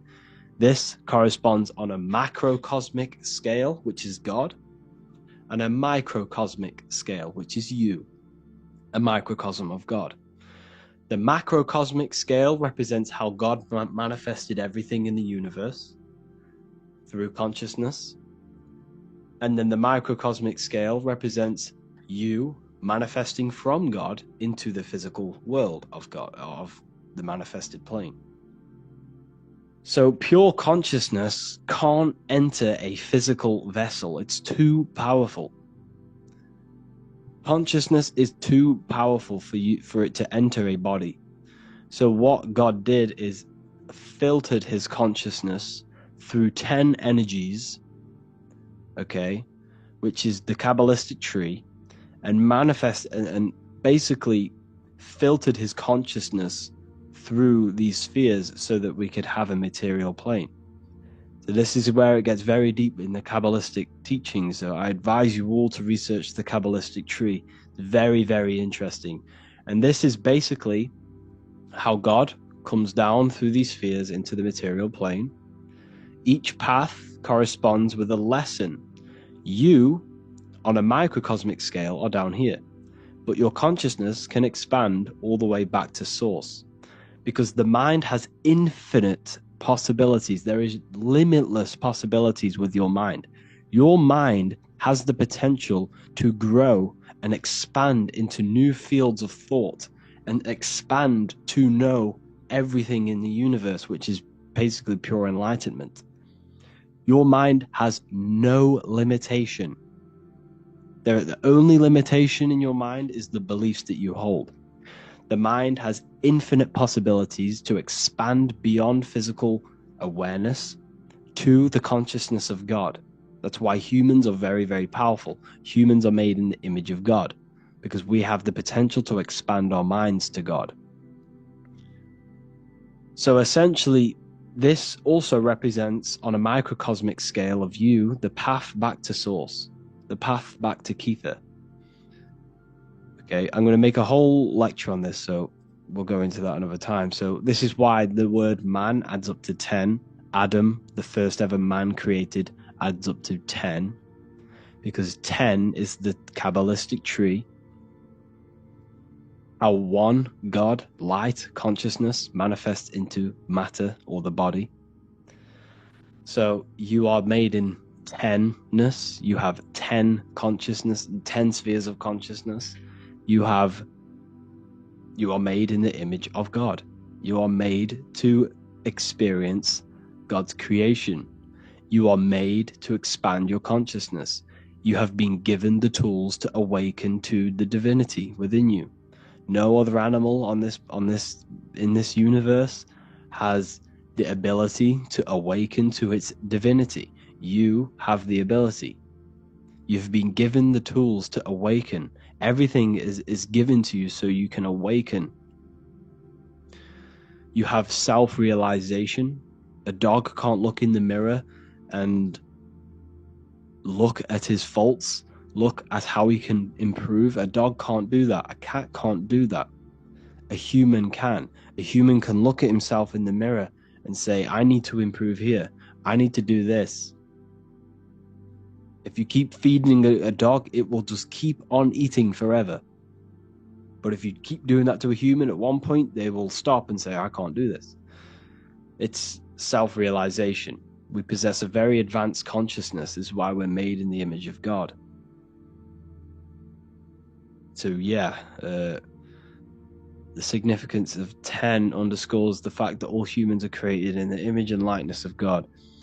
Yeah, so this is a new section from the New Book of Wisdom, Volume 2, which is coming very soon. The number 0, the cosmic womb, nothingness, no thing. Beyond mind is nothing, void. So if you go into meditation, this is a very deep thought, actually. Once you go past the mind, there's nothing. And that's essentially what you are. You are nothing. You don't actually exist, but you do exist. It's a polarity. Beyond the mind is nothing. The mind is not physical. Your consciousness is not physical. Thoughts are not made of atoms. Emotions are not made of atoms. Your body is made of atoms. Once you go past the mind, there is nothing. It's a black void. And that's where everything springs from. All creation comes from the void. All things seen come from the unseen. Thoughts manifest out of nothingness. Mind is the realm of infinite possibility, infinite expansion. These are very deep thoughts. A lot of people aren't going to understand this, but for the people who are quite advanced and deep thinkers, they're going to understand this. Essentially, the universe is nothingness, but out of this nothingness, so think of it like this: the highest realm in the universe is nothingness, pure void, pure nothingness. Then after nothingness, there is infinite potential, infinite, limitless thoughts, which is the mind. Mind is the realm of infinite thoughts and infinite possibilities. There's nothing you cannot not think of. Everything is possible in the mind. This is why the universe is constantly expanding. It's the expansion of mind. The universe is one mind expanding through information and thought. So anyways, we got a bit off topic there. That's essentially what the numbers are, how they correspond with yourself, and the real interpretations of numbers. There is nothing external. There is nothing external in the universe. Everything you see is inside of you, including the stars, the planets, and zodiac. Everything is inside. So you must understand this. So thank you all for watching this video. I hope you all learned something. Look forward to connecting with you all. Hello, and today we're going to be talking about sex, sacred energy exchange. Now, what you must understand is that your energy, everything that your physical body is doing is coming from the ether. So your energy of your body, your aura, is all etheric. And this is the life force behind your body. And this is what you are exchanging when two people interact. When you interact, you are exchanging this etheric life force energy, which is very, very powerful. Now, the sexual energy within the human is the most powerful energy and the most powerful emotion that you could possibly feel. This is why lust is so hard to come over, especially when you're addicted to watching them dirty websites, because the power of the sexual emotion completely takes over the body, takes over the mind, it takes over the spirit. It's so powerful, and that's why it's personified as the serpent tempting you. And you can see the serpent in the letter S, because S is the energy, the sexual energy, the serpent energy, the kundalini energy. It's all related. Now, sex is a very, very sacred thing, and it should not be performed with just anyone and anything. You are exchanging not only sacred energy, your etheric life force energy, You're exchanging DNA. Every time you even kiss someone, you're exchanging your DNA and their DNA with each other, which is altering both of your DNA. Now, when sex is performed, you have the masculine and the feminine coming together. The fire and the water. Water represents femininity, or the what's it called? Yeah, feminine, and then fire represents masculine. And you can see this in the triangles. Now, fire goes upwards in a triangle and water goes downwards. So this is why it's that way in the alchemical symbols. These are very ancient symbols. These symbols are thousands and thousands of years old to represent the fire and water, masculine and feminine. Males have a fire nature. When a man is truly masculine, he has a fire nature. He's action taking. He's not aggressive, but you know what I'm trying to say. Aggressive in taking action. Electricity, doing, leading. That is a masculine role. It represents the conscious mind. The feminine represents the water, the emotion, the emotional side of consciousness. Submissive, cleansing, taking care of things, nurturing. This is the divine masculine and feminine.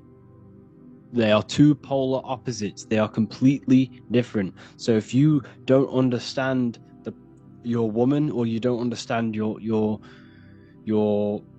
boyfriend, you must understand that he is the complete opposite of the way you think. If you want to understand her, you must think the complete opposite of you. Male, we think logically. Females, they think emotionally. And we must balance them in our own beings as well. The male must become more emotional, and the female must become more logical to have balance. Anyways, I'm getting off track. When these two come together, this is when creation happens. When the two polar opposites come to one and unify, which is the Star of David. When this unifies, this is when creation happens. This is very, very powerful. This is when birth happens. It also happens when we balance the two hemispheres of our brains. When we sync the hemispheres of the brain, and if you've been doing the meditations in the meditation section, and you've been doing the hemispheric, CIA gateway process, that's when you are born again. That's when you're born into spirit, into your consciousness. And the two hemispheres, left masculine, right feminine, when these sync, you become born again. You can have out of body experiences. It's the same with when two male and females come together, creation happens. Now, what you must understand is that everything you do physically has an astral counterpart. Everything you do is done in the astral plane as well. This is why, the ancients used to wear symbols, because symbols are very powerful. I'll make a whole other lecture on symbols. But everything you do is done on the astral as well, because you are in the astral now. You are in the etheric plane. You are in the mental plane. You are in each one of these planes now. And these planes are so important for you to understand reality. You can't, live your life without understanding these realities. I'm sure there's lectures on this. There's loads of lectures on this that I've done. Go check them out if you don't know what these planes are. So this is the physical plane. This is your body. This is where they keep you. Three-dimensional awareness. They keep your mind, which is up here, trapped in physicality through the Newtonian way of thinking. The Newtonian science is trapping your mind in physicality. They changed everything, you see. So the ancients knew that they were the universe experiencing itself. They were a microcosm of the universe. The body is a miniature earth, and their mind was the universe. This is how the ancients thought, and this is how I think. This is how I know. However, the Newtonian way of science came in to disconnect us from the universe, and came in and said, no, you are in a universe and you are not the universe. That's what they teach now. They teach that you are just inside of a physical creation. They trap you in physicality. They tell you that your mind is just activity of the brain, which is not true. Once you understand these planes, once you have an out-of-body experience, you then understand these planes. They are very, very, very, very real. So magic is all to do with the astral plane, and sex is a form of magic. It's a ritual. It's a ritual. Everything you do is a ritual because you do it in the astral as well. So when sex is performed, you are actually entangling your emotional and astral light bodies. So this is what happens. So you have an astral contract. You can do these in many different ways when it comes to, magic. You can do these in many different ways. When people sell their souls, or quote unquote, whatever you want to call it, they're not selling their soul. You're gaining an astral contract with these entities on the other side. So astral contracts can be made in many different ways. It can be done by exchanging blood.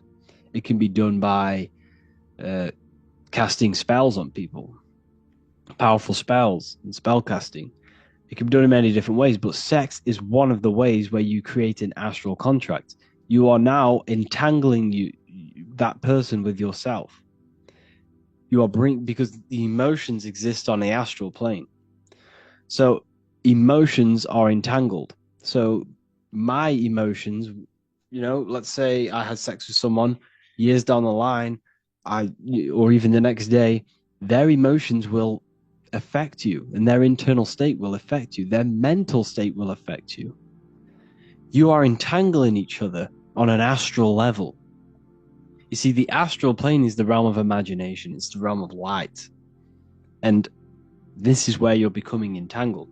And you are placing each other in your hearts, because your heart never forgets anything. This holds all of the important things. The heart is kind of like a brain. Well, it is a brain. It has 40,000 neuron cells, which are the same in the cranial brain. That was a science discovery recently. So your heart is a brain. It's the emotional brain. However, it stores different things than the cranial brain. So when you have sex, you're creating astral contracts. So this is why the ancients always said, never have sex before marriage. You're marrying each other on the astral when you do this. You're marrying each other. And this is why Christianity, Buddhism, or all these different religions, they tell you not to have sex with just random people. They tell you not to have sex until you are married. This is why. Because all of these modern day teachings that we have all stem back thousands and thousands of years to these teachings, what I'm telling you, of the occult, of the esoteric. But this is hard to believe because you've been told your whole life you're just a physical being. It's not true. Your emotions are not physical. So now that you understand these planes, so what happens when you get someone pregnant? Now, the woman is the master builder. She has been chosen to carry a portal between the spiritual realm and the physical realm, the astral and the physical. That's what the woman is, a womb woman. This is very powerful, and it's being suppressed. Our whole lives, we don't really get told what the womb is, how it even works, how it creates a whole human being.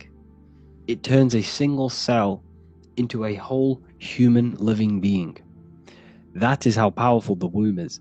And they suppress this knowledge, and it's hidden within secret societies because they don't want you to know how powerful women truly are. Women are very powerful. You see, women are they protect the spiritual side of man, while the man protects the woman physically. You see, the man he represents physicality. The woman represents spirituality. Spirit and matter, light and dark. That's what it represents.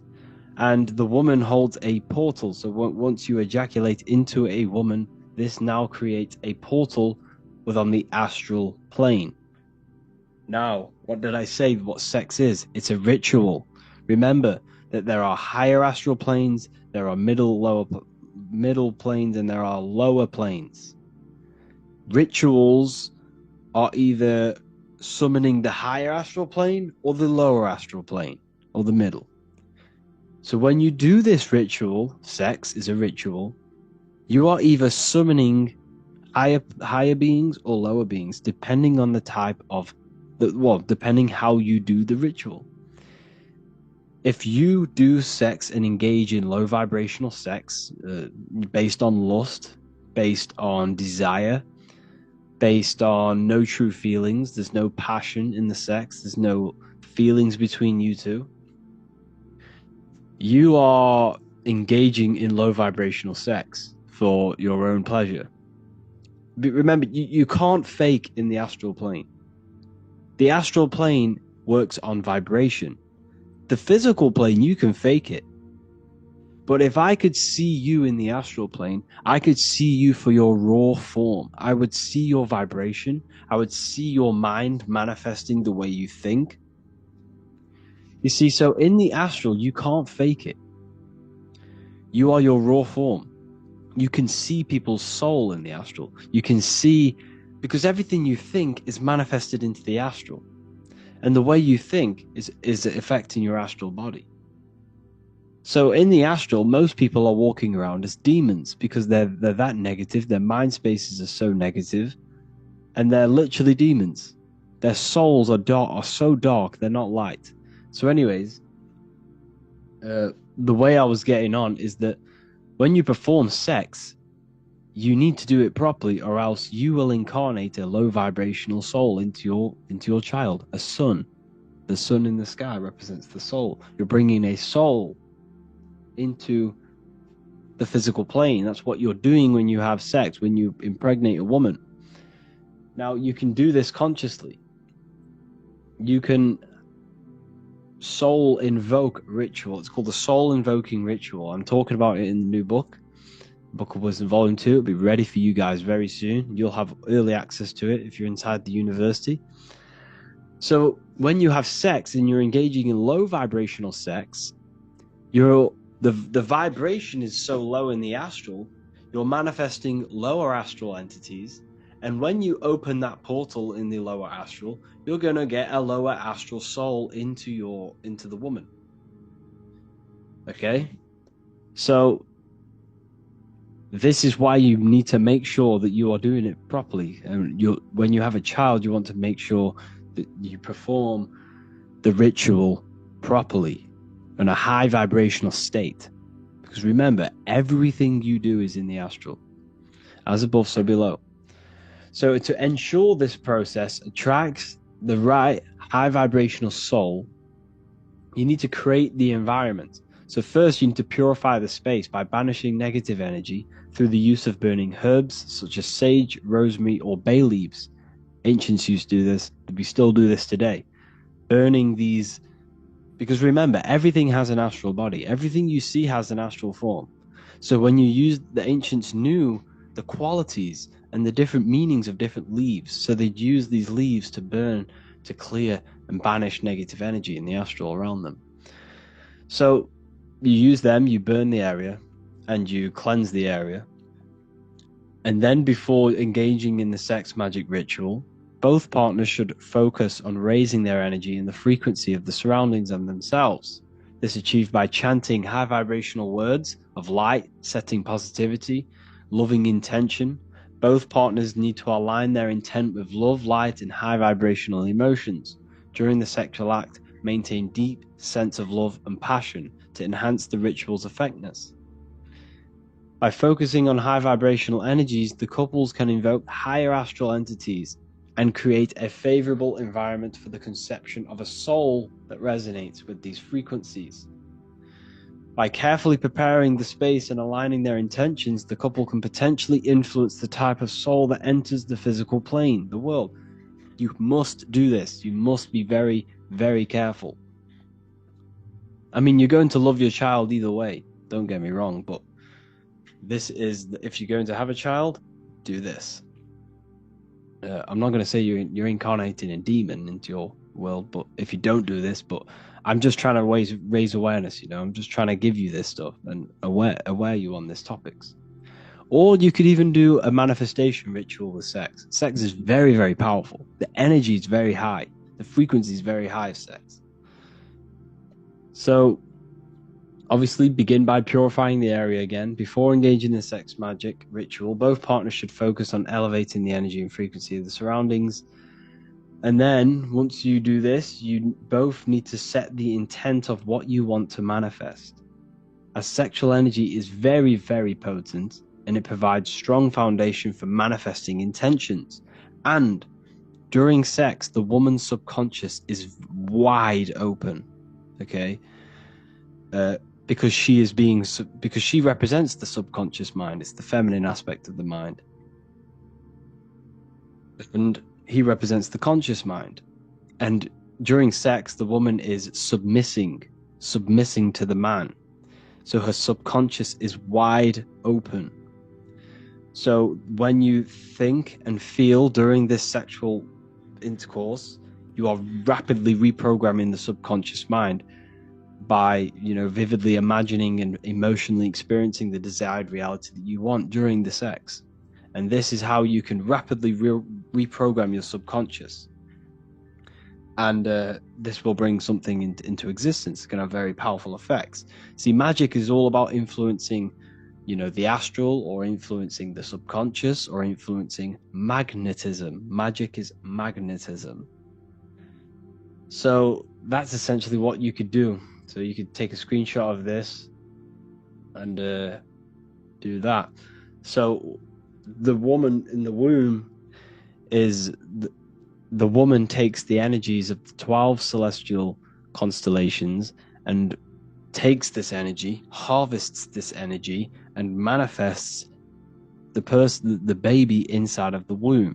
The womb is a magnetic womb. She represents magnetism. The woman represents magnetism, the subconscious, and the moon, and emotion, and water, all the feminine aspects of creation. So, what are you made out of? You're made in water. Water is very powerful as well. They don't tell you about what water truly is. Water is very, very powerful. Water is conscious. Water is intelligence. All of the elements are intelligent. All of the elements are etheric. They're ethereal beings. They're ethereal spirits. And so essentially, you're being created from the 12 constellations and the 7 planets. That's why your body is ruled by the 12 constellations, because your body is created by the 12 constellations. And you are created out of 12 cell salts for the 12 constellations.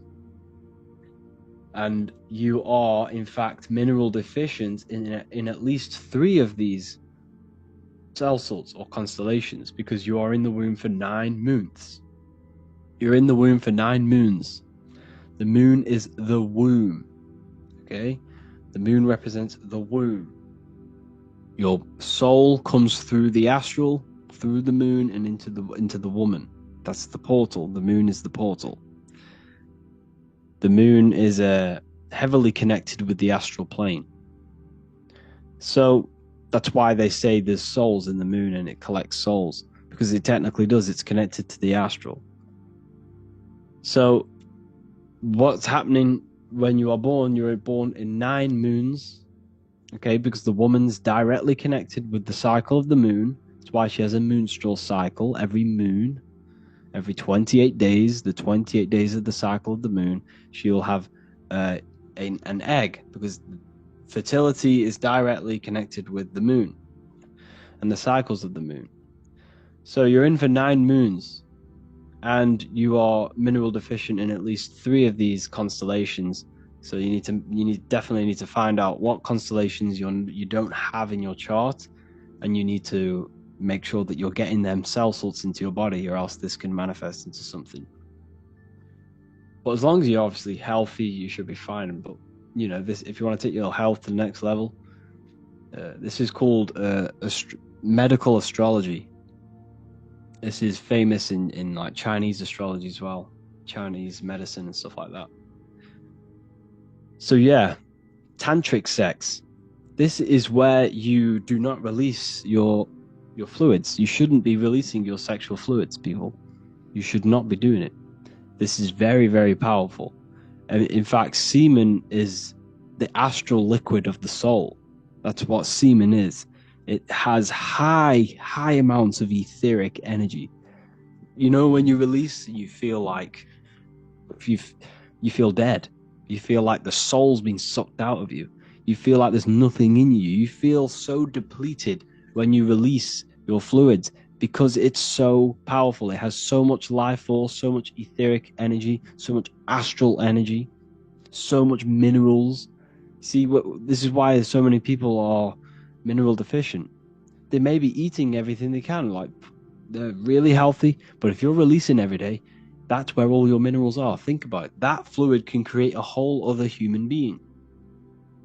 That fluid has all the essential minerals in your body, and it's put into another human being to create another human being. So when you keep it inside of your body, you first of all you get an increase of energy. Second, you stop lusting once you stop touching yourself all the time, and the body recycles these minerals. It absorbs the minerals in the semen and uses it for itself. This is how sacred. So yes, it's considered the astral liquid of the soul. That's what semen is. So when you have sex, you need to have. There is a way you can have internal orgasms, but you can activate the Kundalini. This is now a very, very hard practice. It's called tantric sex, and it's very powerful. It can activate the Kundalini. You can use this for spiritual awareness and gaining more, gaining more spiritual enlightenment by doing this. And basically what you're trying to do is not release the fluids, so you're edging, not release, but internalize the orgasm, and you can shoot the semen up the spine. And this is how another way you can raise the chrism to the brain and activate the pineal gland and 100% of your brain cells. So this is another way. You will have to do a bit of research on that, but I've done a little bit of research, but I don't know the full practices and stuff like that. But it's definitely a true thing. All of this is very, very powerful. Sex is very, very powerful. So be careful who you have sex with. Only have sex with people who you think you're going to have a future with, because you're going to have an astral contract with that person. There are ways to banish them through, magic rituals and stuff like that. But I don't know that. I'll do some research and have a look into that for you people, because I'm sure there is some people who can feel they have attachments to people. And that is partly because of the heart. The heart never forgets things. The heart's deeply connected to the subconscious. So yes, I hope you all enjoyed this. And Book of Wisdom Volume 2 will be ready soon for you people. You will all get a PDF for free if you are inside the Ethereal University. I just want to say thank you all for the amazing support. There's lots and lots of content coming soon. Cosmology, numerology, that will be coming soon as well. And hopefully the Book of Wisdom will be ready for the end of the month, and you'll all have over 200 pages to be reading on new topics, new occultism, new symbolism, and life-changing knowledge. Thank you all, people. Please feel free to leave a comment underneath this video. Let me know some video ideas.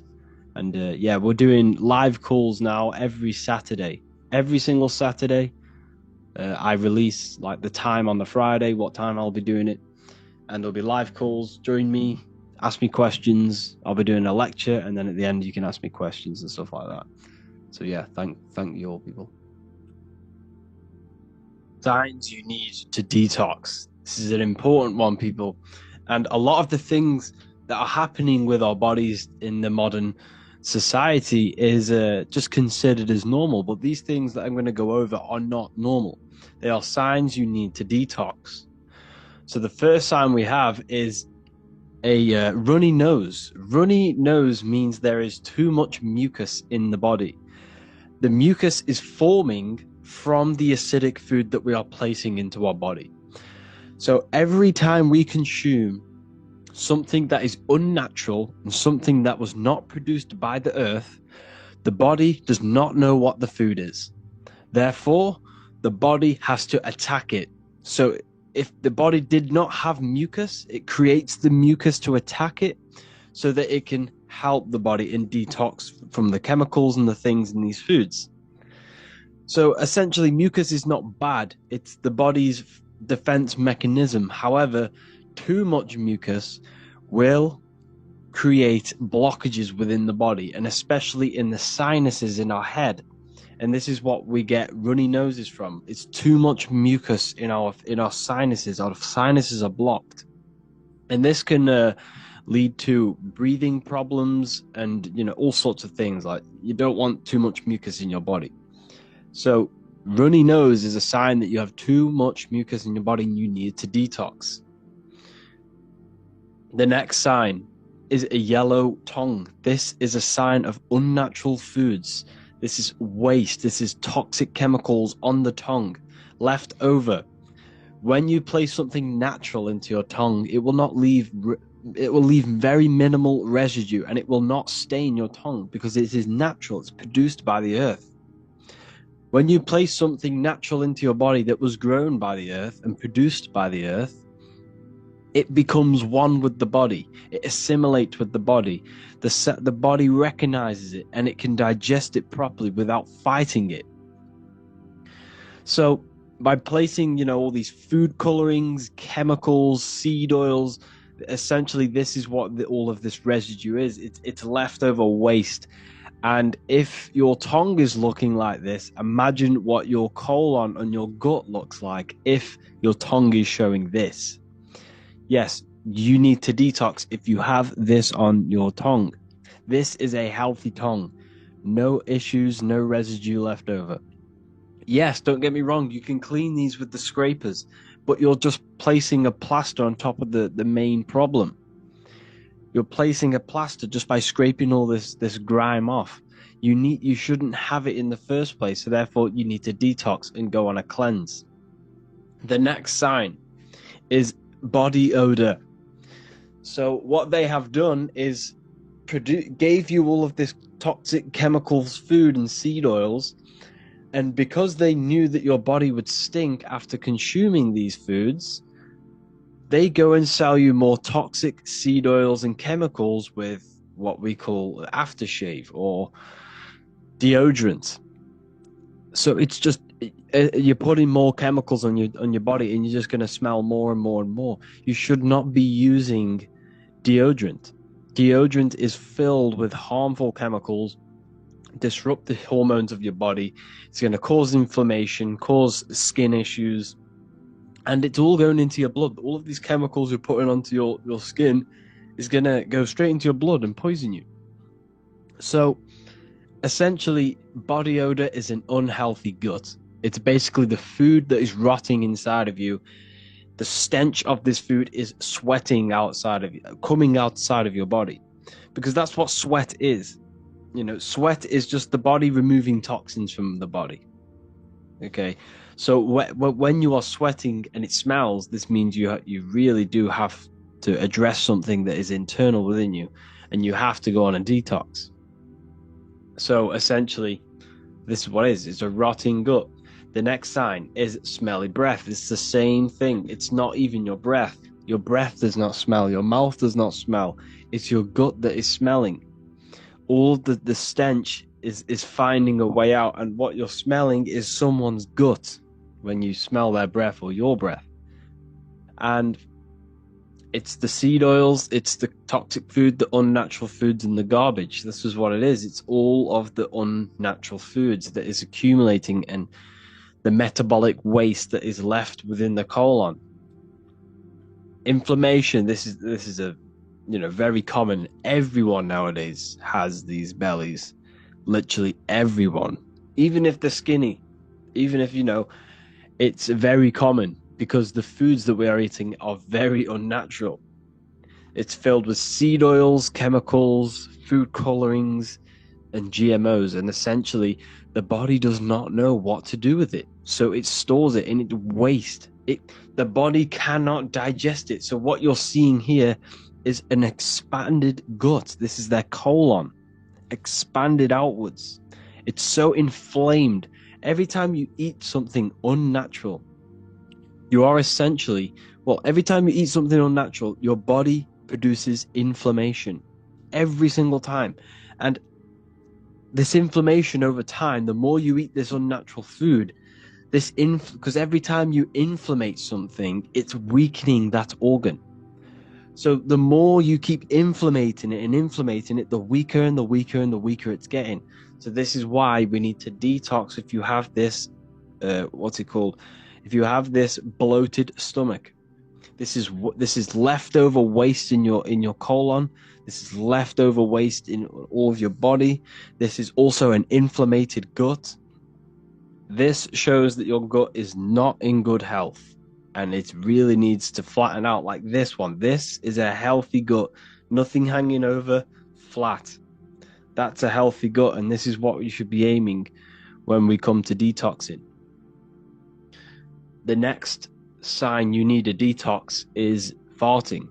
This is unnatural. You should not be doing it. This is a sign that you have waste in you. This is a sign that you are blocked because the air in between your colons is finding a way out through all the food and the waste, and it's coming out.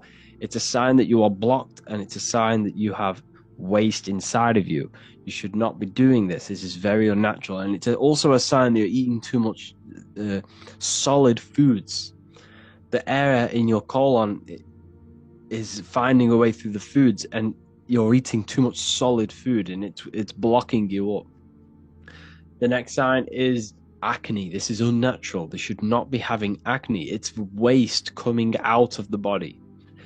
So if the body cannot sweat it out, if the body cannot poo it out, if the body cannot, wee it out, if your body cannot do any of these, if all of the detoxing elimination processes of the body are blocked, this is when it comes through the skin. It's pretty much the last chance your body can get of getting rid of all the waste. So if it can't do all of these elimination processes, which are fairly natural, it will push it through the skin. And this is what we are seeing with acne. Acne is just undigested food. It's waste. It's seed oils. It's GMOs all coming through the skin. So if you want to get rid of this, it's so simple. Just get rid of all the unnatural foods. And when I say unnatural foods, I mean everything unnatural. GMOs, seed oils. When I say unnatural, everything falls under that. Chocolate, all of these things that are not produced by nature, cut them out. You do not need them. So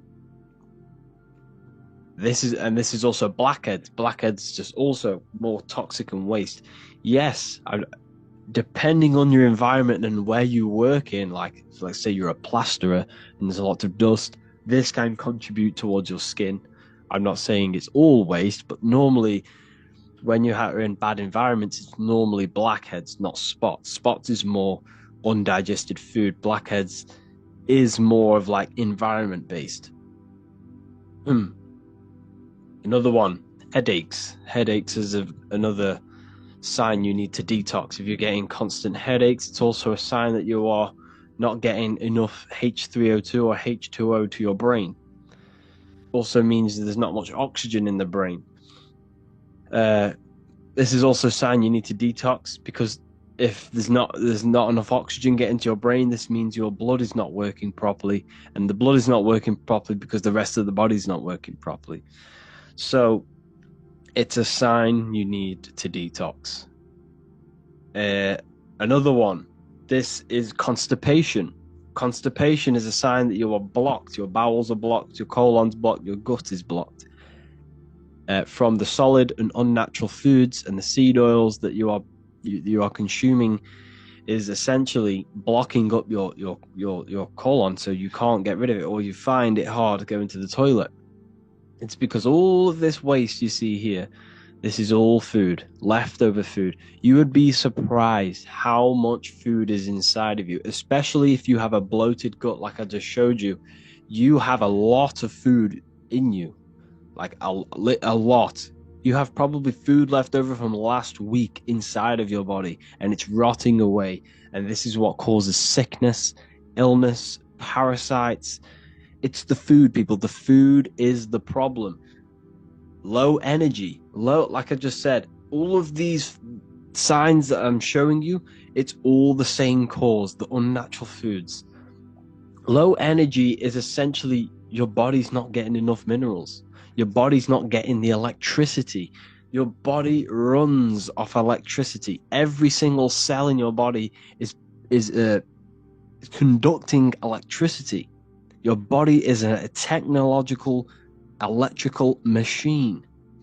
So low energy means you're not getting enough electricity in your body, or your body is using all of your energy to get rid of toxins and waste in your body. Let's say you have a very bloated stomach. All of your energy and your electrical energy is going towards the gut so it can help fight off all of this poison in our gut. And that's essentially what tiredness is if we're not getting enough energy. So these are all the signs that we've gone through.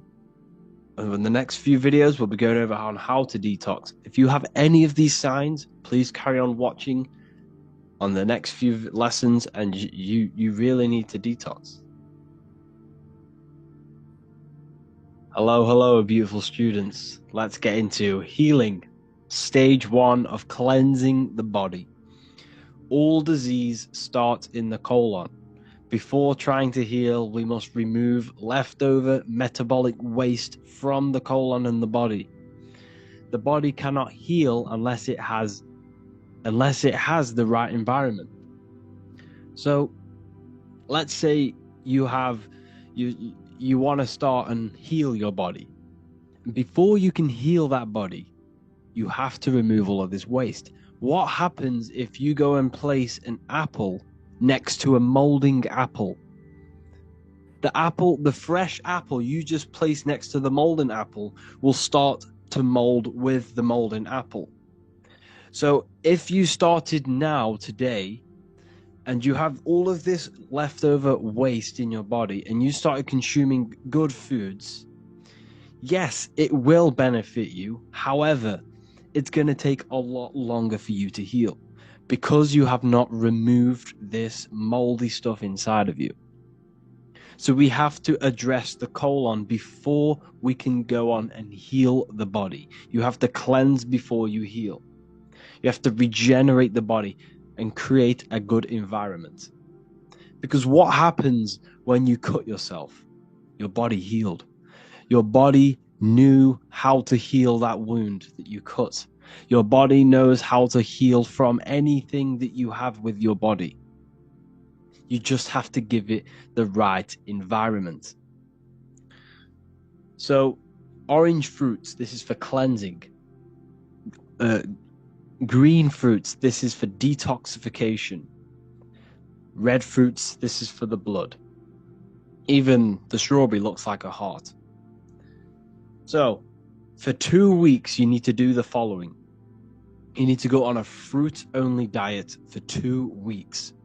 This fruit is amazing for cleansing the body because it contains H3O2, which is structured jelly water.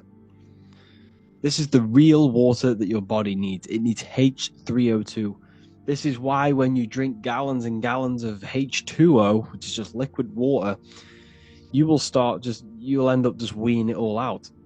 It's because your body cannot intake, well, it can intake that water, don't get me wrong, but mainly it needs this H3O2, which can only be found in fruits. Crystallized, structured water. So when we place this jelly water into our body through the fruits, this is what helps cleanse, push out waste from the digestive system. It will remove things from the digestive system because it's like jelly. It's beautiful for the digestive system. So essentially, this is what your colon looks like if you're trying to heal and you have issues with your body. You have a blocked colon. So therefore, the disease, the leftover food is all accumulating in your gut, which is your, pretty much your first brain. And you're getting all sorts of parasites and issues with the rest of the body because this is clogged. So with the fruit only diet, I recommend grapes, watermelon, blueberries, or papaya. It's best to stick to a very minimal amount of fruit.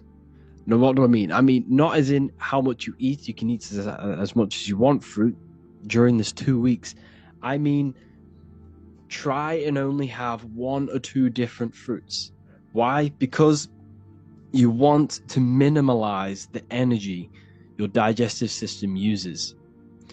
Because by consuming 1 or 2 fruits for 2 weeks, you are not giving the body breads, nuts, different foods which contains different enzymes for it to be broken down.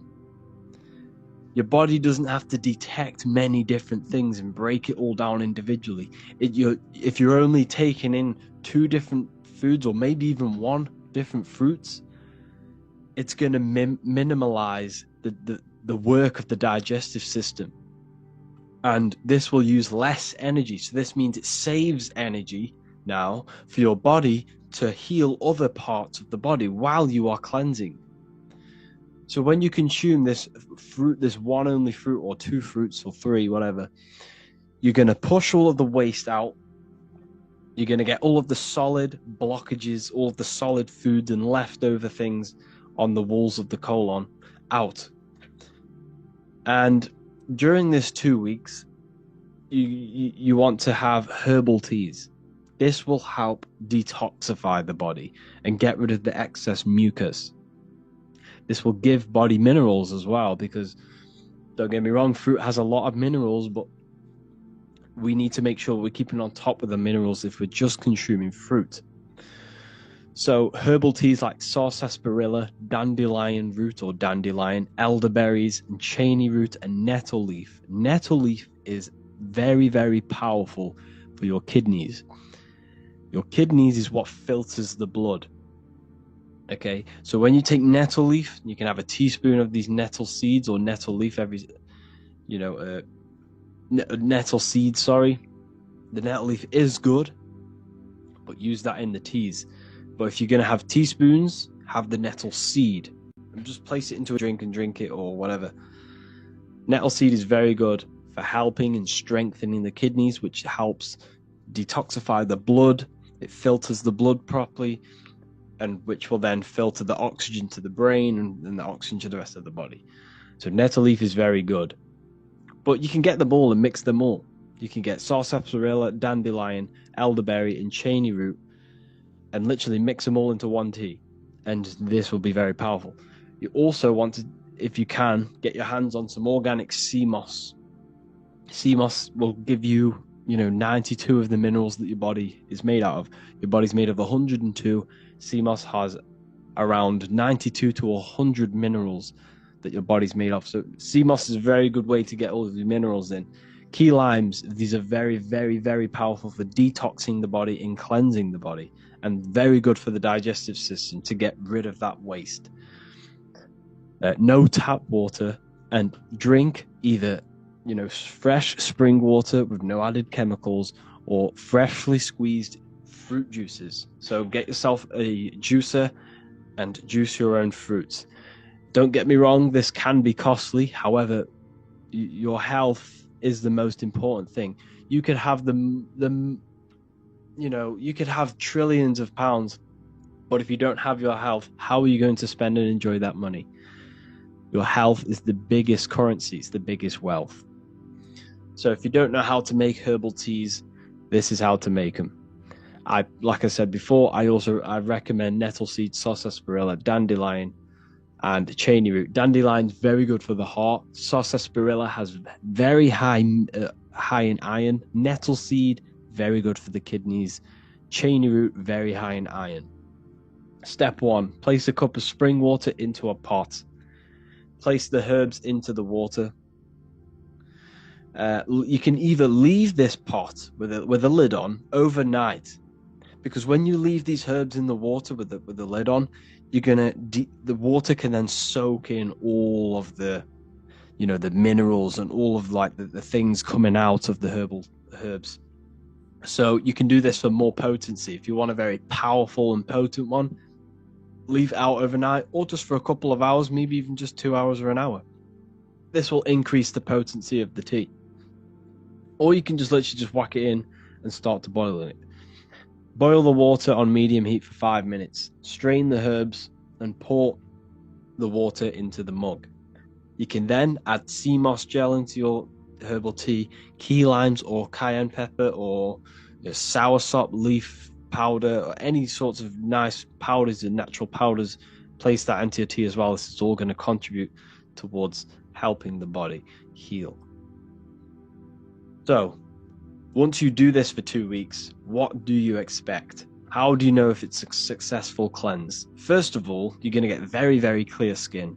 If you've stuck to the fruit-only diet and taken all these herbs and the sea moss, your skin will clear up in a matter of a week and you'll have beautiful, glowing skin. This is an indication that your inner body and inner world is now starting to clear up, because your skin is an external manifestation of the internal body. You'll get no headaches. You'll have higher energy levels because the body is not clogged. There's not much energy being used in the digestive system. So you'll have higher energy levels, which can be used in all different parts of your life. Expect weight loss, but it's not weight loss. You don't lose weight, you lose impurities. You're getting rid of all the mucus. You're getting rid of all the blockages, all the leftover waste, the leftover food. All of that will come out of you, and this will essentially make you lose weight. But it's not weight, it's waste. That's what it is. And you will more than likely go from a inflamed stomach, inflamed gut, bloated, to a more flat stomach.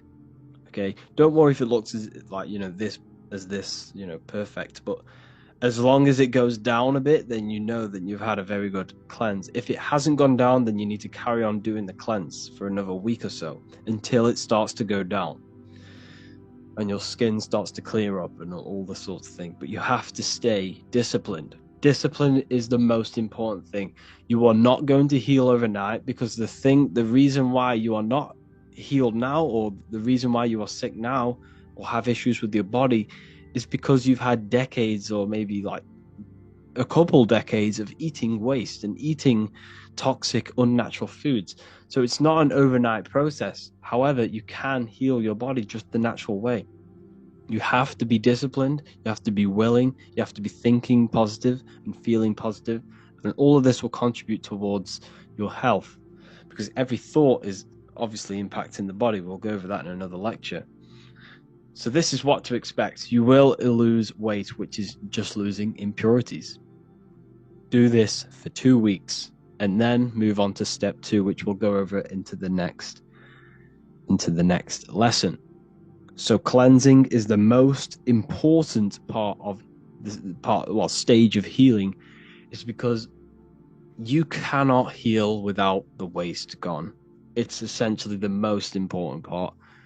You cannot do anything. You cannot move forward. You cannot start to heal the body unless you remove the waste. Hello, people. Stage 2 of healing, fasting. Fasting gives the ability and gives the digestive system a break, allowing the body to redirect energy towards healing and repairing the body. Like I said in the last lesson, what happened when you cut yourself? When you cut yourself, your body knew how to heal the body. Now that your body is in the right condition through the cleansing process, once your body has now got rid of all of that waste, you can now start to fast. Because let's say you started to fast with all of that waste inside of you, you're going to have a heavy detoxification in that fast. You're going to get headaches, You're gonna get, sweats, all sorts of horrible, heavy detoxification. And this is not the most efficient way to fast. Now you've gone through that cleansing phase of getting rid of the waste, you can now fast. Your body now has minerals. Your body is now healthier for you to go without food.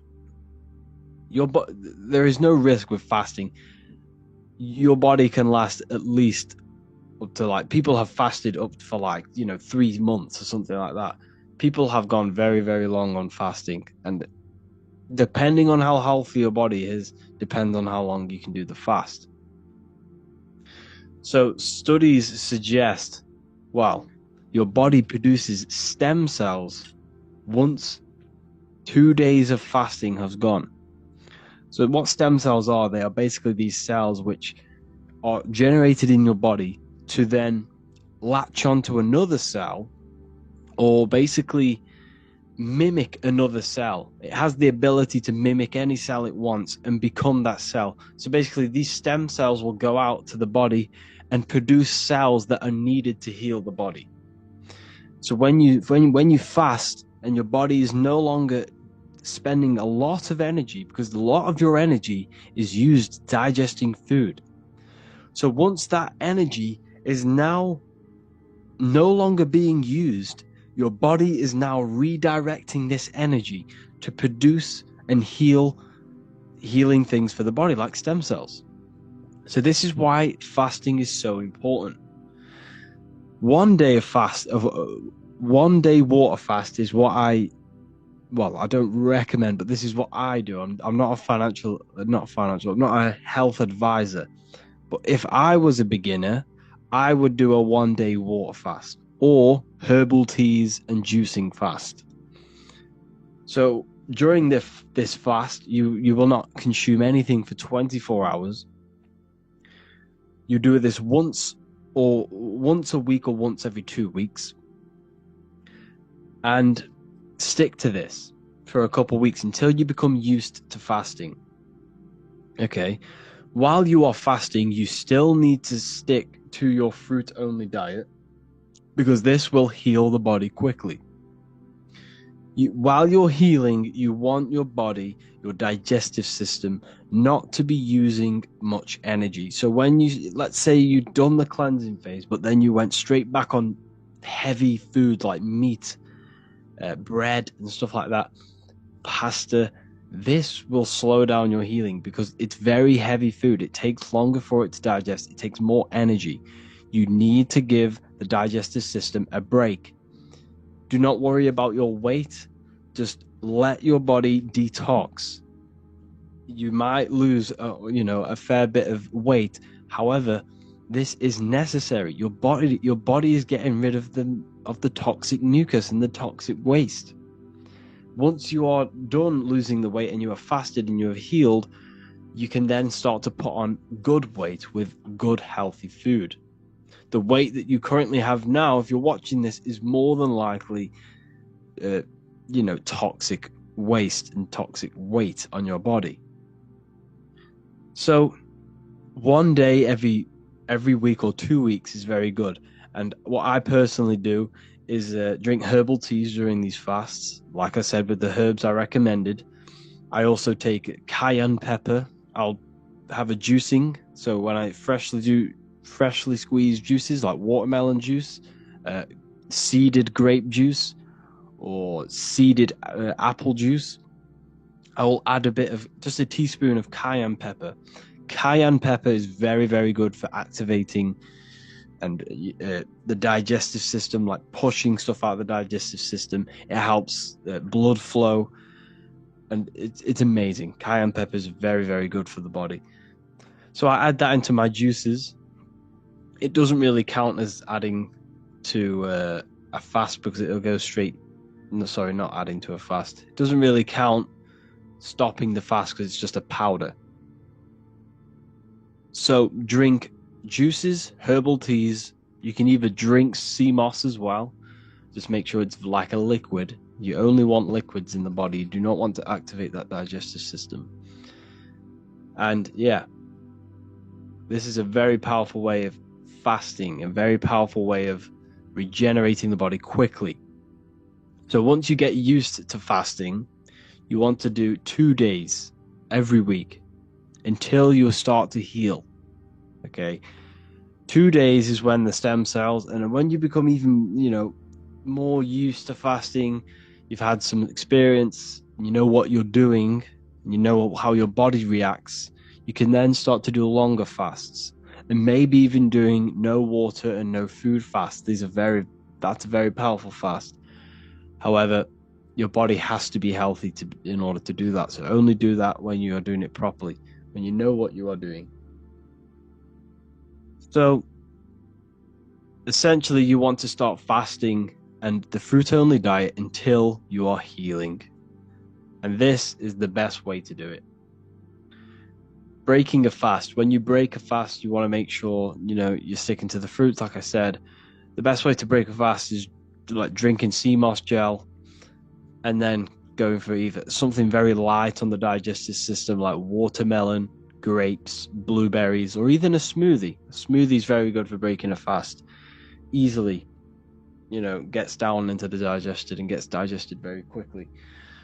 So, like I said, continue with the fruit-only diet, continue with the sea moss, continue with the herbal teas, and continue fasting 1 or 2 days a week. And I did this and I healed my body pretty quickly. I'm not giving advice, but this is what I would do. And that's how I overcame a few health issues with my body. So essentially, if you have any questions, please feel free to reach out to me, and I can give you some more information. But this is pretty much it on fasting and healing your body. The cleansing stage and then the fasting stage and fruit-only diet. That is the key, It's just giving the digestive system a break. That is how you heal the body. Healing is, it's not an overnight process. It can take months. It can take even a year. But once you stay consistent and once you stay on top of your discipline and consistency, you will see results. You have to see results. It's cause and effect.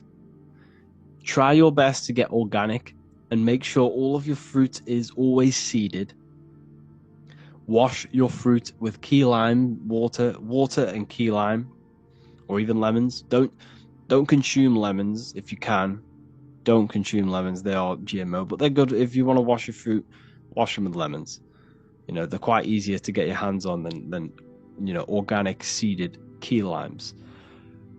Try your best to go to the marketplaces for fruit instead of mainstream supermarkets. Just make sure that you're trying your best to get the best quality food with the least amount of pesticides and stuff like that.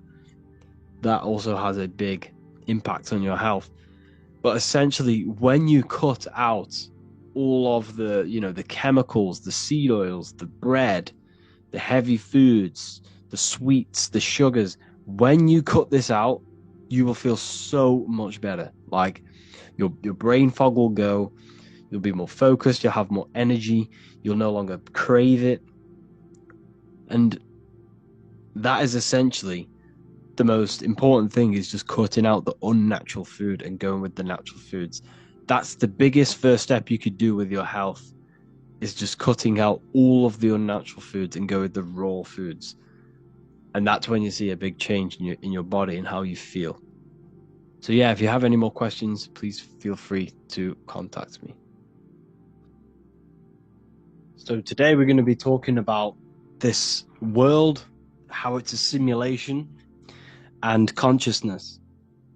So what you must understand is that the brain, the body, is a piece of technology.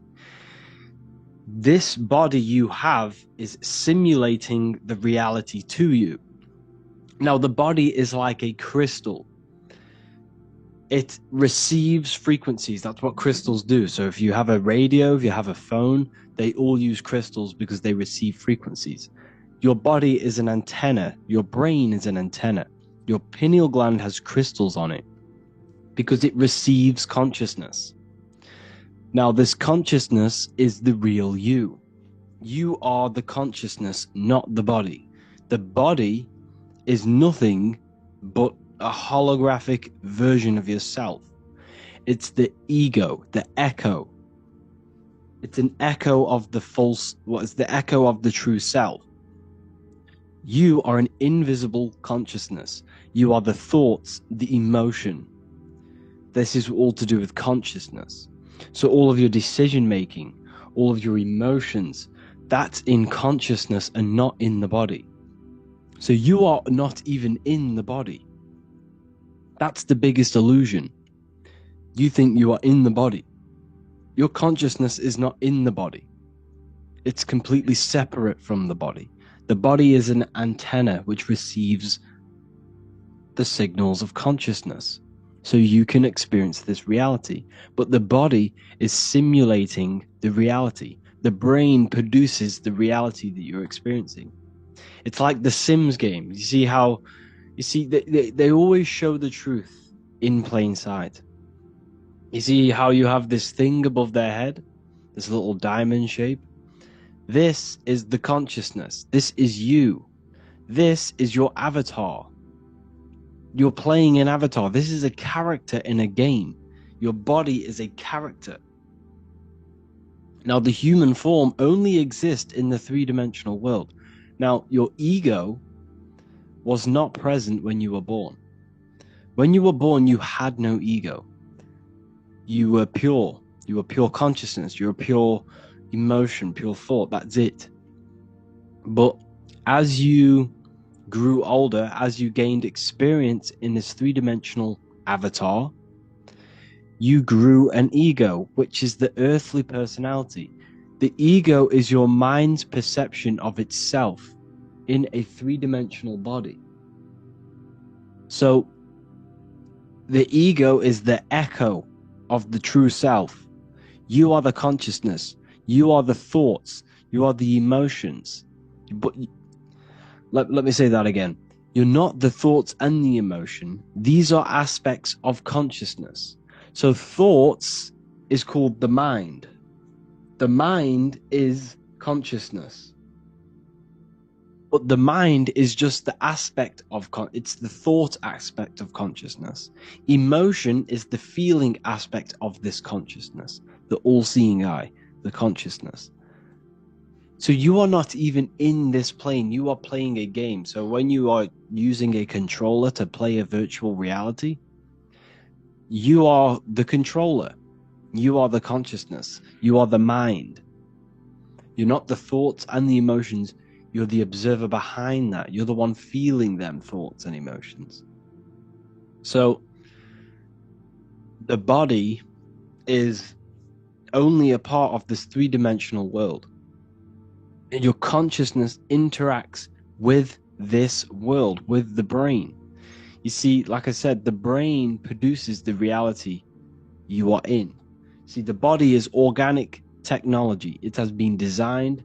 It has been specifically designed to run a simulation. So this is a designed simulation, and your consciousness has been uploaded to this simulation. Whether that we choose this, whether they're not, I don't know about that. But this is a simulation. Your consciousness is not in this simulation. It's experiencing the simulation. It's a virtual headset. Imagine putting a VR headset on. This is what you are doing with the human body. But other than just seeing and hearing, you've got sight, you've got 5 senses, you've got everything involved. So the brain, well, your consciousness, your thoughts and emotions interacts with an energy grid, interacts with the brain, and the brain then produces the reality. So your thoughts and emotions, your consciousness, is weaving its own reality. Let me say that again. You are projecting your own reality based off your thoughts and emotions. Every single thought and emotion has led you to this very point in life. Your life is a direct result and correlation of every thought and emotion you felt in the past. Therefore, your consciousness, your thoughts and emotion is weaving your own path in this lifetime. Your consciousness is creating its own reality. Now, there are external forces. External forces can manipulate your reality through belief. This is why it's called a government. They govern your ment, your mind, your thought, your belief system within consciousness, your memories. So thoughts, emotions, and memories, they are all in consciousness. They are not in the brain. The brain is a computer. It's yes or no. The brain has no memory. It has none of this. It is a computer. It's yes or no. So, like I said, the brain is what you're experiencing, and you are weaving your own reality through thoughts, emotions. Now, the external forces are belief systems. They install belief systems within your mind, within your consciousness, to limit your consciousness, to keep your consciousness bound to three-dimensional physical body awareness. We'll go into that a bit later, but everything they do is to install information and programs, because your programming of the consciousness is what keeps you stuck to three-dimensional awareness, keeps you stuck at a low state. Everything they do is to push fear, because fear is a bondage. Because remember, you are this consciousness. You are out of the body already. But through belief is how you get yourself stuck in three-dimensional awareness in this body. It's a simulation. The body is holographic. It's a holographic avatar, and you're playing this holographic avatar. You leave this avatar every single night when you go to sleep, and you go into alternative realities. Here you see George Washington, the Freemason, with the G above his head. It's the same symbolism. Or you see the I here, the I, because it's the same symbolism. Your consciousness. This is just an avatar. This is a body. Your name. You are not your name. You are not your memories. You are not your clothes you wear. You are not what people think about you. You are the pure consciousness. Whether you believe that or not, you are, and you need to detach from all of these programs. Who you think you are is basically a bunch of programs. Well, my name's Harry, I wear this, I live here, and I do this job. That's me. That's not you. That is not you. They are programs. And the programs keeps your consciousness stuck to this body, to this realm, a slave to physicality. And they don't teach you emotional intelligence. They don't teach you all of these things, because religion was made to keep your consciousness stuck in three-dimensional awareness, to keep your consciousness stuck in the body, in the simulation, in the fake self, in the ego. Instead of telling you how to control your emotions, how to control your own mind, instead of telling you to become the best version of yourself and becoming the God self, instead, they tell you to get on your knees and pray to God in the sky. You see the difference here? They're not telling you to become the best version of yourself. They're not telling you to transmute the negative aspects of the self into positive, because it's all the negative things that keeps you stuck in three-dimensional awareness. You see how here there's the checkered board? This represents physicality. This is division, divided, black on white. This is the division of the physical plane. But we are all just a divided consciousness. We're all the same consciousness in a different body. It's a fractal universe. It's an illusion that we are all separate.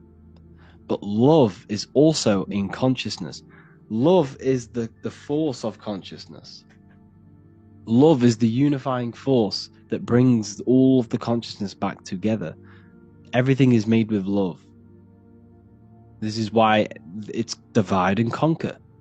They keep us divided. They keep us fighting against each other. How do they do that? Through postcodes, through different streets. They do that through different cities and labeling them different countries and labeling them different ethnicities, labeling them different football clubs, different schools. You see, everything they do is to keep us divided because love is naturally in our consciousness. When a baby comes out of the womb, it does not come out of the womb trying to bomb people. It comes out of the womb with love. The kid is pure love. The baby is pure love when it comes out of the womb because it's expressing pure consciousness. And as the baby grows up, it becomes corrupted through the system, through society. It's all about keeping us divided so that we do not unify this consciousness. Because once we all realize it's about us, they're not mocking God because they know that God is within you. Consciousness is God. So all of these fake psyopses about,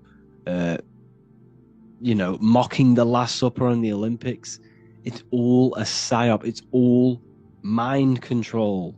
Everything you see mainstream media is mind control. News, the word news is north, east, west, and south. And they broadcast live news to north, east, west, and south. They broadcast spells, you see, to a broad amount of people. They're casting spells. It's all mind control. The whole system is mind control. The word government means mind control. Govern the mind, govern consciousness. So what you are seeing here is the same symbolism. This is the G. See the light rays coming off it because this is the light. This is the consciousness. This is the light. This is the you. This is the soul, the mind, consciousness, thoughts, emotions, memories. That's in consciousness. This is just an avatar. It's not him. This is the I am. This is God. There is a battle between God and the devil. See, the devil is the ego. The ego is the layer between you and God, your consciousness. The ego keeps you stuck. The ego wants the food. It wants the sex. It wants the money. It wants the fame. It wants the cool status. All of them things is keeping your consciousness, which is not physical, stuck in a physical way of thinking and in three-dimensional awareness. The whole system is designed to keep you stuck in three-dimensional awareness. They get you addicted to cigarettes, alcohol, TikTok, Instagram, YouTube, Netflix, working, bills, dogs, family. Everything they do and everything they teach you is to keep your mind externalized on external things. And this is why meditation is so important. Meditation is the only way to connect with the pure divine within yourself. The only way to connect with the pure consciousness, singular consciousness. When thoughts are not present and you're there in the moment with pure consciousness, with no thoughts, no beliefs, nothing, not even the language that your mind uses, you are pure consciousness, you are pure awareness, you are pure. That's the reason of meditation, to connect with yourself, the true self. And that's how to gain a connection with God. We're going to look at this. Look at the symbolism of the ancient Christians. This is in Rome. This painting's in Rome. It was painted in like the 1600s. It's the Kabbalah tree. But what you're seeing here is not God and Jesus. This is you, your body, and this is your consciousness. This is your mind. This is you up here, Kether. See, this is the Kether. This is Malkuth. I'll make a whole lecture on the Kabbalah and how you initiate yourself into the Kabbalah if you really want to do right. So basically what the Kabbalah is, it's the way to connect with the pure self It's the way to the source. It's the way to God. So you are here. This is Malkuth. This is the physical plane. And you climb this tree through the 22 paths. There are 22 paths. One Dath, which is here. It's a sphere. So this is the Dath. It shouldn't be on there. This is the hidden sphere. And there are 10 spheres. So there are 10 spheres, one Dath, and 22 pathways, which adds up to 33, of course. So this is why Jesus is crucified at 33, because Jesus being crucified at 33 represents the sacrificing of the body and raising yourself up to the consciousness. There are 33 vertebrae on your spine also. Where is the consciousness? Well, the radio receiver of the consciousness is in the brain. That's why you always see brain symbolism of God in the brain, Michelangelo. So the 5 wounds on the cross, what are the 5 wounds? The 5 senses it's the data of the 5 senses, because your body is technology. So the data of the 5 senses must be shut off, and you must crucify your body, which means shut off the 5 senses, crucify yourself, crucify all of the ego, crucify every desire, every lust, every negative emotion, every physical attachment you have, and crucify your body and your materialistic way of thinking and the ego and the 5 senses to the divine mind. That's the crucifixion of yourself that you must go through to reach the highest potential of yourself, to reach pure consciousness, to exit the simulation, to exit this physical plane. That is what the crucifixion is about. And this is the Kabbalah tree, because every religion, if you go to Albert, I don't know why it's not loading. There should be a picture of Albert Pike here, which is, okay. Albert Pike, the most well-known Freemason in the world, said in his book, Morals and Dogma, all religions has its roots in the teachings of the Kabbalah, because the Kabbalah tree is the way back to your source. You came from here, you came from Kether, you manifested down into Malkuth, which means kingdom, physical plane. And this is where you are now. And this is the path back to source. I will make a whole lecture on this. This is a very, very long lecture I need to make on this. So I can't go over the Kabbalah tree now. Do your own research on the Kabbalah. You don't need to join a lodge. You don't need to join a secret society to initiate yourself in this journey. But I'm warning you, if you initiate yourself into the Kabbalah tree, you're going to have very, very challenging ways. You're going to have very challenging things happening and occurring in your life, because it's the whole point of the Kabbalah tree is to rip apart your ego and destroy your old self to be born again to the pure consciousness, to reach your highest potential. Okay. So this is why you always see the Father, the Son, and the Holy Trinity. This is always the reason why Hinduism or Buddhism, there's always 3 gods. There's always a trio of gods. If you look at all the religions, there's always a trio. Not all of them, but a lot. There's 3 gods, the Father, the Son, the Holy Spirit. It's because it represents the 3 top spheres of the Kabbalah tree. See, he has a triangle here. This is you. This is your consciousness. See how he's an old man, symbolizing an eternal consciousness? You will never, ever die. This is your body. This is Malkuth. Okay? So, this is also hopscotch. Remember playing hopscotch as a child? Well, this is also the path to source. The path back to Kether. The path back to your consciousness. To the oversoul, whatever you want to call it. So, man is both human and the divine. This is Albert Pike. See this Masonic symbolism here? You have the eye. This is Kether, which means crown. So you know when kings wear crowns on their head, it represents Kether, because Kether means crown. Kingdom, this is death, because the physical plane, there's death here. You can't die. Your consciousness will never die, but your body will die. So this represents kingdom, the lowest point on the Kabbalah tree, which is matter. Then you're going up through these pillars back to the light bringer, Lucifer. Lucifer is the light bringer.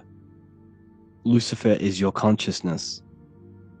That's what Lucifer is. They demonized all of this. They made it sound so bad. But Lucifer just means Lucy. Lucy means light. Fer means bringer. Light bringer. And your consciousness is the light bringer that brings the light down into the kingdom, into the physical plane. Like I just showed you earlier with the Sims character and the George Washington. It's the same symbolism. This is the sigil of Lucifer, which is the visual pathway of your brain and how light enters the eyes, which is, and then produces a visual image in the back of the brain in the visual cortex. So this is showing you how light is transformed into images in the brain and how the brain is producing a reality, a simulation in the brain. We see this in the ancient Egyptians here. It's the same thing. This is the back of the brain, this is the visual field crossing over. We see this here. Wow, this is just mind-blowing. Look, they tell you see, the Newtonian way, so the Newtonian science, right? Everything about science is all a lie. The whole thing is to program you and program your consciousness, program your mind to limit you. So they tell you that the Earth is a globe in the middle of space. Why? To keep you stuck in physicality. Everything they do is to keep you stuck in physicality. Everything they tell you is to keep your mind stuck in three-dimensional awareness, to keep it stuck to the technology of the body. Everything. Everything you've ever been taught is to keep you in three-dimensional awareness. It's not about money.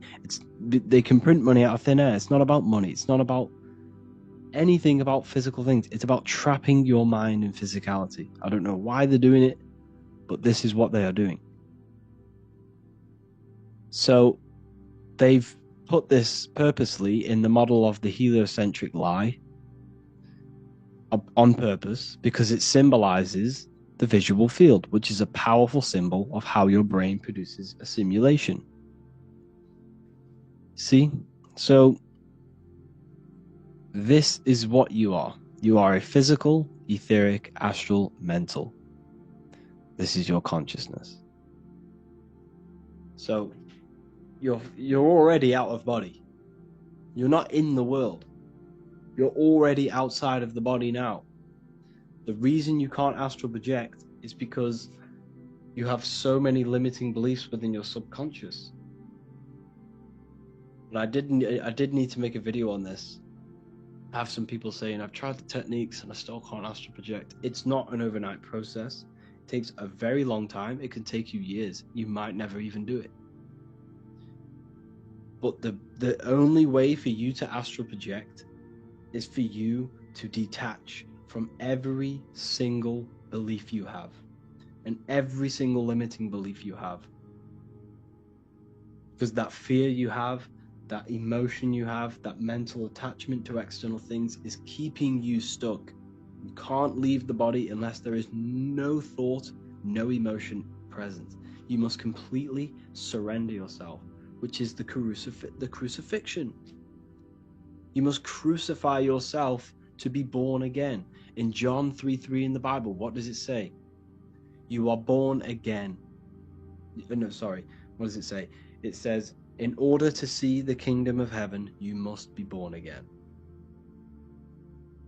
Where's the kingdom of heaven? It says that in Luke. The kingdom of heaven is within you. It says that in Luke 21:12, I'm pretty sure. The kingdom of heaven is within you, and you can only see the kingdom of heaven when you are born again. You must kill the ego. You must kill every material thing about yourself. If you truly want the path of enlightenment and you truly want to reach the divine, this is how you do it.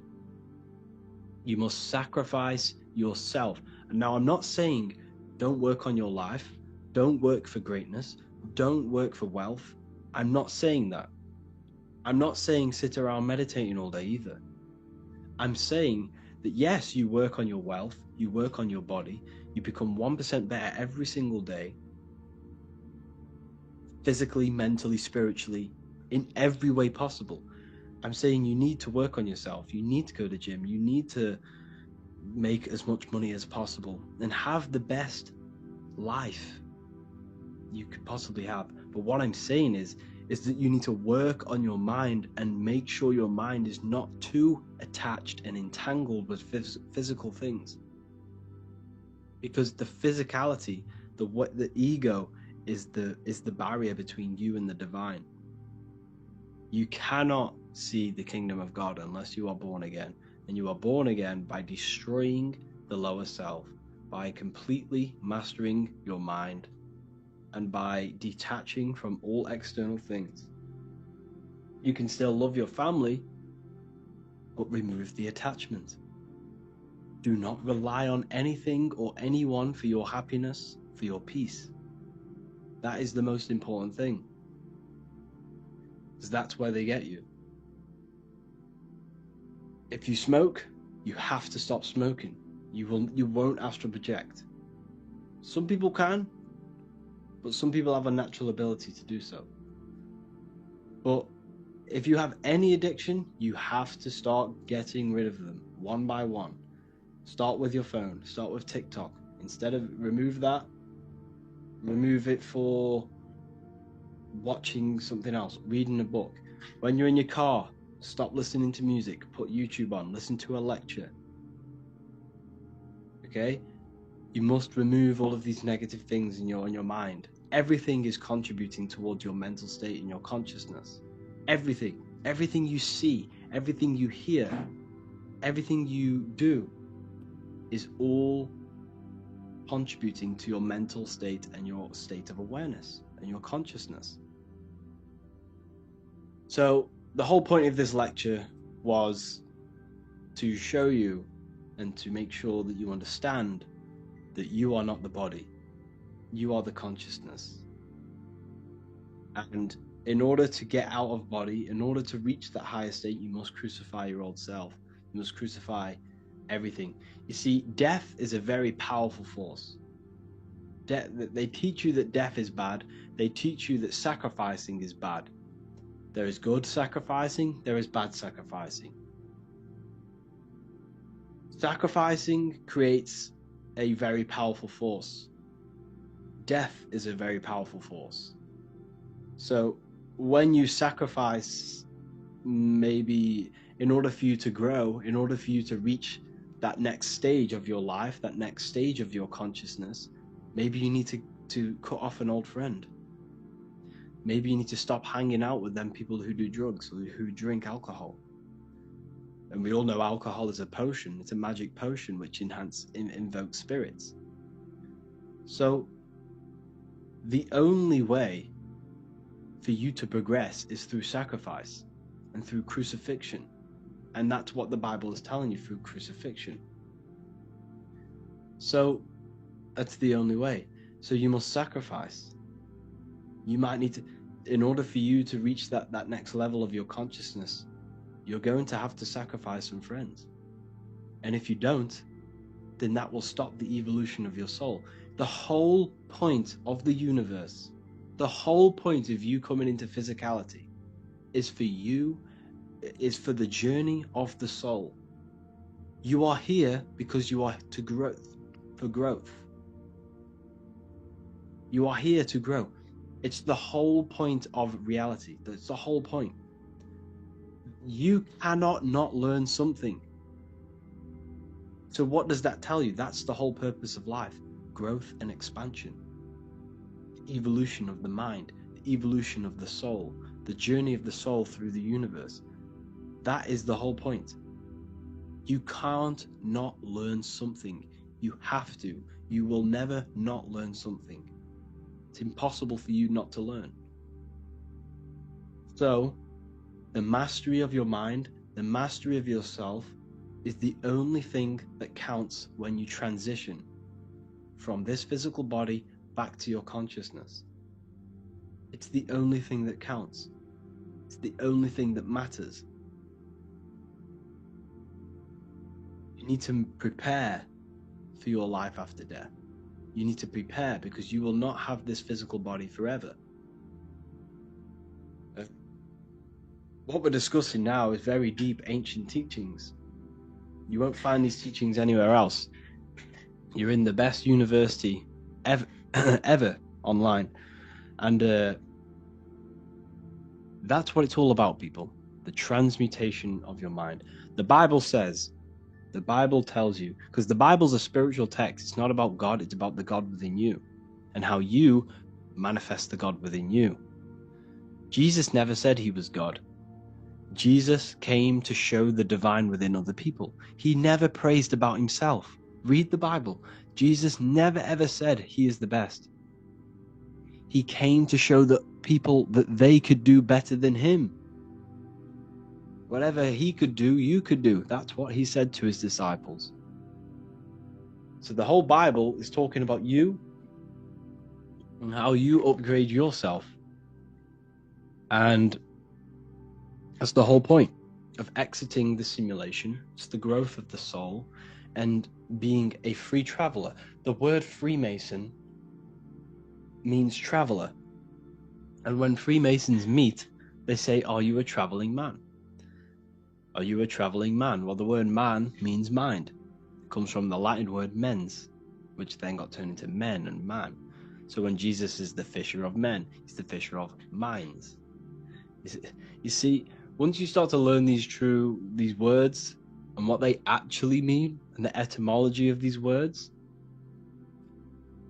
that's when you find the truth.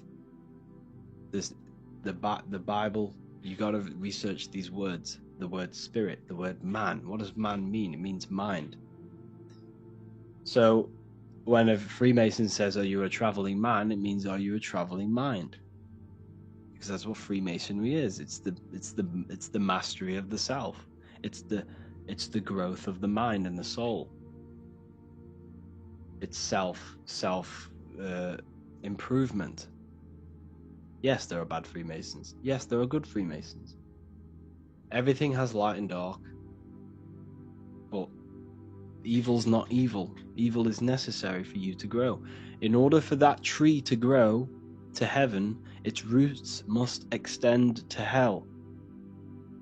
In order for you to reach the higher state of consciousness, you must descend into physicality, into evil, for you to then ascend higher. It's the growth of the mind, the growth of the soul. I hope you enjoyed this lecture.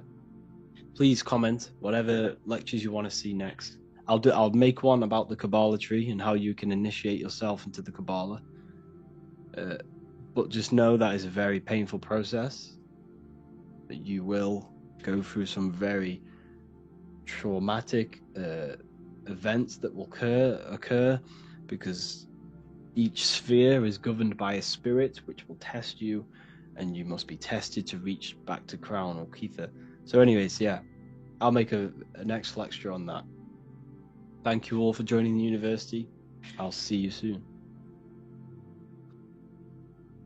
So today we're going to be talking about this world, how it's a simulation, and consciousness. So what you must understand is that the brain, the body, is a piece of technology. This body you have is simulating the reality to you. Now, the body is like a crystal. It receives frequencies. That's what crystals do. So if you have a radio, if you have a phone, they all use crystals because they receive frequencies. Your body is an antenna. Your brain is an antenna. Your pineal gland has crystals on it because it receives consciousness.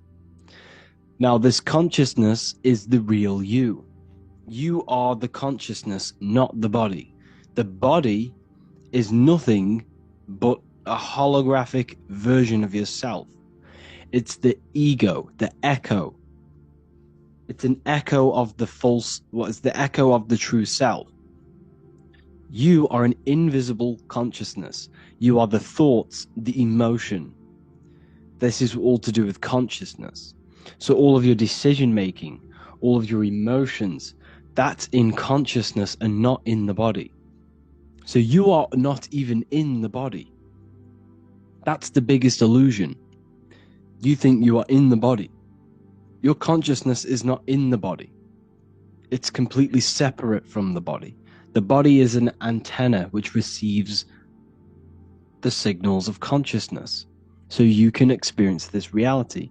But the body is simulating the reality. The brain produces the reality that you're experiencing. It's like the Sims games. They always show the truth in plain sight. You see how you have this thing above their head, this little diamond shape? This is the consciousness. This is you. This is your avatar. You're playing an avatar. This is a character in a game. Your body is a character. Now, the human form only exists in the three-dimensional world. Now, your ego was not present when you were born. When you were born, you had no ego. You were pure. You were pure consciousness. You were pure emotion, pure thought. That's it. But as you grew older, as you gained experience in this three-dimensional avatar, you grew an ego, which is the earthly personality. The ego is your mind's perception of itself in a three-dimensional body. So the ego is the echo of the true self. You are the consciousness. You are the thoughts. You are the emotions. But let me say that again. You're not the thoughts and the emotion. These are aspects of consciousness. So thoughts is called the mind. The mind is consciousness. But the mind is just the aspect of it's the thought aspect of consciousness. Emotion is the feeling aspect of this consciousness, the all-seeing eye, the consciousness. So you are not even in this plane. You are playing a game. So when you are using a controller to play a virtual reality, you are the controller. You are the consciousness. You are the mind. You're not the thoughts and the emotions. You're the observer behind that. You're the one feeling them thoughts and emotions. So the body is only a part of this three-dimensional world. And your consciousness interacts with this world, with the brain. You see, like I said, the brain produces the reality you are in. See, the body is organic technology. It has been designed, it has been specifically designed to run a simulation. So this is a designed simulation, and your consciousness has been uploaded to this simulation. Whether that we choose this, whether they're not, I don't know about that. But this is a simulation. Your consciousness is not in this simulation. It's experiencing the simulation. It's a virtual headset. Imagine putting a VR headset on. This is what you are doing with the human body. But other than just seeing and hearing, you've got sight, you've got 5 senses, you've got everything involved. So the brain, your consciousness, your thoughts and emotions interacts with an energy grid, interacts with the brain, and the brain then produces the reality. So your thoughts and emotions, your consciousness, is weaving its own reality. Let me say that again. You are projecting your own reality based off your thoughts and emotions. Every single thought and emotion has led you to this very point in life. Your life is a direct result and correlation of every thought and emotion you felt in the past. Therefore, your consciousness, your thoughts and emotion is weaving your own path in this lifetime. Your consciousness is creating its own reality. Now, there are external forces. External forces can manipulate your reality through belief. This is why it's called a government. They govern your ment, your mind, your thought, your belief system within consciousness, your memories, So thoughts, emotions, and memories, they are all in consciousness. They are not in the brain. The brain is a computer. It's yes or no. The brain has no memory. It has none of this. It is a computer. It's yes or no. So, like I said,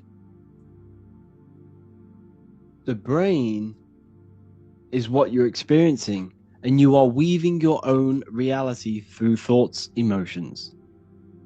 Now, the external forces are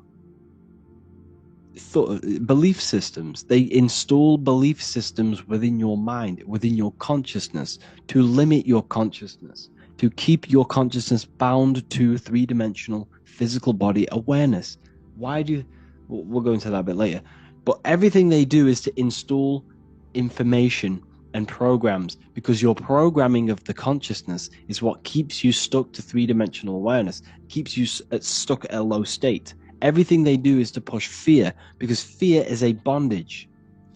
Because remember, you are this consciousness. You are out of the body already.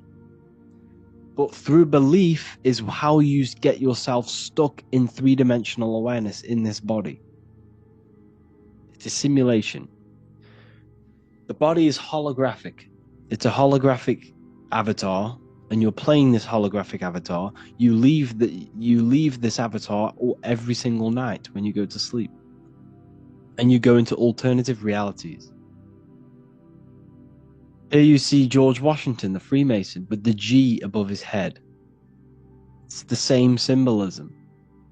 Or you see the I here, the I, because it's the same symbolism. Your consciousness. This is just an avatar. This is a body. Your name. You are not your name. You are not your memories. You are not your clothes you wear. You are not what people think about you. You are the pure consciousness. Whether you believe that or not, you are. And you need to detach from all of these programs. Who you think you are is basically a bunch of programs. Well, my name's Harry, I wear this, I live here, and I do this job. That's me. That's not you. That is not you. They are programs. And the programs keeps your consciousness stuck to this body, to this realm, a slave to physicality. And they don't teach you emotional intelligence. They don't teach you all of these things, because religion was made to keep your consciousness stuck in three-dimensional awareness, to keep your consciousness stuck in the body, in the simulation, in the fake self, in the ego. Instead of telling you how to control your emotions, how to control your own mind, instead of telling you to become the best version of yourself and becoming the God self, instead, they tell you to get on your knees and pray to God in the sky. You see the difference here? They're not telling you to become the best version of yourself. They're not telling you to transmute the negative aspects of the self into positive, because it's all the negative things that keeps you stuck in three-dimensional awareness. You see how here there's the checkered board? This represents physicality. This is division, divided, black on white. This is the division of the physical plane. But we are all just a divided consciousness. We're all the same consciousness in a different body. It's a fractal universe. It's an illusion that we are all separate. But love is also in consciousness. Love is the force of consciousness. Love is the unifying force that brings all of the consciousness back together. Everything is made with love. This is why it's divide and conquer.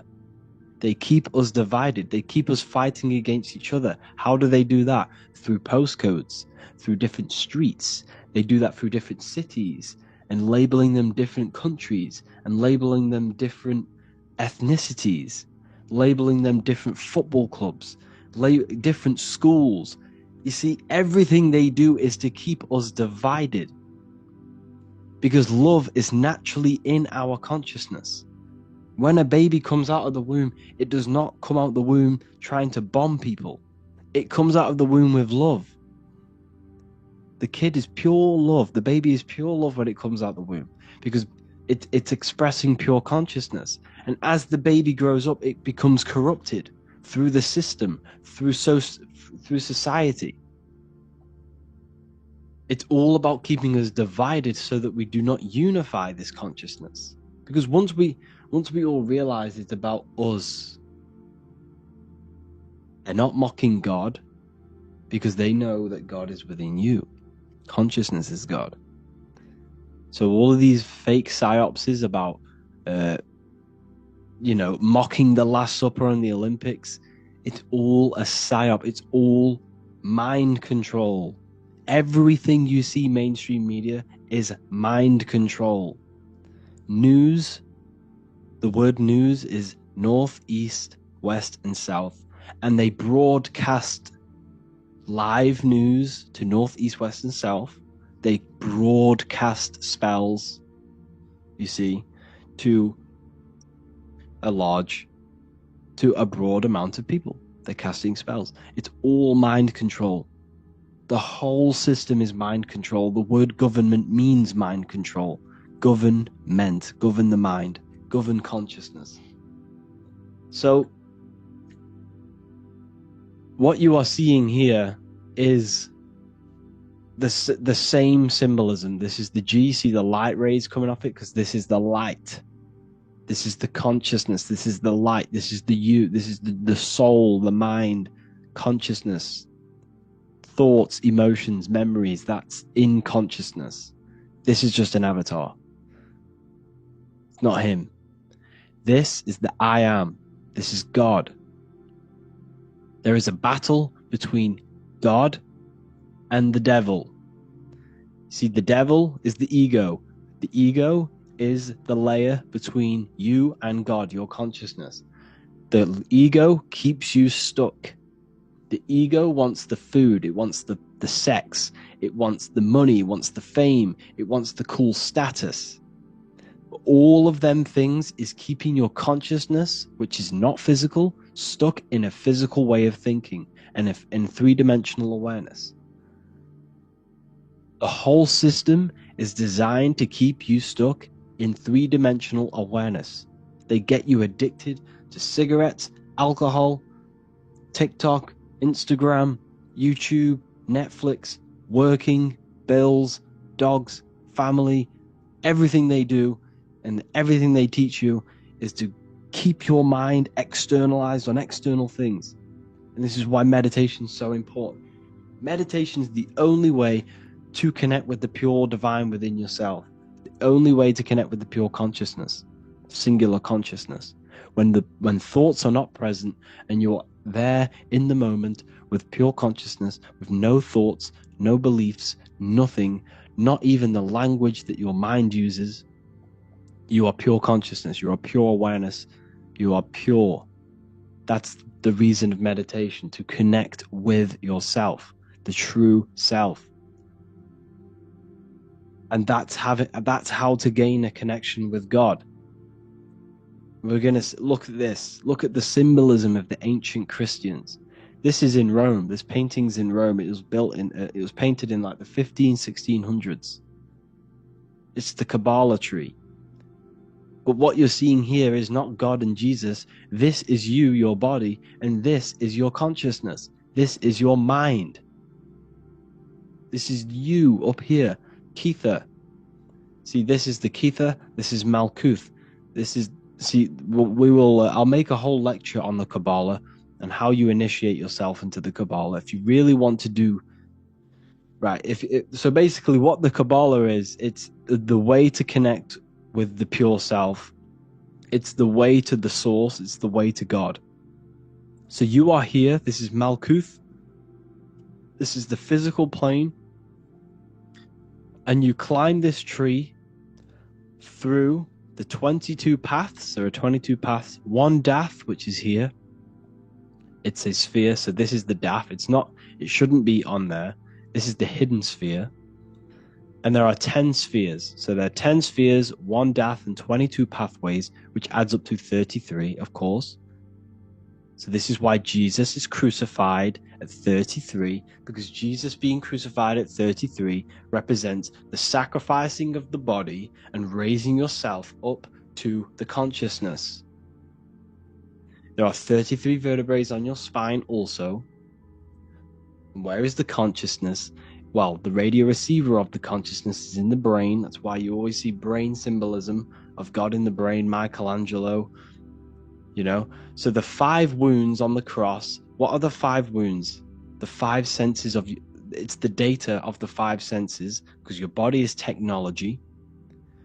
So the data of the 5 senses must be shut off, and you must crucify your body, which means shut off the 5 senses, crucify yourself, crucify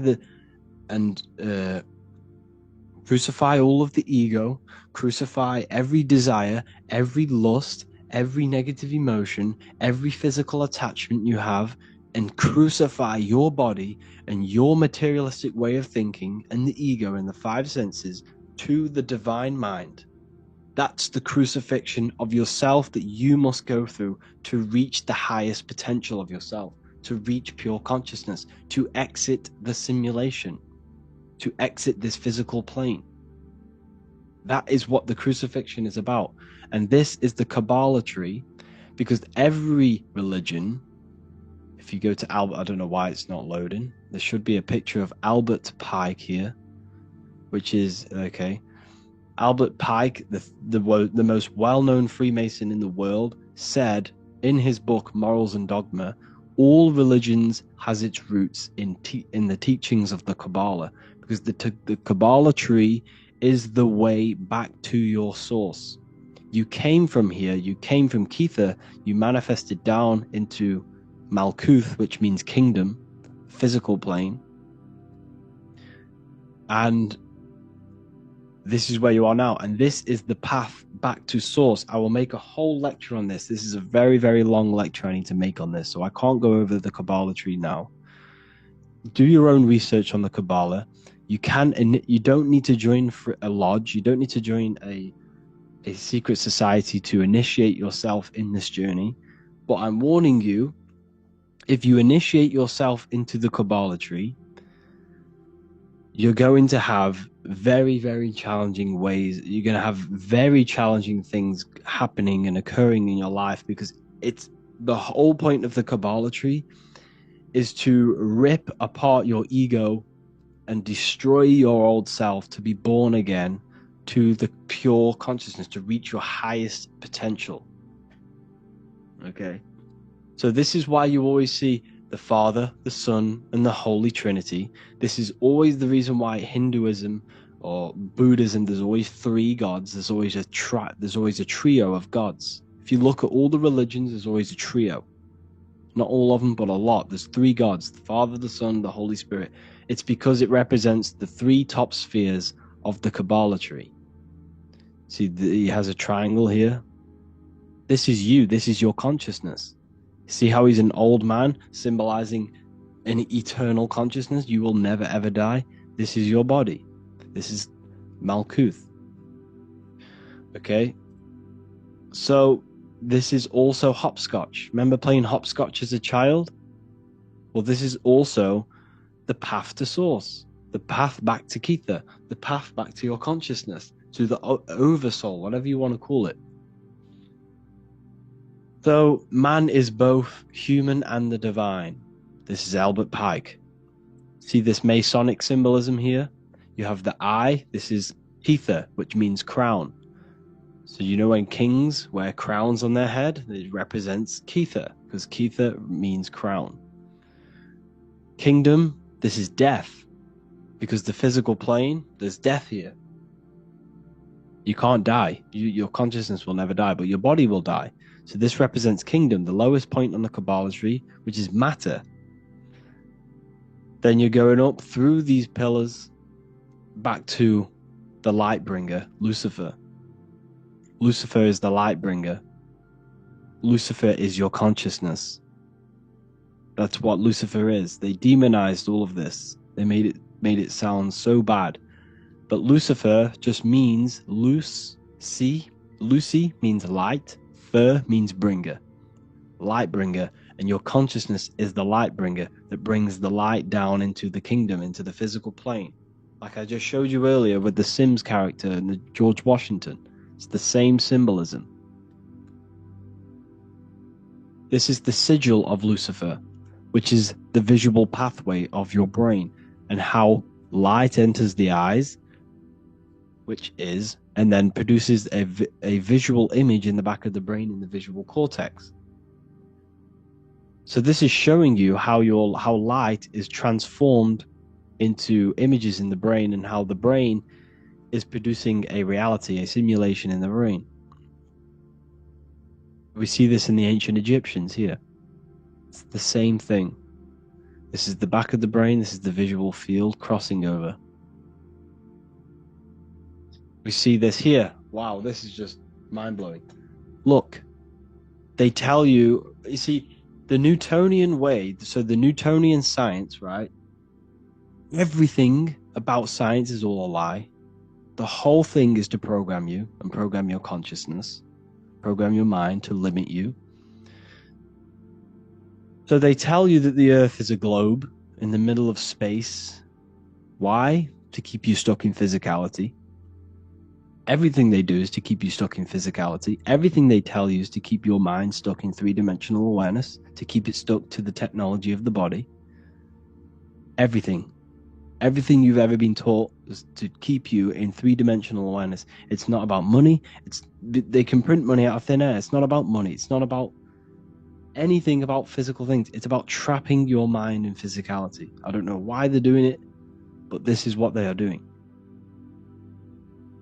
So they've put this purposely in the model of the heliocentric lie on purpose because it symbolizes the visual field, which is a powerful symbol of how your brain produces a simulation. See? So this is what you are. You are a physical, etheric, astral, mental. This is your consciousness. So you're already out of body. You're not in the world. You're already outside of the body now. The reason you can't astral project is because you have so many limiting beliefs within your subconscious. And I did need to make a video on this. I have some people saying, I've tried the techniques and I still can't astral project. It's not an overnight process. It takes a very long time. It can take you years. You might never even do it. But the only way for you to astral project is for you to detach from every single belief you have and every single limiting belief you have. Because that fear you have, that emotion you have, that mental attachment to external things is keeping you stuck. You can't leave the body unless there is no thought, no emotion present. You must completely surrender yourself, which is the crucifixion. You must crucify yourself to be born again. In John 3:3 in the Bible, what does it say? You are born again. No, sorry. What does it say? It says, in order to see the kingdom of heaven, you must be born again. Where's the kingdom of heaven? It says that in Luke. The kingdom of heaven is within you. It says that in Luke 21:12, I'm pretty sure. The kingdom of heaven is within you, and you can only see the kingdom of heaven when you are born again. You must kill the ego. You must kill every material thing about yourself. If you truly want the path of enlightenment and you truly want to reach the divine, this is how you do it. You must sacrifice yourself. And now I'm not saying don't work on your life, don't work for greatness, don't work for wealth.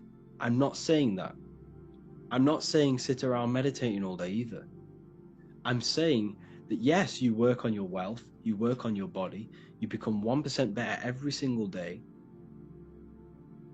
physically, mentally, spiritually, in every way possible. I'm saying you need to work on yourself. You need to go to the gym. You need to make as much money as possible and have the best life you could possibly have. But what I'm saying is is that you need to work on your mind and make sure your mind is not too attached and entangled with physical things.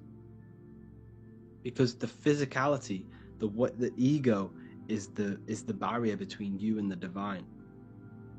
You cannot see the kingdom of God unless you are born again. And you are born again by destroying the lower self, by completely mastering your mind, and by detaching from all external things. You can still love your family, but remove the attachment. Do not rely on anything or anyone for your happiness, for your peace. That is the most important thing, because that's where they get you. If you smoke, you have to stop smoking. You won't astral project. Some people can, but some people have a natural ability to do so. But if you have any addiction, you have to start getting rid of them one by one. Start with your phone. Start with TikTok. Instead of remove it for watching something else, reading a book. When you're in your car, stop listening to music. Put YouTube on. Listen to a lecture. Okay? You must remove all of these negative things in your mind. Everything is contributing towards your mental state and your consciousness. Everything you see, everything you hear, everything you do is all contributing to your mental state and your state of awareness and your consciousness. So the whole point of this lecture was to show you and to make sure that you understand that you are not the body. You are the consciousness. And in order to get out of body, in order to reach that higher state, you must crucify your old self. You must crucify everything. You see, death is a very powerful force. They teach you that death is bad. They teach you that sacrificing is bad. There is good sacrificing, there is bad sacrificing. Sacrificing creates a very powerful force. Death is a very powerful force. So when you sacrifice, maybe in order for you to grow, in order for you to reach that next stage of your life, that next stage of your consciousness, maybe you need to cut off an old friend. Maybe you need to stop hanging out with them people who do drugs or who drink alcohol. And we all know alcohol is a potion. It's a magic potion which invokes spirits. So the only way for you to progress is through sacrifice and through crucifixion. And that's what the Bible is telling you, through crucifixion. So that's the only way. So you must sacrifice. You might need to, in order for you to reach that next level of your consciousness, you're going to have to sacrifice some friends. And if you don't, then that will stop the evolution of your soul. The whole point of the universe, the whole point of you coming into physicality is for the journey of the soul. You are here because you are for growth. You are here to grow. It's the whole point of reality. That's the whole point. You cannot not learn something. So what does that tell you? That's the whole purpose of life. Growth and expansion. The evolution of the mind, the evolution of the soul, the journey of the soul through the universe. That is the whole point. You can't not learn something. You have to. You will never not learn something. It's impossible for you not to learn. So, the mastery of your mind, the mastery of yourself, is the only thing that counts when you transition from this physical body back to your consciousness. It's the only thing that counts. It's the only thing that matters. You need to prepare for your life after death. You need to prepare because you will not have this physical body forever. What we're discussing now is very deep ancient teachings. You won't find these teachings anywhere else. You're in the best university ever online. And That's what it's all about, people. The transmutation of your mind. The Bible says, the Bible tells you, because the Bible's a spiritual text. It's not about God, it's about the God within you and how you manifest the God within you. Jesus never said he was God. Jesus came to show the divine within other people. He never praised about himself. Read the Bible. Jesus never ever said he is the best. He came to show that people that they could do better than him. Whatever he could do, you could do. That's what he said to his disciples. So the whole Bible is talking about you and how you upgrade yourself. And that's the whole point of exiting the simulation. It's the growth of the soul and being a free traveler. The word Freemason means traveler. And when Freemasons meet, they say, "Are you a traveling man? Are you a traveling man?" Well, the word man means mind. It comes from the Latin word mens, which then got turned into men and man. So when Jesus is the fisher of men, he's the fisher of minds. You see, once you start to learn these words and what they actually mean and the etymology of these words, that's when you find the truth. The Bible, you got to research these words. The word spirit, the word man. What does man mean? It means mind. So when a Freemason says, "Are you a traveling man?" it means, "Are you a traveling mind?" Because that's what Freemasonry is. It's the mastery of the self. It's the growth of the mind and the soul. It's self improvement. Yes, there are bad Freemasons. Yes, there are good Freemasons. Everything has light and dark. But evil's not evil. Evil is necessary for you to grow. In order for that tree to grow to heaven, its roots must extend to hell. In order for you to reach the higher state of consciousness, you must descend into physicality, into evil, for you to then ascend higher. It's the growth of the mind, the growth of the soul. I hope you enjoyed this lecture. Please comment whatever lectures you want to see next. I'll make one about the Kabbalah tree and how you can initiate yourself into the Kabbalah. But just know that is a very painful process. That you will go through some very traumatic events that will occur because each sphere is governed by a spirit which will test you, and you must be tested to reach back to Crown or Kether. So anyways, yeah, I'll make a next lecture on that. Thank you all for joining the university. I'll see you soon.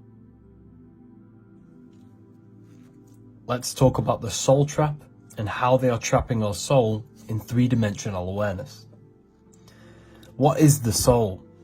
The soul is the essence that transcends the material realm. It is the part of us that is invisible. It is the live spark of all things. It is the consciousness. It is the I am. However, the mind acts as a connecting medium that connects the soul to the material plane. The mind is what projects the soul into material realms or other realms. So the mind acts as a bridge between the physical and material realms, the physical and spiritual realms. So what they are doing is tricking your mind into only believing physicality. Like I said before in the last breakdown, you are experiencing the body.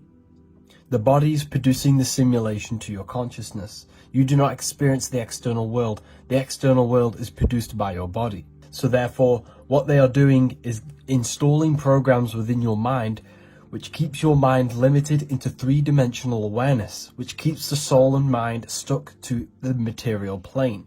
This is why it all goes hand in hand with the material heliocentric model. Because what they are doing is only teaching you physical things. They want you believing that your mind is your brain. They want you believing everything is only physical, and they want you believing that you are your physical body. By awakening the mind and transcending the physical plane through astral projection and meditation, this is how we expand our awareness to beyond physical reality. It is the physical plane that they want our minds stuck in. They do not want us traveling the astral realms free from our physical bodies. Because what they are doing is harnessing our energy within the astral plane. So everything they teach you is to go hand in hand with materialism. They promote materialism in the music, through the music industry, through films, Hollywood. Hollywood is made from the holly tree, which the ancients used to make magic wands out of the holly tree to cast spells on you. All of this is casting spells to keep your mind stuck in physicality. So it's essential for our minds and for us to prepare our minds and our soul for life after death. Because we are eternal beings. We are the intelligence within the physical form. The physical form does not live. It is simply a technological machine powered by your soul power. It's important to notice that everything they do is to keep you stuck in three-dimensional awareness and keeping you looking outside of yourself so you never do the internal work. What we need to do to prepare for life after death is to train our minds to remove all external addictions. It is the addictions that they continue to press upon us so that our minds are stuck in physical reality. When your mind leaves the physical form and leaves this material veil of consciousness, this is when our minds are still going to have these material addictions and will reincarnate into physical reality. We need to detach from our external pleasures, which consist of food, cigarettes, gaming, TikTok, everything, your phone. You have to release all of these addictions before you die. You have to master your mind and soul, or else you will reincarnate because your mind is stuck in material thinking. We have to transcend material desire and find the happiness and the joy within ourselves instead of seeking external things. Connect with yourselves, people, and detach from materialism. Everything they do is to promote materialism. Clothes, food, the films, money, everything is to do with emotion and mind. Money has the word M-O-N in it, which means moon, which is emotion. Because the money is keeping us tied to our emotions, and our emotions are keeping us chained to material things. I hope you all understand this and gain a deeper connection with yourselves so that you can transcend this material realm. Let's break down the body, the tree of knowledge of good and evil, the tree of life, and your consciousness, and this three-dimensional world. You have two trees in the Garden of Eden. The Garden of Eden means your mind, because everything is mental, the universe is mental, the universe exists within your mind. This world is what you're experiencing is the lowest dimension within your mind. The central nervous system is what you truly experience. You do not experience the world. What you touch is your brain's interpretations of electrical impulses on your nervous system. What you see with your two eyes is an image produced by the visual cortex in your brain. So essentially, you are the mind experiencing the body. The body is running the simulation to your consciousness. This is why the central nervous system is one of the trees in the Garden of Eden. It is the tree of knowledge of good and evil, which gives you the knowledge of this realm. This realm, this three-dimensional matrix, it consists of good and evil, day and night, of duality.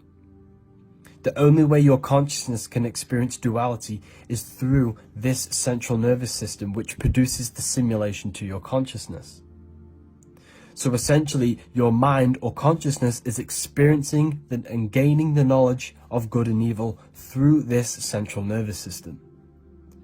The tree of life is the cardiovascular system, because without this system, this is what gives life or energy to the physical body. This is what keeps you alive during this experience within the three-dimensional matrix or the three-dimensional world. Your heart rearranged is earth because when you leave the earth, you are actually in fact leaving your body. When the heart stops, you leave earth. So this is why the heart is earth. When you leave the body, you are leaving earth because the body is running the simulation and producing the simulation to your consciousness. Your brain is an electrical computer producing this whole simulation. You do not experience the external world, you experience the body. This is why everything in this world is a manifestation and expression of yourself. This is why you have 5 fingers for the 5 elements of this world. This is why you have 5 points on your body for the 5 elements created in this world. Your body is the temple of Solomon. And this is why in the Bible, in Acts, it says, God does not dwell in houses not made by man. Because the body is the house not made by man, and your consciousness is God. The temple of Solomon is the temple of the soul and the mon. The soul and the mind is inside of this temple. And the ancients used to build temples in alignment with the geometry of the human body, because they understood that this body is the temple. What they have done, religion, has externalized this, so that you no longer find the divinity within yourself. The moon is an external manifestation of your feminine energy within you. The sun is an external manifestation of the soul masculine power within you. Everything outside is within you, as above, so below, as within, so without. You yourself are the universe experiencing itself. You are the center of creation. Spirit and matter. So essentially what we're looking at is mind creating spirit and matter. The universe is mental. Everything exists in the mind. What spirit is the energy, and basically the energy of mind, of the thinking mind. Spirit and matter are polar opposites. They are 2 vibrational states of the one substance, which is mind. Mind creates matter, mind creates spirit. Mind is the ultimate source of the universe. Man is made in the image of both the divine and physical.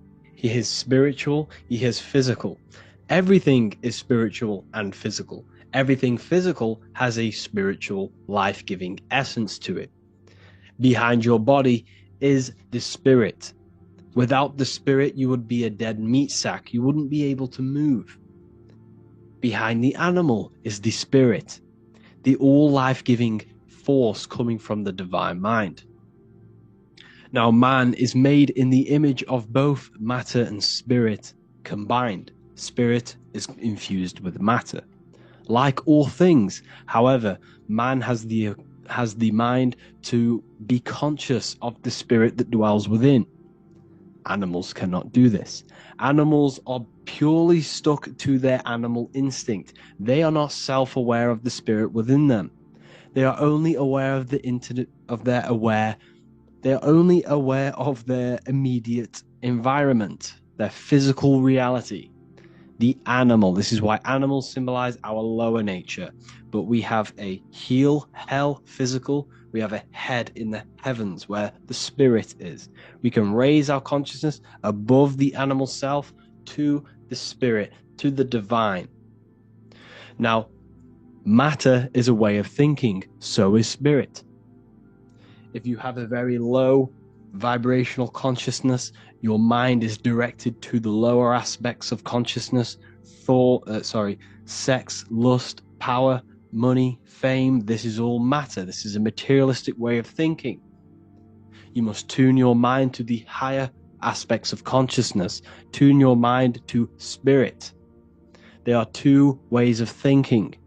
Now, you are both of them combined. You need to find balance between them. This is what Leonardo da Vinci is depicting, man being both spirit and matter. The circle is eternal, beginning no ends.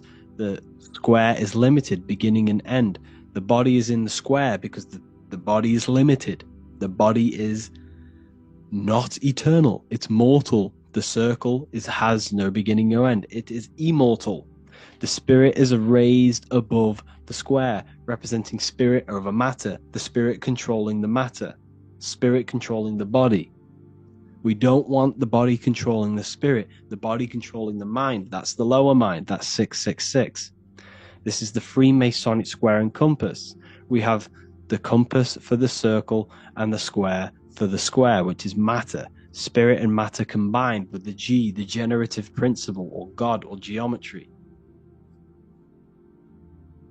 Also, Leonardo da Vinci depicting the Eye of Ra, the Eye of Horus, the small pupil, because when you're in light, when you're in a very light environment, your pupils go small. This is the physical eye of man, the conscious mind, the physical eyes.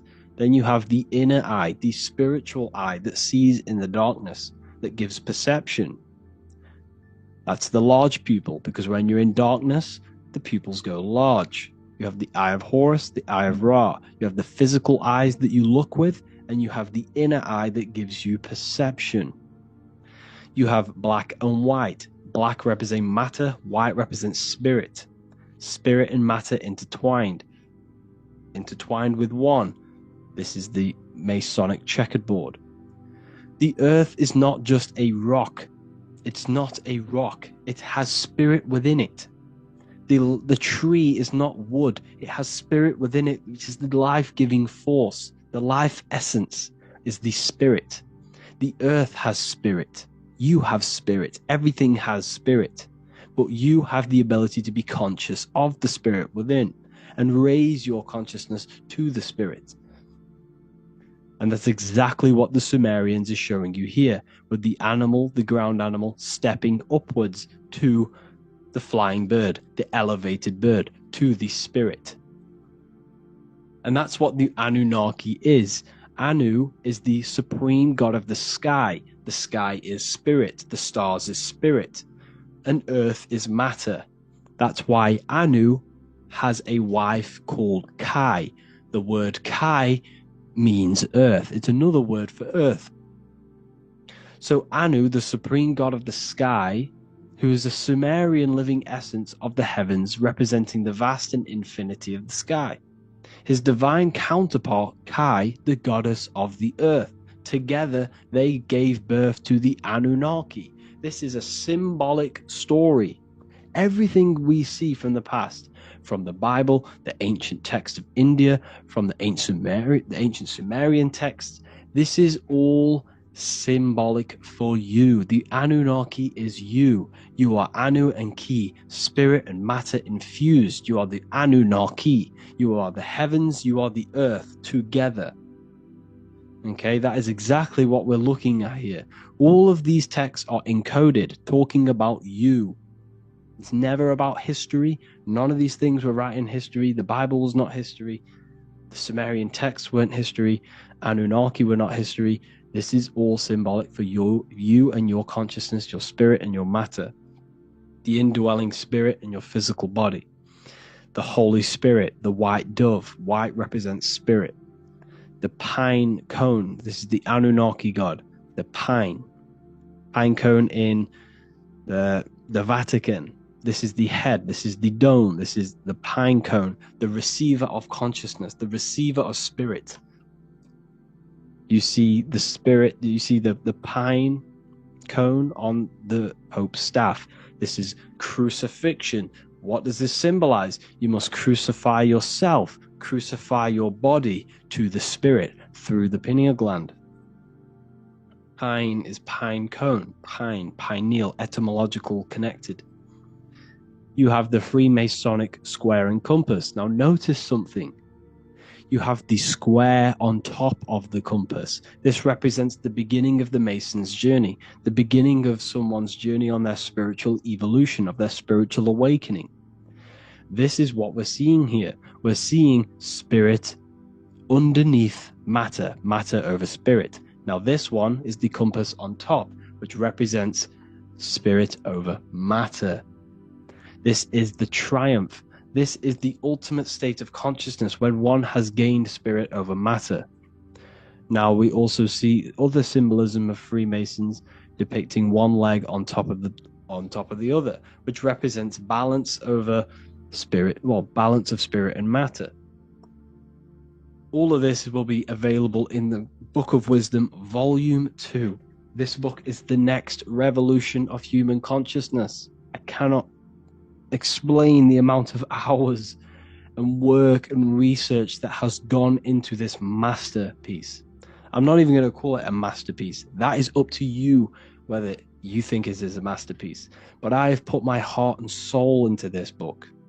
The amount of knowledge, over 230 pages of pure esoteric and occult knowledge that will blow your mind, that will make you feel so connected to the universe, because you're going to understand everything once this book is released. October the 8th is when you can get your copy. And if you are inside of the Ethereal University, then this book will be free for you. You'll get this book for free if you're inside my university. So I hope you all gained a great insight from this video, and I'll see you all in the next one. Hello, and welcome to another lecture of the Ethereal University, the real university. You should be happy that you are here.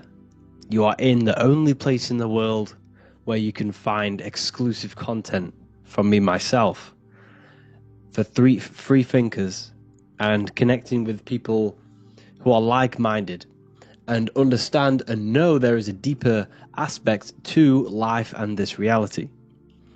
And this video, this lecture that I'm going to be talking about today, is the meaning of life. What is the meaning of all of this?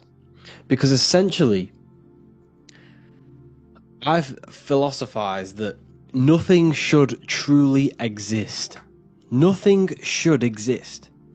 The fact that something does exist means it's an intelligent design, and something has created this. So the meaning of life, when I look at the meaning of life, I look at things that are impossible not to do. What is impossible not to do in your life? It is impossible for you not to create. It is impossible. You are creating and manifesting every second, every millisecond of the day. You are creating. The consciousness that you possess is a creating consciousness.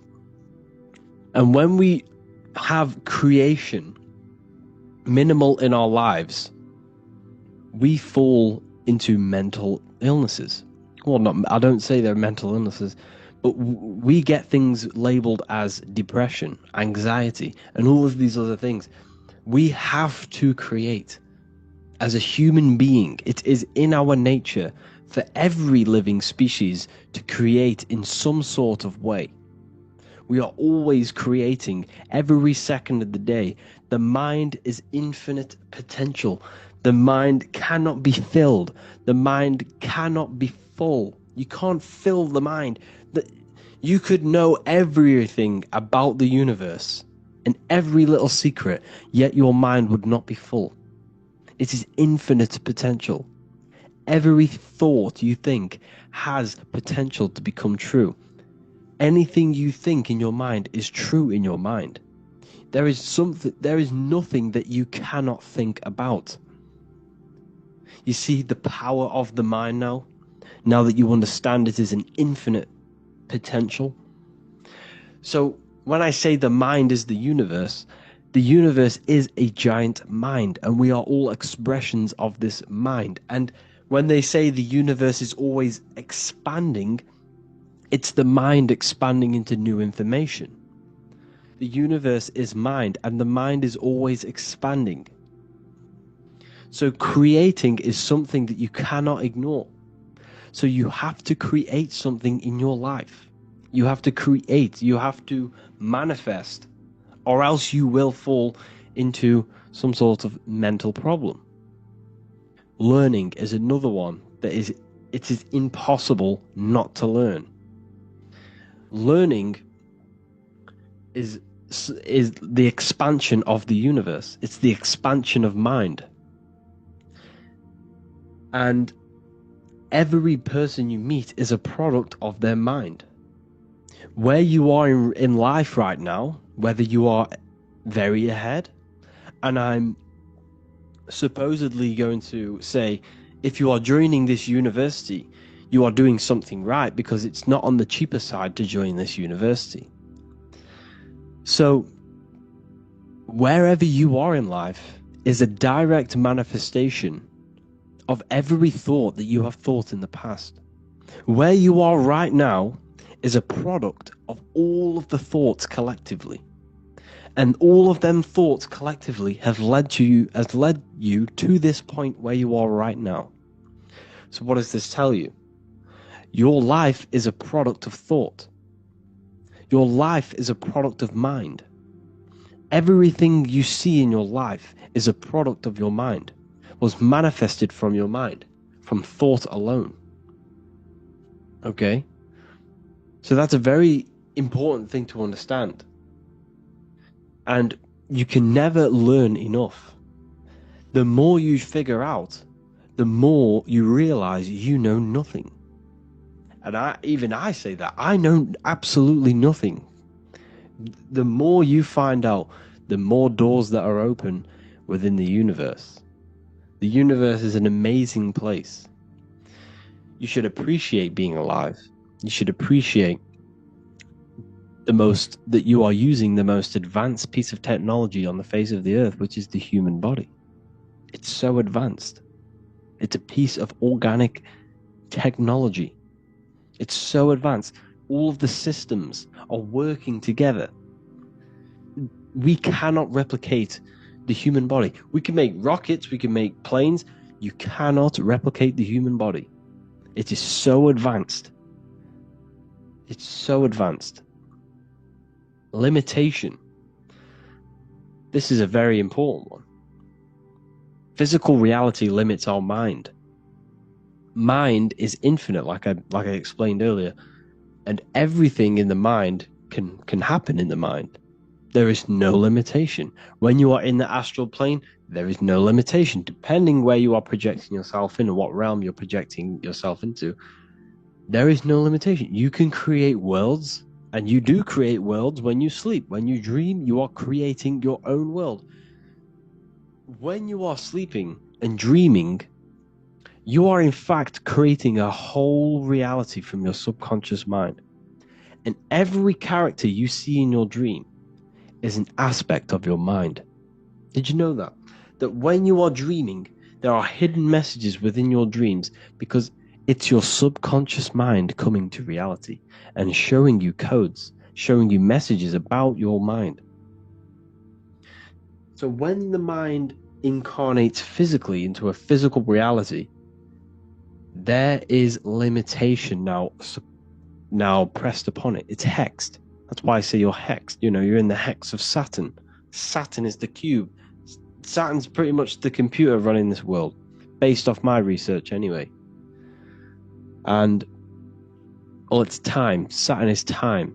So you are limited by time. You have a set time here. And you are limited by physical matter. And when you are in physical reality, you are limited from the things that you learn here. You are a product of your mind's information that you gather. If you gather the deepest and secret knowledge, then your life has less limitations than the one who has a programmed mind. And you are learning the limitations of the mind, you are learning the limitations of physical reality. When you are in the astral plane or the imagination plane, whatever you want to call it, you can manifest at the click of a finger. You want an apple, you click it, you think it, and it's there. That screen in your mind is the astral plane, where you can imagine things. You can pull things up on that screen right now, and it will be there. However, in a physical reality, you now have to give energy and discipline. You learn discipline, you learn to give energy to manifest it into a physical reality. To manifest something into a physical reality is a lot harder than manifesting into an imaginary plane, in the astral plane. So we come here to learn discipline and limitation, and to find out how we function in a three-dimensional world of matter. Because essentially you were astral before you came here. And here's another one. Nature shows us truth. Open your eyes. You have day and the night. You have the sun, the conscious, the electric, boom, power, the sun, living, You have the moon. You have subconscious, the hidden one, the astral. So the sun represents physical reality. The moon represents astral reality. As above, so below. So what is this telling us? Well, the physical world is telling us that there's cycles in this world. You have the good and the bad, and they are cycles. And the beginning of one cycle is the end of another cycle. And the end of another cycle is just a new beginning. Everything is eternal. Your body is not eternal, but your mind is eternal.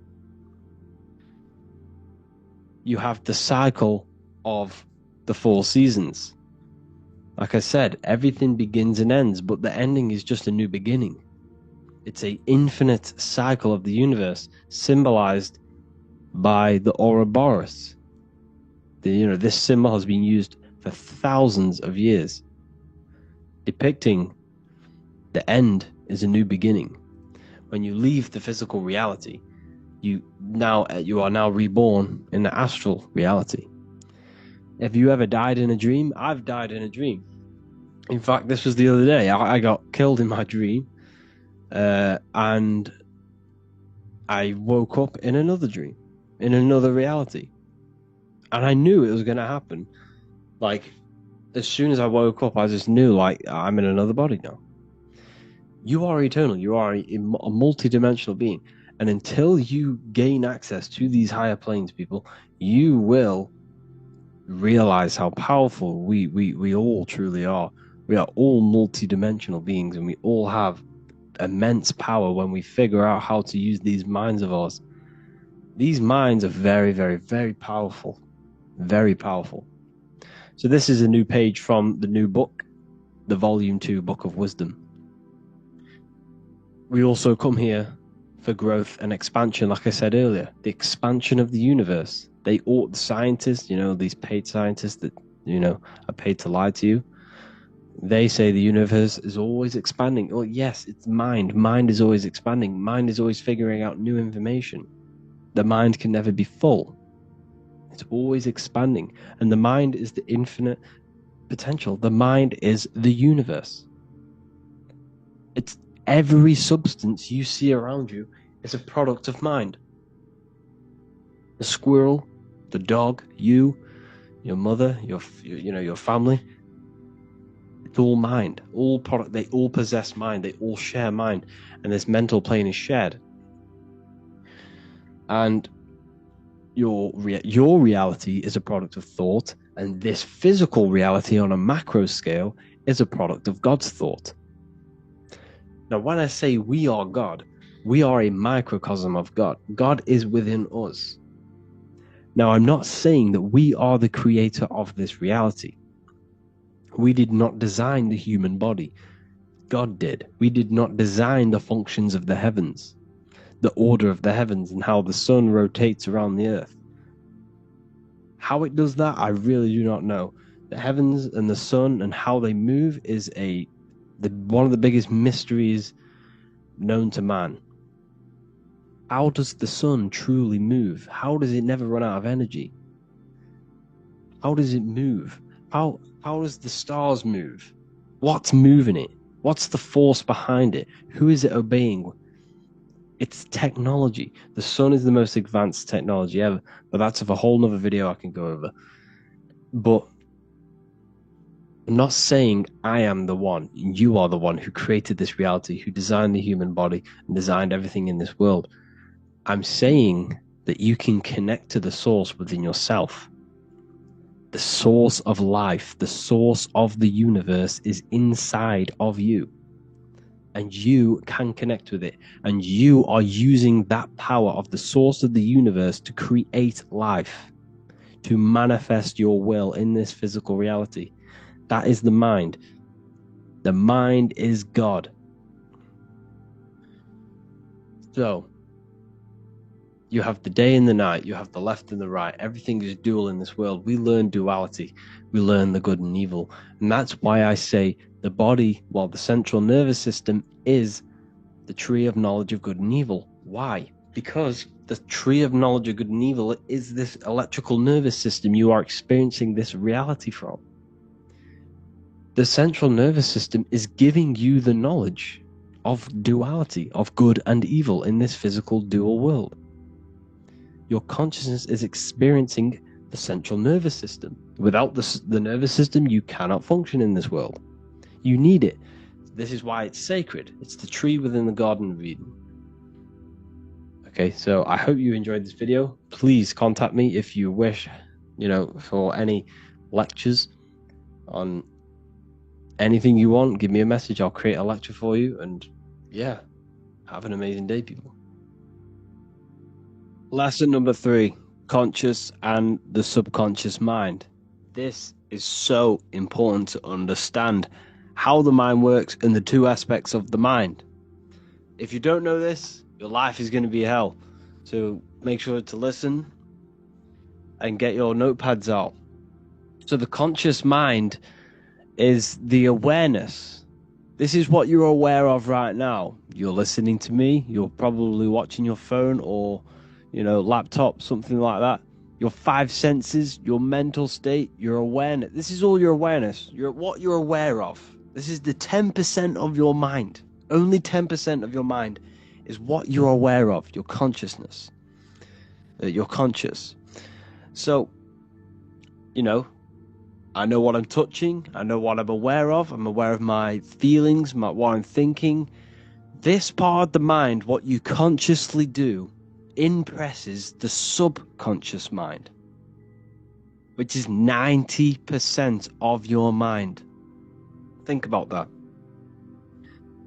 90% of your mind, you are not aware of what is going on in that part of your mind. It's all there, but it's all in the background. The subconscious mind controls the systems in your body. So it is the mind that is telling your heart to beat, telling your lungs to breathe, telling your digestive system to digest food without you being conscious of it. So the subconscious mind is controlling every single system in your body and telling it to do its job. It's storing all of your memory, all of your paradigms, which are mental programs. Very, very, very important. These mental programs that you have are why you act the way you are, why you do certain things the way you do. All of these programs that you have generated throughout your life from the conscious mind. The conscious mind is picking up on your awareness and your surroundings. So when you were a child, between the age of 0 to 7, your subconscious mind was wide open to programming. Why? Because this is why by the age of 2 or 3 you start to speak. Because your subconscious mind is that wide open. You are literally sucking in every bit of information so you can progress in life, so you can start to talk, walk, and act as a human being. So between the age of 0 to 7, there are programs that are really, really, really deep rooted within your mind. And these programs are operating 90% of your mind. 90% of your mind, which is 90% of your thoughts, when your thoughts become your emotions and they become your actions. Everything in the subconscious is affecting your life, is manifesting. So the subconscious is not only created by these programs between the age of 0 to 7, you've also generated new programs and you're still creating them now. However, essentially, we are deeply rooted with the older programs. But you create programs with emotion and repetition. Emotion and repetition generate mental programs. Driving your car, changing gear, tying your shoelace. You don't have to think about doing these things. You can literally just do it on autopilot because your subconscious mind knows that program is there. So when you consciously think of tying your laces, bang, it's done. You don't have to think about it. The subconscious takes over and does it. So the subconscious is manifesting 90% of your daily basis actions, thoughts, and emotional state on a daily basis. So what's that mean? Your subconscious rules your life pretty much, and you need to change these programs. Okay? We're not going to go into that into this lesson, but the subconscious also sees, counts, and analyzes everything. For example, you go and past this sign. You're in a car, you drive past this sign at 6 o'clock in the morning on the way to work. 8 o'clock at night or 6 o'clock or when you're driving back home, you have a random thought, oh, I'd love a KFC. Because your mind, you might not have consciously been aware of it, but because of this sign was in your visual sight at 6 o'clock in the morning, later on that day, that subconscious mind has picked up because you started to feel hungry. And this was the first thing you seen that day. This is why it's called advertisement. Ment means mind. They're advertising to your mind and your subconscious. This doesn't really effectively work on the conscious mind, but it works on the subconscious. It lingers thoughts and images in your subconscious memory because of theta waves. When you wake up, an hour or two just after you wake up, your brain is producing theta waves, which is the waves where your subconscious mind has access, easy access. Theta wave is your mind is open to programming. So just before you go to sleep, and when you wake up, your brain's producing theta waves. And this is when your subconscious mind is wide open. This is why you need to be very careful. Never go on your phone when you wake up. Never scroll on TikTok or whatever. Don't do this stuff. The first thing you need to do when you wake up is say something positive and feel something positive. Do this every single day before you go to sleep and after you wake up. This will change your life. This will create positive impressions on your subconscious mind. Okay? It also, the conscious mind, it's like a cycle. The conscious mind, thoughts and emotions, impresses the subconscious, and this will repeat. Then the whatever you put into the subconscious will then be put back onto the conscious. It's like a repeating cycle. Okay, so you need to understand this very, very deeply. You need to understand how powerful the subconscious mind is. This is the reason why you think your name is whatever, John, and this is why you wake up at a certain time. This is why you run the way you do. Everything is stored within the subconscious mind. Everything is in there. You identify yourself with the programs that are in your subconscious mind. And that's what the Matrix is. The Matrix, the system, is a program within your subconscious mind. This system doesn't truly exist. In the physical world, there's buildings and everything. There's only buildings. There's the government building. There's a government group. But what gives that power? The programs, the mind.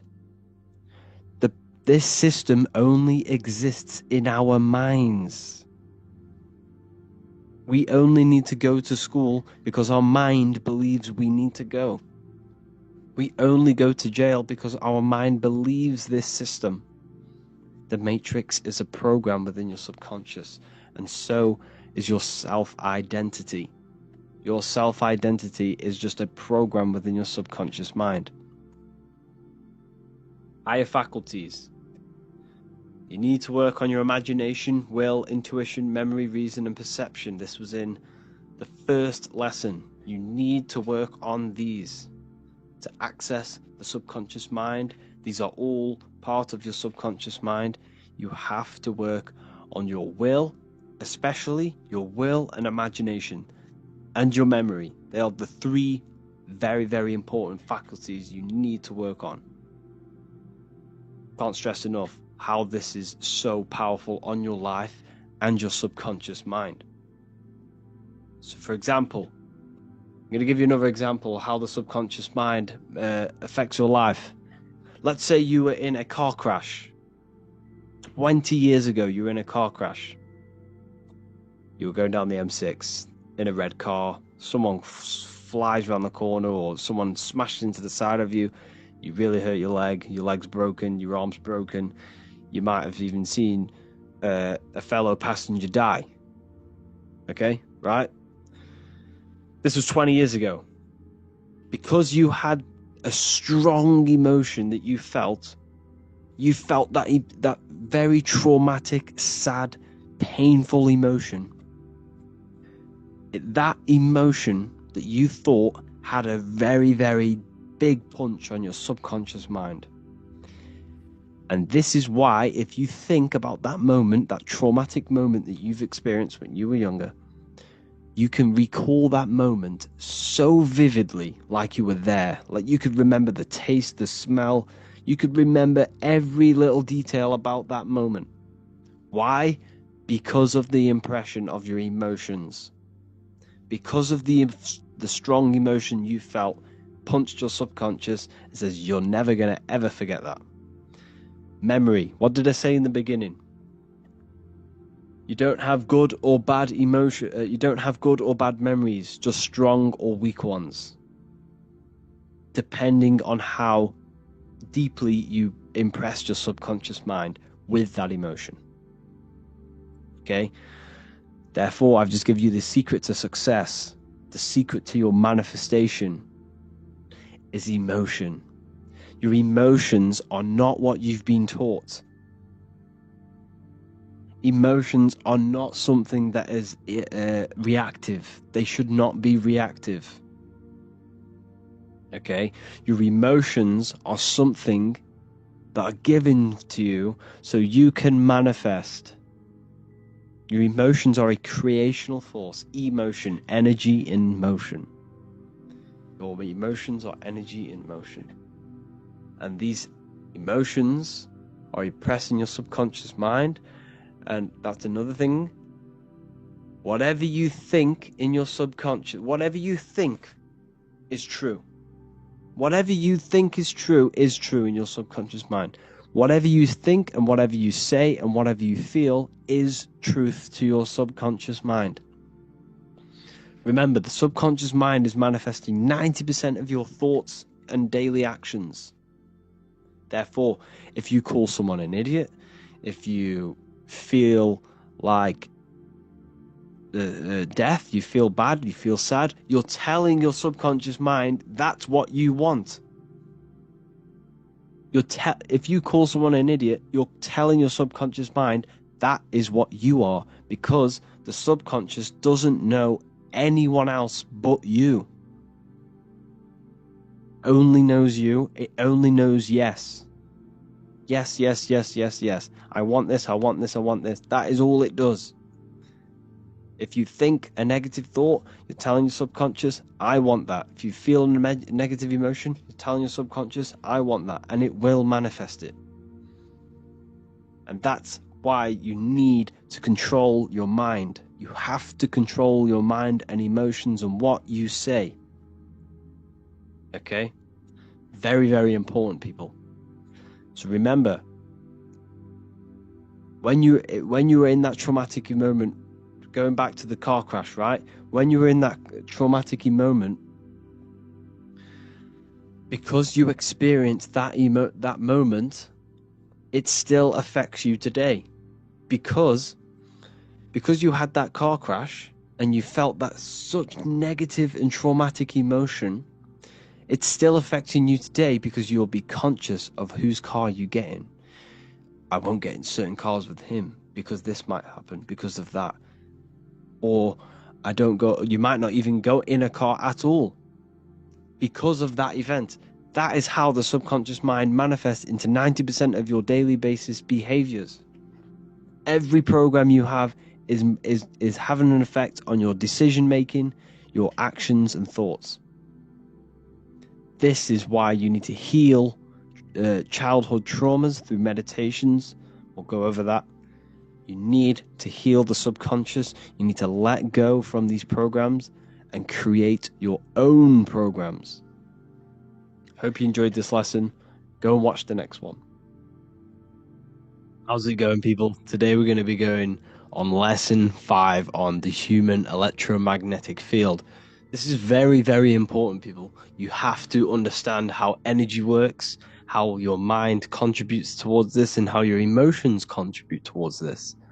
So the heart produces this electromagnetic field, which surrounds the body from 3 foot to 9 foot, depending on your internal state, and we'll get into that a bit later. But the heart produces this field. Now, the brain is all to do with the mind intelligence. However, the heart is the second brain. It is to do with the emotional intelligence of our beings. So mind and emotion directly connected. They are directly connected. Every thought that you think is producing an emotion. So the thought that you think is an electrical signal in the brain, which then gets sent to the heart. Now, the heart is what's judging. It judges you. It judges what is right, what is wrong. It tells you is this thought good, is it bad, based off the emotional sense that you gain off that thought. Therefore, before we go any further, every single cell in your body, every single organ has its own electromagnetic field. So every cell, every organ, the organs come up to bunch together to create the system. The systems come together to create the body. And all of this contributes towards the electromagnetic field of the heart. Okay? So everything is electromagnetic. I am, you am, every atom is electromagnetic. So what we need to understand is that our diet plays a huge role in raising our frequency. Our frequency is our spirit, our spiraling energy field. The stronger this field is, the more impact you have on reality when it comes to manifesting your reality and what you want. So it's important that we keep our body healthy, our cells healthy, because all of this contributes to what you're putting out and what sort of and how effective your energy is putting out into the quantum field around you. So your heart produces this field based off the emotion that you feel. So every emotion that you feel, your internal state, is what manifests this electromagnetic field. So when you stand next to someone, you can feel their vibe. You can get a sense of how this person is feeling. Well, because you're feeling the energy that their internal state is manifesting the external energy, which you're picking up. So when their mood changes, you can feel it in their energy, especially if your third eye is wide open. So what I'm trying to say is your emotions is what attracts things to you, because your heart produces this magnetic energy. So your heart is producing magnetic energy. Every emotion that you feel is creating magnetic energy, which is drawing people, things, situations to you. All of this contributes towards your life because everything has a domino effect. If you happen to draw the right person to you because of your happy emotional state, that person can just change your life and turn the wheel on manifesting your reality. So like I said before, when we feel higher emotional states and elevated states of emotion, this strengthens our electromagnetic field. So when we feel happiness, contentment, joy, love, all of this expands our field from 5 meters to around 9 feet, 5 feet to 9 feet around your body. And the stronger this field is, the stronger your emotions are, and the more elevated they are, the stronger impact you have on matter. Why? Because you're vibrating more than matter. You're becoming more spirit than matter. So therefore, it is mind over matter. So if you experience these higher elevated emotions, you then have a greater impact on creating matter and influence on atoms around you and people around you. The higher you vibrate, the more people are going to stare at you, the more things that are going to happen better in your life, because the more energy that you're putting out positively. So this electromagnetic field is so important, and your emotions and your thoughts play a crucial role. You control your thoughts. This will then control your emotion, and then your emotion will control your magnetic energy. And not to mention, when we meditate, we turn our mind inward. So therefore, all of the attention, because where attention goes, energy flows. So where attention goes, energy flows. So if you turn your mind inward and put your attention on yourself, all of that energy is being internalized, and you can then redirect that into manifesting your reality. You can use this energy to manifest your reality. Okay? So the world will mirror back what we feel in our heart. This is a great saying. Whatever you carry in your heart, you will experience. Because emotion is energy in motion. The emotion you feel is the thought motion. So every thought you think produces energy in motion, which is emotion, which will then be put out into the quantum field, which is everything's in your mind, because the words you say, the things you feel, mold your mind, and your mind mirrors the external world. So you need to be careful what you're thinking, feeling, and saying and hearing, because all of this has an effect on your external world, because it has an effect on shaping your mind. Okay? So, controlling emotions. We need to get rid of the reactive emotions and use them intentionally.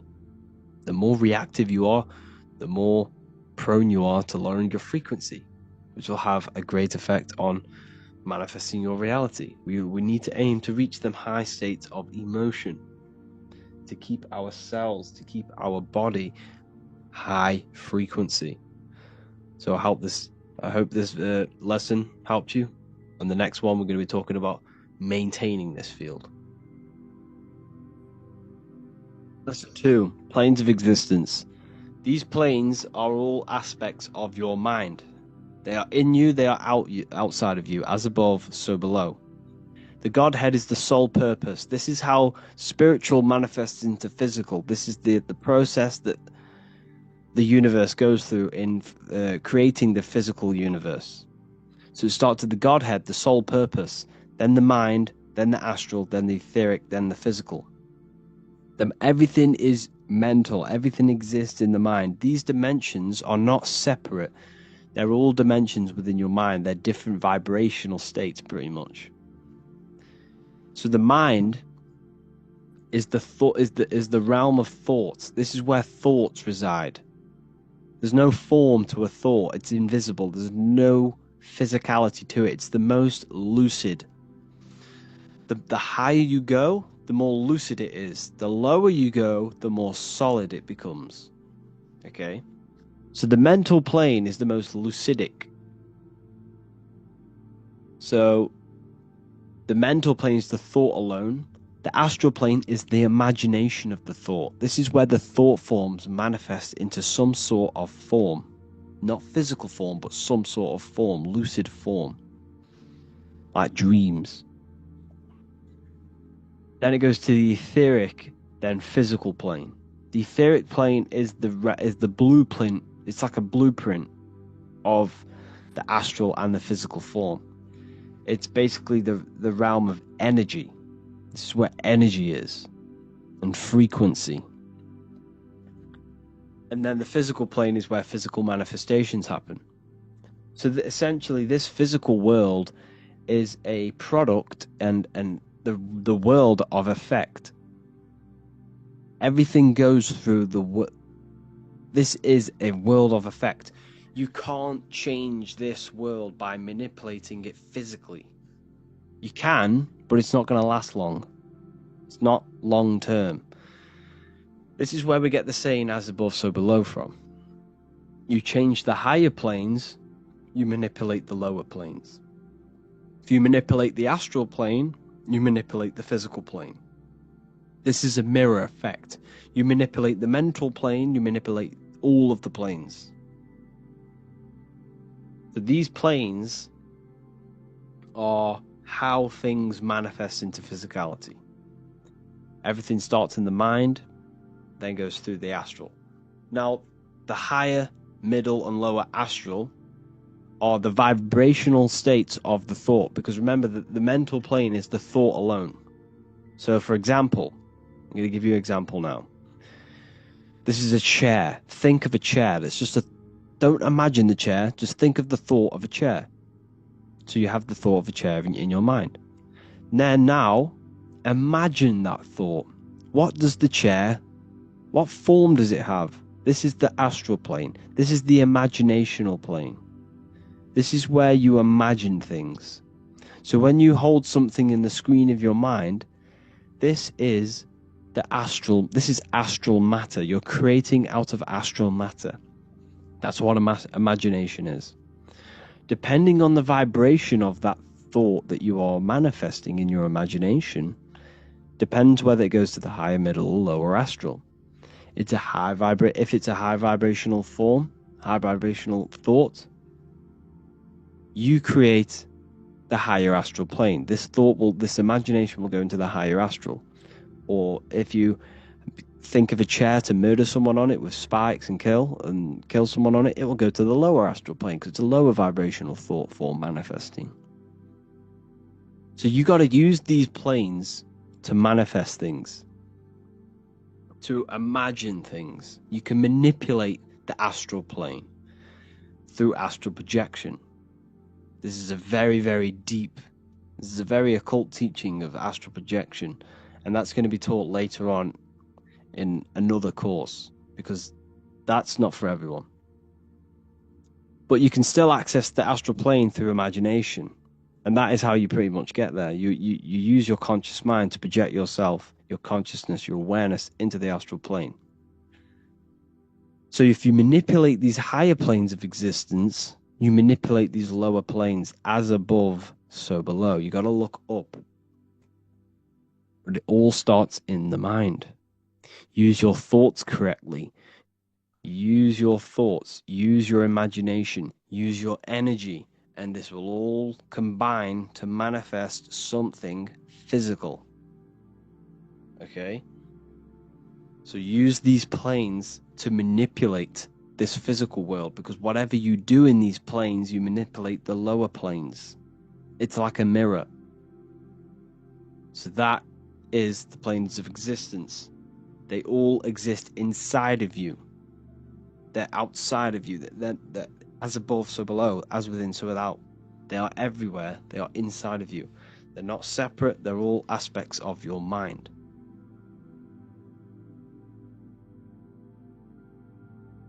Lesson 6. Maintaining the human electromagnetic field, the human energy field. This is an important one, people.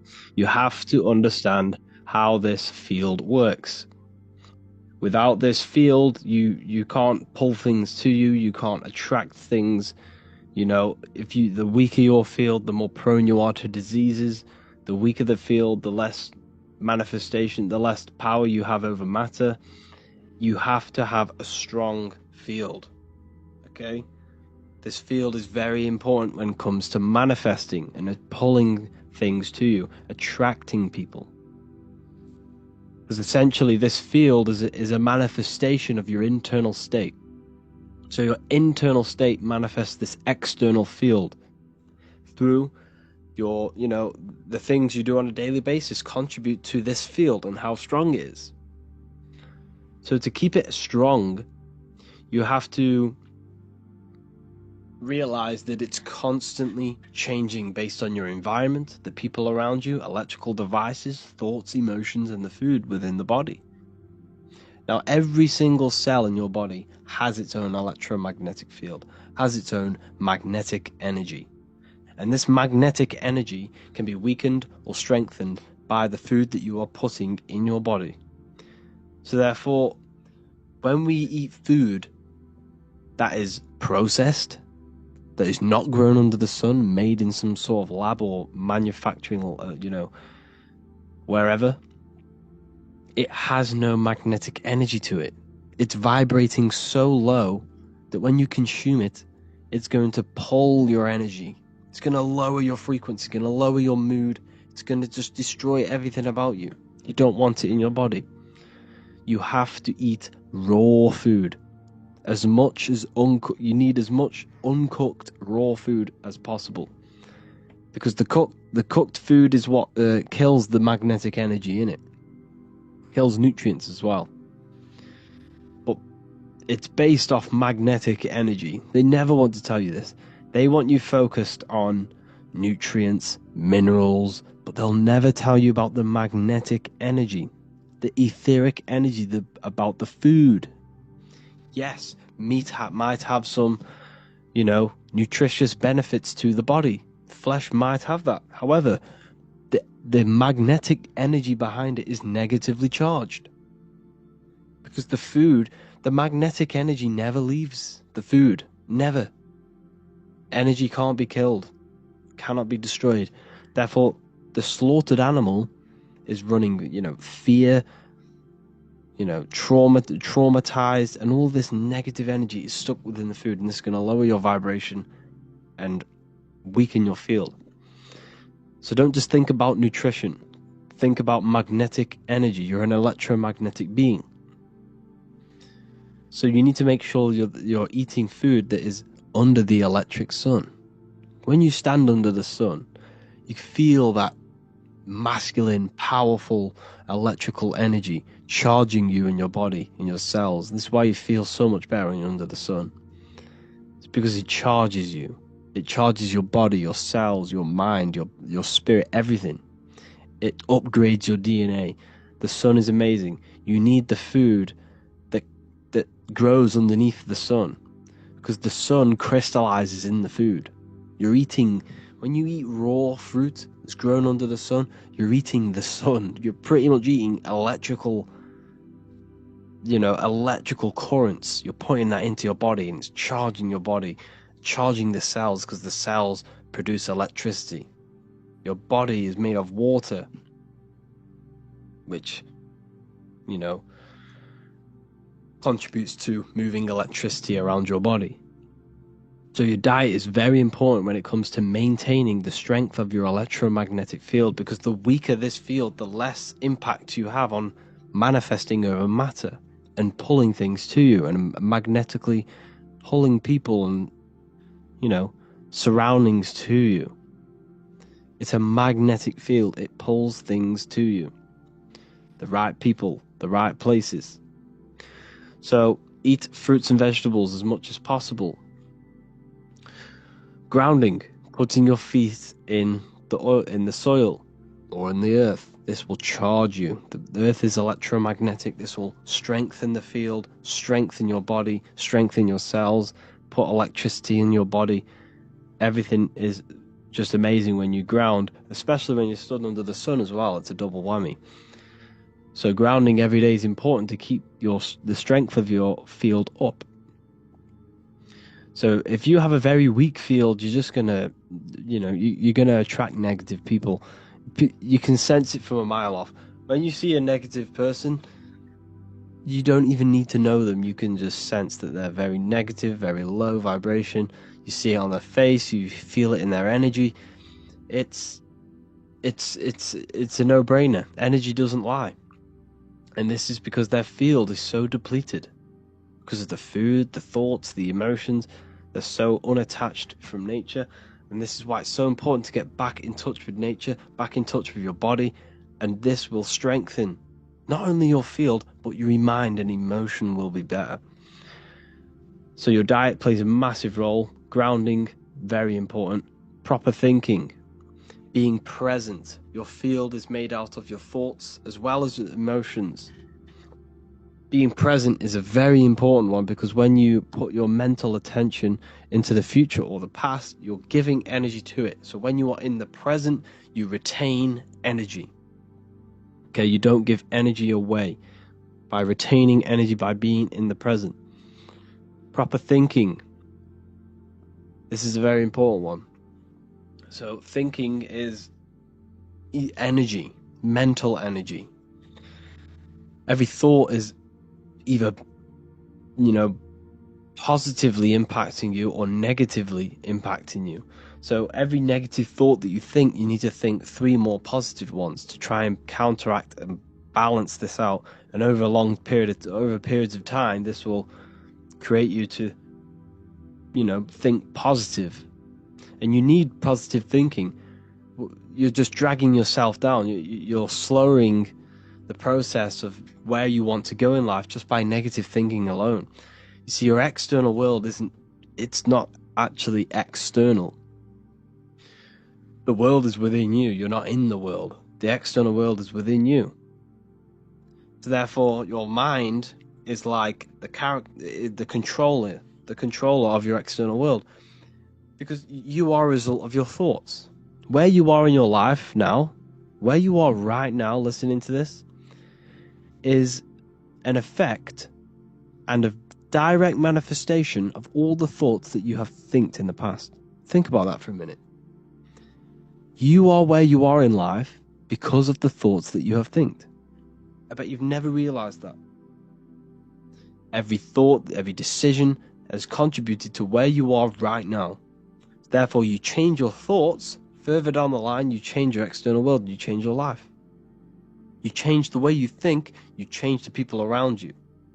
It's directly correlated. The mind is a reflection of your external world. So every thought has an emotion attached to it, and the emotion is energy in motion. We've gone over this, which contributes to your electromagnetic field. So your positive emotion is going to strengthen your electromagnetic field. And when this field is stronger, the more impact you have on matter, the more abilities you have to pulling people to you and places. Okay, so your heart knows everything. Your heart knows what is good and what is bad. When you go against the inner guide, the heart's voice, you're actually weakening your field. You're weakening your willpower, you're weakening your mind, you're weakening your electromagnetic field just by going against that inner guide. When you know you're doing something bad, you're not only, mentally going to suffer, you're going to suffer energetically and physically. Because what affects your electromagnetic field affects your body. So do not go against that inner guide. The people around you have a massive effect on your field. So when you interact with someone, there's a balancing out of the frequencies. Every frequency does this. It's called binaural beats. Every frequencies do this. When 2 frequencies meet, they harmonize and they balance. So if you're vibrating very high and you meet someone who's vibrating very low, when you meet, your vibrations will balance out. So yours will lower and his will rise to counteract, so to balance out. So that person is essentially taking your energy if they're vibrating lower than you. So it's important that you understand and be mindful of the people who are in your surroundings, because they're either taking your energy or giving energy to you and, contributing towards your life. It's so important that you change the people in your life. If you want to heal your body, stop talking to the people or don't chill with them as much if they just want to go out and eat Burger King every day. You see, it's not only physically are they going to take that, they're going to have, because their thoughts are in their electromagnetic field. So when you're around these people, you're gaining their thoughts, you're gaining their emotions. And this is why you feel so influenced. The word flu in influence. Because influence energy is like a flu. It's sticky. The people around are giving you energy, giving you thoughts, giving you emotions. So it's so important you keep clean-hearted people around you and people who contribute towards your life. If not, cut them out. If they're not contributing towards something in your life and you're not contributing something towards theirs, cut them out. Is it going to help you? No, then remove it. It's so important that you stick to this. So the people around you have an effect on your field.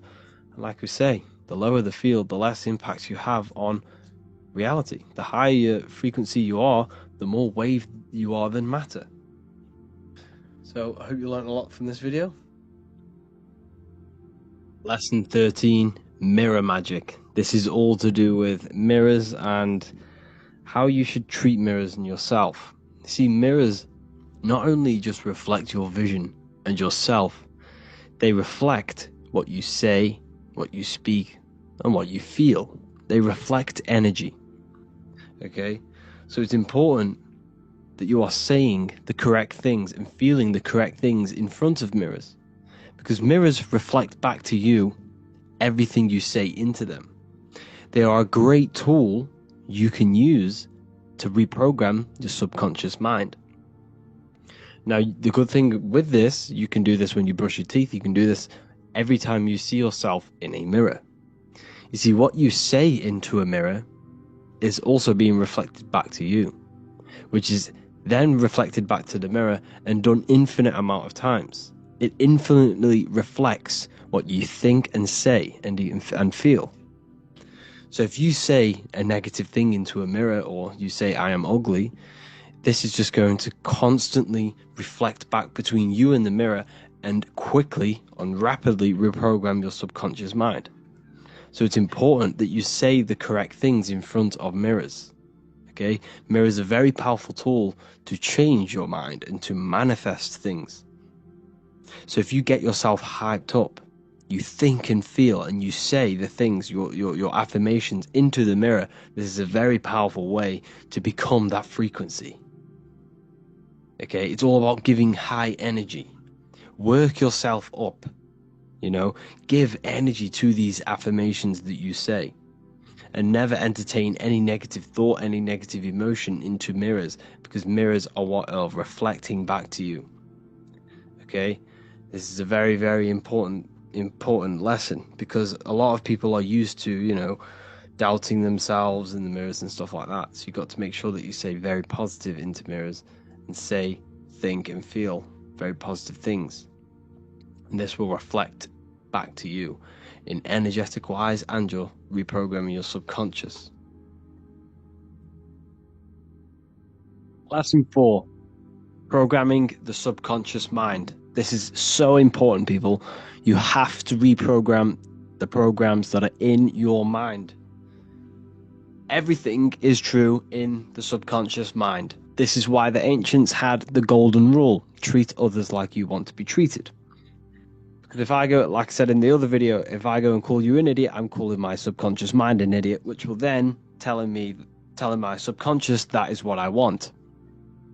So remember, it is impressed by emotion and repetition. These are the two main ways the subconscious mind is reprogrammed.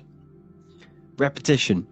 You tie your shoelaces every single day. You know how to do it. You know how to change gear in your car. This is repetition. You have created a program through this repetition. And emotion, the traumatic event that you had when you were young, you can remember that program, you can remember that day like it was today, very, very, very vividly, because of the strong emotion that you felt together, you felt at that point, which then created a mental program which manifests into your daily basis behavior, thought patterns, and actions. Old habits are programs. This is why you're trying to create your new life. You're trying to break your old habits. The reason why you're not breaking your old habits is because that habit is a program itself, that it has to manifest. It's so hard not for it to manifest, because it's part of the mind's automatic system.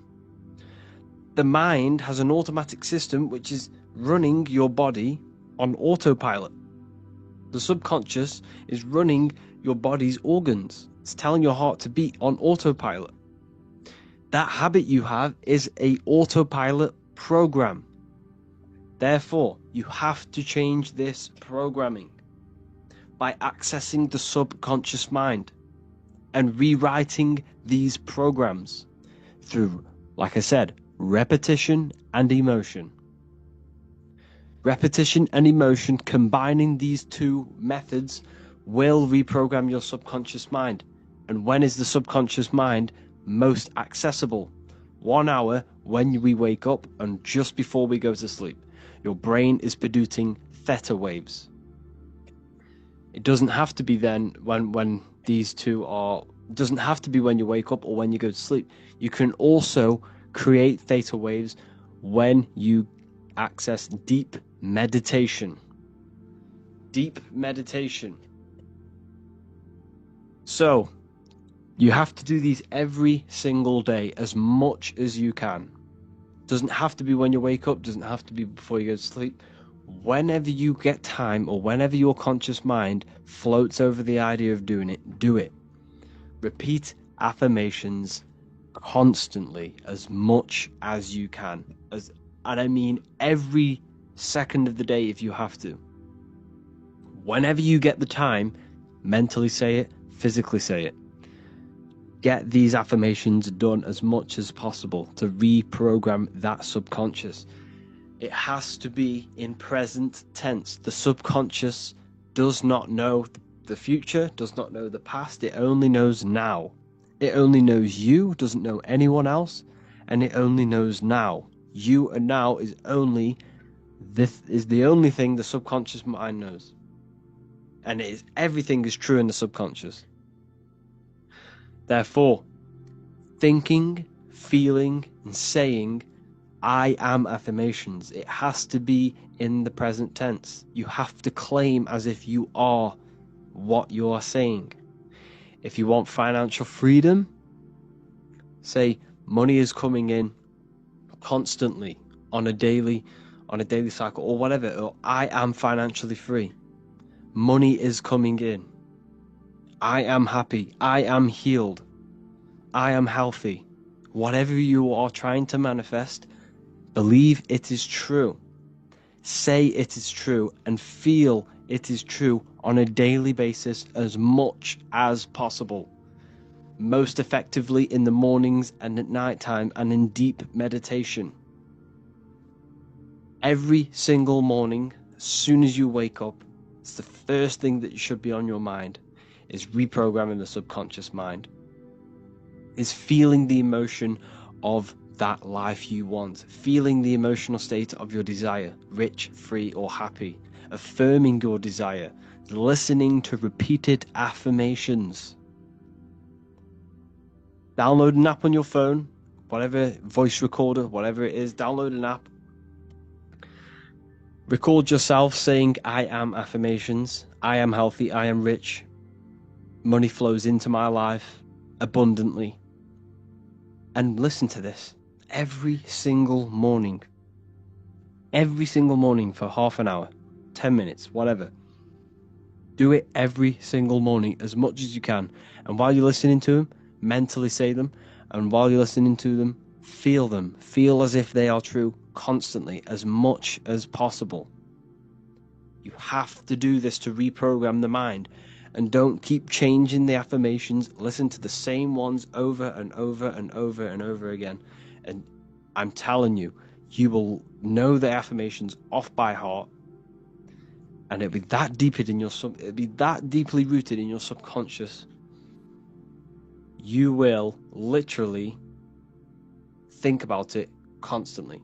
Once it's in the subconscious, once you have this deep new program of you feeling wealthy or feeling healthy or wealthy or healed, it has to manifest. Because what happens? The programs are manifesting 90% of your daily basis behavior. So if you create a program where you already feel like money is rolling in more than ever, or you are healed, that will manifest into 90% of your thought patterns, 90% of your actions, and 90% of your daily basis behavior. And it will be subconsciously. You won't even know you are acting upon this program because it's in the automatic system of your mind. This is how powerful this is. So if you create a program on, let's say you want to be financially free, and you've created a program, a memory, a paradigm, because you've been saying these affirmations and you've been thinking and feeling about this desired reality, guess what? You will be taking action according to that program. You will think the thoughts. You will do the things that person does of that reality. And you won't even know. This is how powerful it is. You have to do this. Mirrors are very, very, very, very powerful. You have to stay aware of what you're thinking, feeling into a mirror, because it's a direct reflection. Be very careful what you're saying to mirrors, and never ever say anything negative into a mirror. Okay? Meditation. Find a comfortable position. Close your eyes. Breathe deeply in through the nose until your lungs are full. Then exhale slowly out through the mouth. In through the nose, out through the mouth. Bring all of your attention to the present moment and lose track of thoughts, environment, stress, if you're trying to fall asleep. As if you're trying to fall asleep. So, if a thought, because this will happen, thoughts will appear, then you just have to remove it. Thoughts will keep trying to appear into your conscious mind when you're trying to meditate. Bring your awareness to the present moment, and if a thought comes, remove it. And this will keep happening. Thoughts or little words or little voice will come, just remove it. Keep removing it. And once you repeat this process, you'll gain a meditative state, a sleepish state. Your body become relaxed, the body will start to sleep, but your mind will be aware, your conscious mind will be aware. Now bring all of your attention to the emotion you would feel as if you've got what you wanted. Feel that reality that you have, that you wanted. Feel the financial free, the freeness. Feel it. Feel as if you've already got it. Feel as if there is millions in the bank. Feel as if you are healed. Feel as if you are running around happy. Or whatever emotion it is of that desired reality that you want. Use your will to hold this emotional state. Like I said, the will is so important. You have to work on your will and imagination. They are very important. Use your will to hold this emotional state. Now you have to bring in your imagination, which is another higher faculty you need to work on. Imagine yourself being the person you want to become. What would you be wearing? Where are you? What would you look like? What would you smell like? Imagine, if you want to become financially free, imagine you are on a beach. Imagine you had the financial freedom. You had the freedom of traveling around the world. What would that feel like? Imagine the place you'd be. Imagine what you'd be wearing. Feel the emotion, your emotional state, and imagine it. Hold this thought and emotion for as long as you can and experience the life you want. And I'm telling you, you do this over and over and over, combining this with the affirmations on a daily basis. I promise you, you will reprogram the subconscious mind that deeply.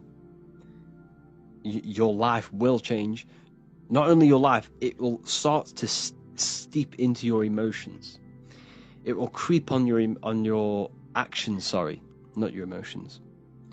This program will creep onto your actions and you won't even know you're acting according to this program that you've created.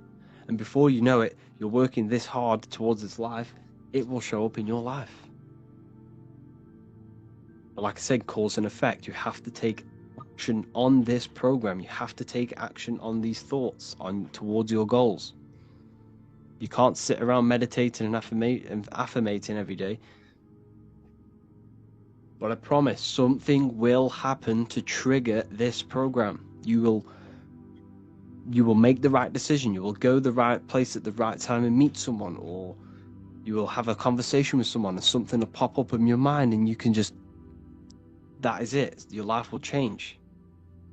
This is so important. Affirmations and meditation on a daily basis will reprogram your subconscious mind. You can heal, you can manifest, you can attract, you can do whatever you want. You can get rid of depression like this, anything you want. Tell your subconscious mind you already have it. The stronger the emotion you feel, the more impact it's going to have on your subconscious. You have to do this, people. This is a very, very, very important part of manifesting, is the subconscious mind. Thank you all. Lesson 12, sigil magic. So what are sigils? Sigil is a symbol, same thing. And it represents something corresponding with your mind. So, for example, without you even seeing the letters, this object, well, this shape corresponds with something within your mind that associates with that shape that you see. So the symbol for Nike, everyone knows it's Nike, even without it saying Nike. It's because this symbol has been associated with something that our minds recognize. So symbols speak to our mind and subconscious mind. Okay, and within us and around us are the other planes: astral, mental, and etheric, and physical. So this symbol, right, the Nike symbol, carries energy. Why does it carry energy? It's because all of the collective minds that have seen this symbol have a collective thought and associations within their minds that associate beliefs with this symbol. So another way to see this is this symbol is speaking to you energetically and metaphorically to your right hemisphere and your mind. So the collective mind, this is very hard for me to express and teach this, because we're talking about something metaphysical within the mind. There's not many words, it's hard to describe. So a symbol carries mental energy. Mental belief, mental awareness is energy. So all of the collective minds have a belief about this symbol. They know what this symbol represents in their minds, and this carries energy. So if you go and wear this symbol, you are associating yourself with the energy. You are carrying that energy. Okay? So that's how symbols are very powerful. They carry energy because when someone sees you with that symbol on, they associate you with their mental belief system on that symbol. So you can create symbols yourself. What you have to do is create a sigil, something simple, easy to remember. Okay, you got to make sure it's very easy to remember, because you're going to have to imagine this symbol as well. Create a sigil, like a triangle with whatever in, and give it a mental belief. So every time you see this symbol, or it could even be a letter, you could even use something so simple. Whenever you see this, it's going to remind you of that belief that you have with that symbol. And what you need to do is create it on a piece of paper or a bay leaf, draw it and give it mental attention.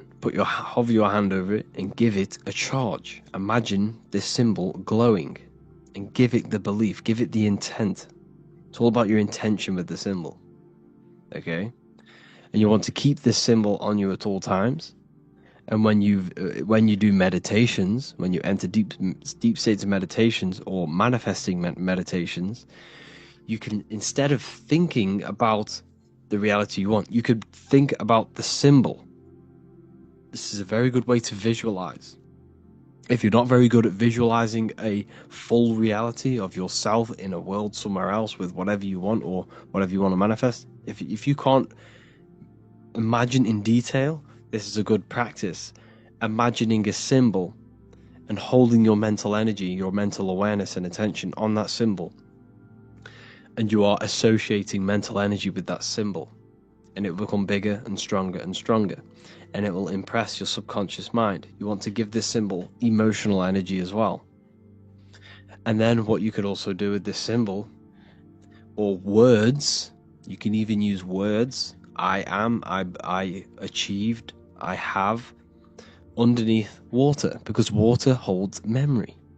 Because when you speak to plants, which take in water, if you say love to one plant and hate to the other, the love plant will grow bigger and the hate plant will die off. It's because it's all to do with frequency. So if you write good words on a piece of paper or a sigil and put it under the water glass, it will impress them energy frequency codes into the water, and then you drink the water. And this is all helping and contributing towards getting you towards that frequency of what you want, giving that energy. It's all about filling your mind with that what you want to manifest. You have to find a way to fill your mind as much as possible with what you have, what you want to have. It's about tricking the mind, about something you already have. So you can do this with the sigils, you can do this with prayer, meditation, all of these different things. You want to employ them into your life. Every time you drink water, you want to impress them